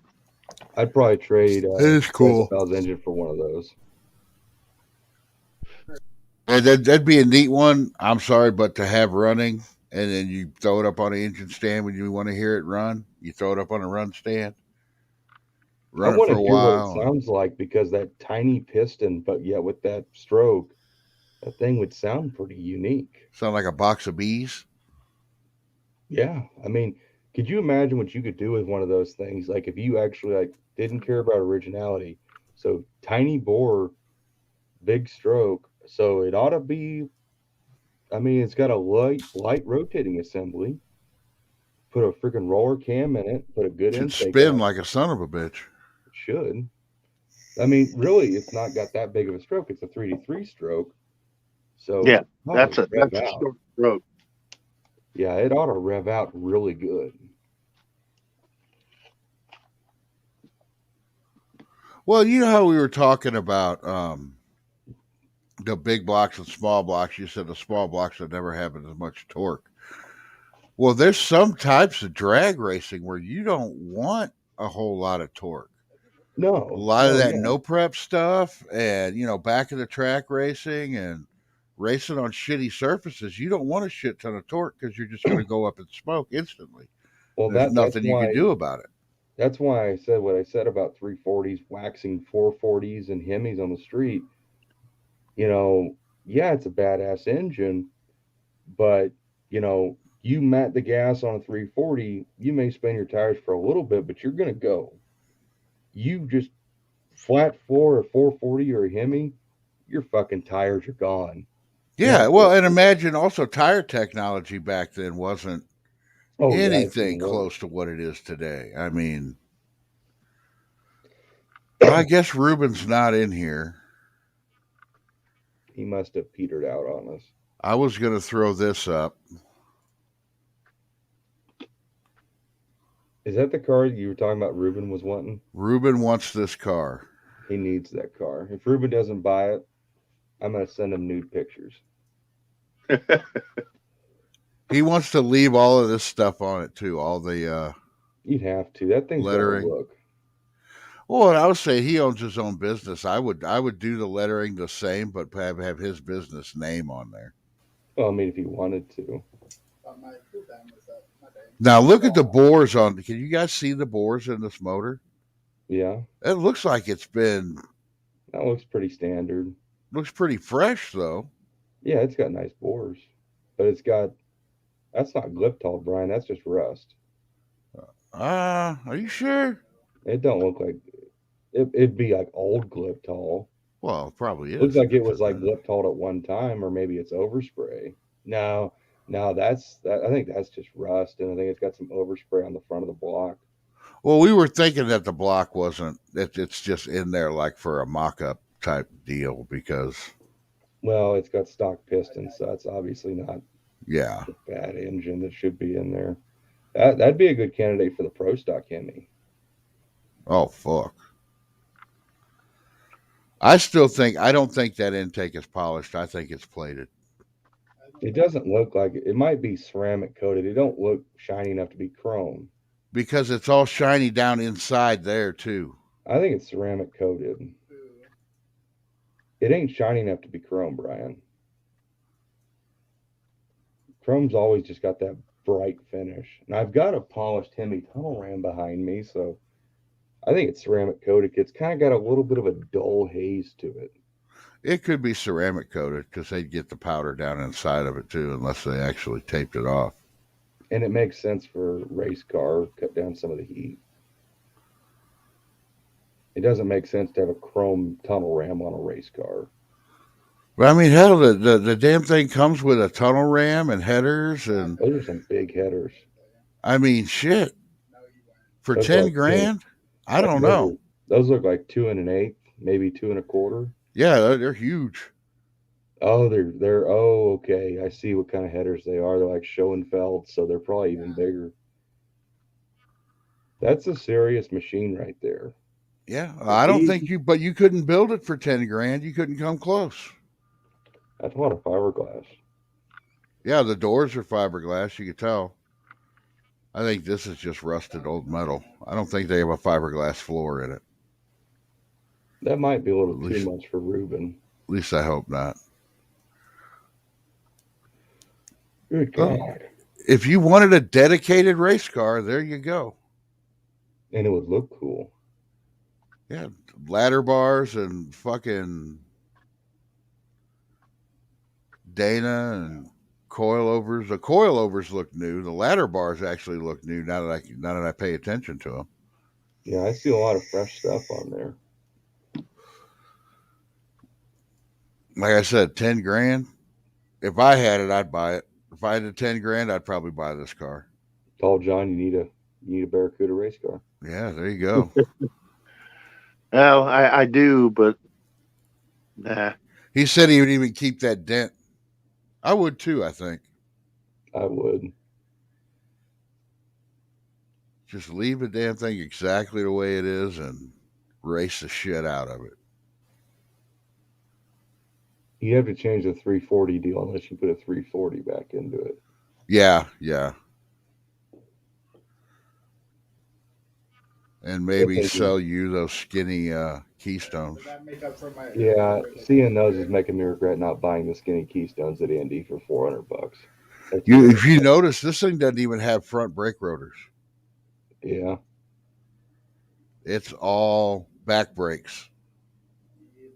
Just like my Javelin. Well, the thing is, when you're running in a car that obviously would go as fast as this car would go, when you hit the front brakes, they're just going to smoke with them little tires on it. It ain't going to stop shit. They're just going to lock up. Yeah. That thing is cool. It is sweet. I'm just in love with Cudas, period. But now if I had space to put it where I could keep it out of the weather, that I think I'd think more about wanting it. Yeah, something like that. You'd have to keep indoors. That fiberglass. Yeah, it'd have to be real fast. I like it. If I had the money, I'd buy it, but I don't have the money, so. You need a Barracuda, like 67, 68, or 69, Brian. No, I need my Duster, and then when the Duster's racing, I need a 71 to 74 satellite. Oh, that's right. Look what I just found. I'm glad Rob's gone. Oh, I found my Twinkie the Kid the other day. I think ours is still. I think the Twinkie's still in it too. Ew. Hey, Twinkies don't have a shelf life. They last forever. Yeah, at least 100 years. Yeah. Yeah. We were cleaning shelves off when Dad bought his new TV, and I was kind of wondering where Twinkie the Kid went. He's not in the Duster anymore. How did he get out of the Duster? He went on one of the shelves in the house because I was showing him to people. Oh. Okay. He's now on top of my new desk. You bringing him to Indy with you? Well, of course. Oh, okay. He travels with me. But Twinkie's got to go to Indy. Oh, yeah. You going to Indy this year, Tall John? I don't think so. Oh, We you got too many should. things scheduled between. I'd love to do the duct tape drags. I want to get Yeah, out. that's way late in the year. Indy's in a few months. Yeah, that's just Indy's in March. First weekend in March. That's just too much. I want to do the hot rod reunion. I want to do the Mo party. Mo party, I'm definitely going to again. So I'll probably see you there. If I get a ride out there, I'll go. Mo party is worth going to. I've been there both years so far, and I enjoyed the heck out of it. Me I'll too. And take me. What? You want me to come and get you? Take you to Mo party? If it's supposed to be, if it's as magical as everybody says, it is. It is. It's just the drive to St. Louis kills it. If I-70 wasn't so fucking boring, wouldn't be so bad. It's just like that's the worst part of Indy is driving to St. Louis. You get to St. Louis, it ain't so bad. I'm driving it to bring you cookies. I'm sorry. Tomorrow. Dad was telling people that too, that, oh yeah, Jed's got a guy coming out Sunday just to bring us cookies. And to clean rat poop. And to clean rat poop. Yeah, I know. You were like when you first told me about that, I was like, oh yeah, we can clean that. We can clean that van out. That ain't no big deal. Then I see the video, I'm like, fuck. I'm trying to think how this works. You're coming out to bring me cookies, but you're also coming out to clean rat shit. Yeah, I do think I am going to bring. I think we're going to need more than one shop back on that. I'll bring mine too. Well, hopefully, hopefully most of it can get shoveled out at Terry's place. Yeah, but still, there's still going to be places where you're going to need to vacuum in there and get it out of the nooks and crannies, and because you don't want that smell to ever come back. You know, whatever I'm watching YouTube, the old lady doesn't watch it with me, but she was sitting there at the table when I put that video on, and I just cracked up. It's the first thing she says, "Oh my!" And then you come back to the door and open it back up again. She's like, "That looks more like a beaver's dam." That's what I thought too. I was like, "You talking rats?" I was like, "I'm pretty sure it's a beaver, Jed." I think you got beavered in that car. There was a comment, I don't know who it was from, but they said something about a beaver's dam, and I was like, oh goddamn, that's a fair point. I was waiting for something to crawl out of it while you were filming. See some little fucking big ass rat head or something sticking out looking at that. What are you doing? Well, until you got to the end of the video and you were showing that, you know, the 440 was going to go in there, I was bummed because the distributor's laying on the floor. I mean, who knows what's down inside that engine now? I want the open holes. I don't know. Oh, man. I'm not 100% certain that's the distributor to the engine. Maybe it's a spare. But yeah, I hope it's not. I hope the distributor's not out of it. Yeah. I'll tell you, if that engine isn't locked up, I'm going to talk to your dad. I want that engine. If it's not locked up, I want to take that engine. I want to take pictures, and I'm sure you'll have pictures of the van. I want to take pictures of that with that big pile of crap on top of it because the doghouse is in the back. And I want to do a video and be like, look, this engine came out of this, and I'm going to put it on my run stand and make it run. If it ain't locked up, I bet I could do it. No, even if it is locked up, maybe you should get it anyways. Especially if it's a 360. If it's a 360, I'd love to fucking... According to the VIN, it's a 362 barrel engine. Well, it's not hard to figure out. You just got to get underneath it and look at the... It'll say on the small block Chryslers are the easiest to identify. Yeah, it says right on the side of what it is. 318, 360, 340, 273. I'm not crawling underneath that van. I will. I'll be there. Better drag it off to a concrete slab and jack it up. Yeah. Or at least gravel. Yeah. Yeah. Oh, you know what? Why are we doing this the stupid way? Have your dad bring the boom truck. We'll just open up the back door, hook the front of it up to the boom truck, and just lift it up and let the shit fall out. That's probably what we're gonna do. As long as you don't hurt. I mean, like suspended in the air, swinging, and the shit just all falls out the back. No. There's going to be some bummed out rodents. Yeah.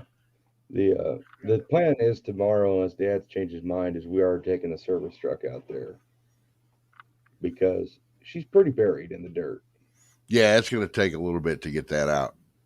And so they found the title, which Terry didn't think they had the title. But he knew he had the keys, but he didn't find the keys. Luckily, the wheels are straight-ish, but without the keys, we can't do anything with the column, and we can't turn the wheels at all. So we're going to have to disconnect all the tranny linkage and shit, which is kind of a bummer. I was hoping they would find the keys. If you clean the, especially with it being a 318, if you clean all the crap out of where the doghouse is supposed to be, you should be able to reach down in there and pop that tranny linkage without. Oh yeah, that's right. Yeah. Without crawling underneath it. And as far as the steering, I don't know. I think, and it's been a while since I worked on one of those things, but I'm pretty sure popping the steering wheel out, getting the turn signal switch off, I think you can get down there and pop the tumbler out and rotate that thing. There's a big metal plate in there. There's a big metal plate in there that has a, and I mean it's a pretty stout plate that's got a bunch of notches in it. Yeah, and you got to get that plate out, and that's a pain in the ass. Kind of a U-shaped. It's not a puller, but little U-shaped thing. You screw it onto the end of the, where the nut goes on the column, and it pushes down, and there's a little round snap ring in there. Yeah. You take that off, and that plate will come right up. I know, like on Jezebel's column, the 70 column, that metal locking ring is actually pinned to the column on the 70. Yeah. I don't know about the van. I think the van has a tilt column, which will add another level of complexity. But yeah, if we have to pop the tumbler out and replace it with a new ignition switch, we will. But I'd rather not, because the aftermarket ignition switches kind of suck. Yeah. Michael did that with his hookers and blow, the 84 truck. He was having some issues, so he bought a brand new ignition switch, popped it in there, hooked it up. Didn't work at all. The wires weren't right on it. So took it out, threw it away, put his original one back in there, and just lives with it. Wait a minute. What's the color scheme on that van? The inside is reddish, isn't it? Yeah, like it's red. Don't you have a red sparkly steering wheel? I have several. Oh, perfect. Yeah. Oh yeah, that's perfect. You gotta get one. Yeah, because I was gonna offer my, but the inside of it's painted black. If I still had a chrome one, I know I had one, and I gave it to somebody I shouldn't have given it to.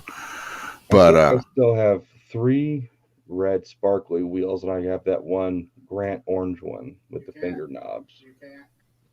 Grant orange one? Well, it used to be red, but it's faded to kind of a burnt orange color. Well, that might fit with the. If I remember, that's got some orange in the paint, doesn't it?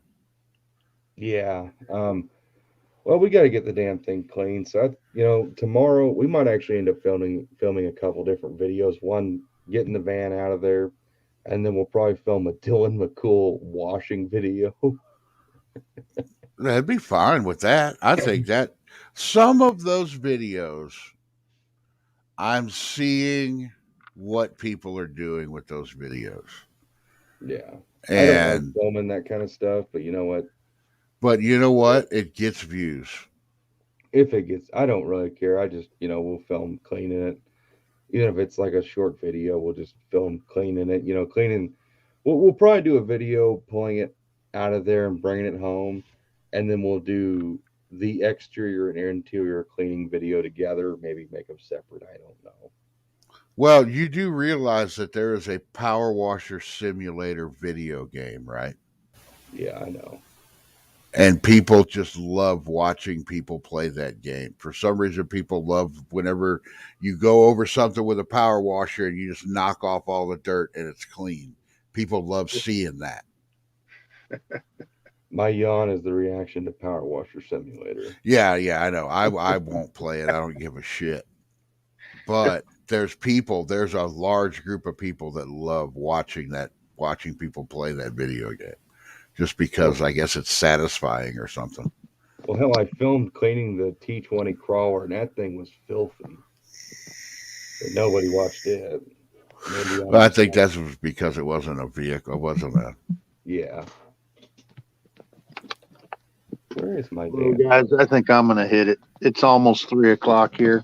Yeah, I'm probably going to get to bed too or play video games. I don't know what.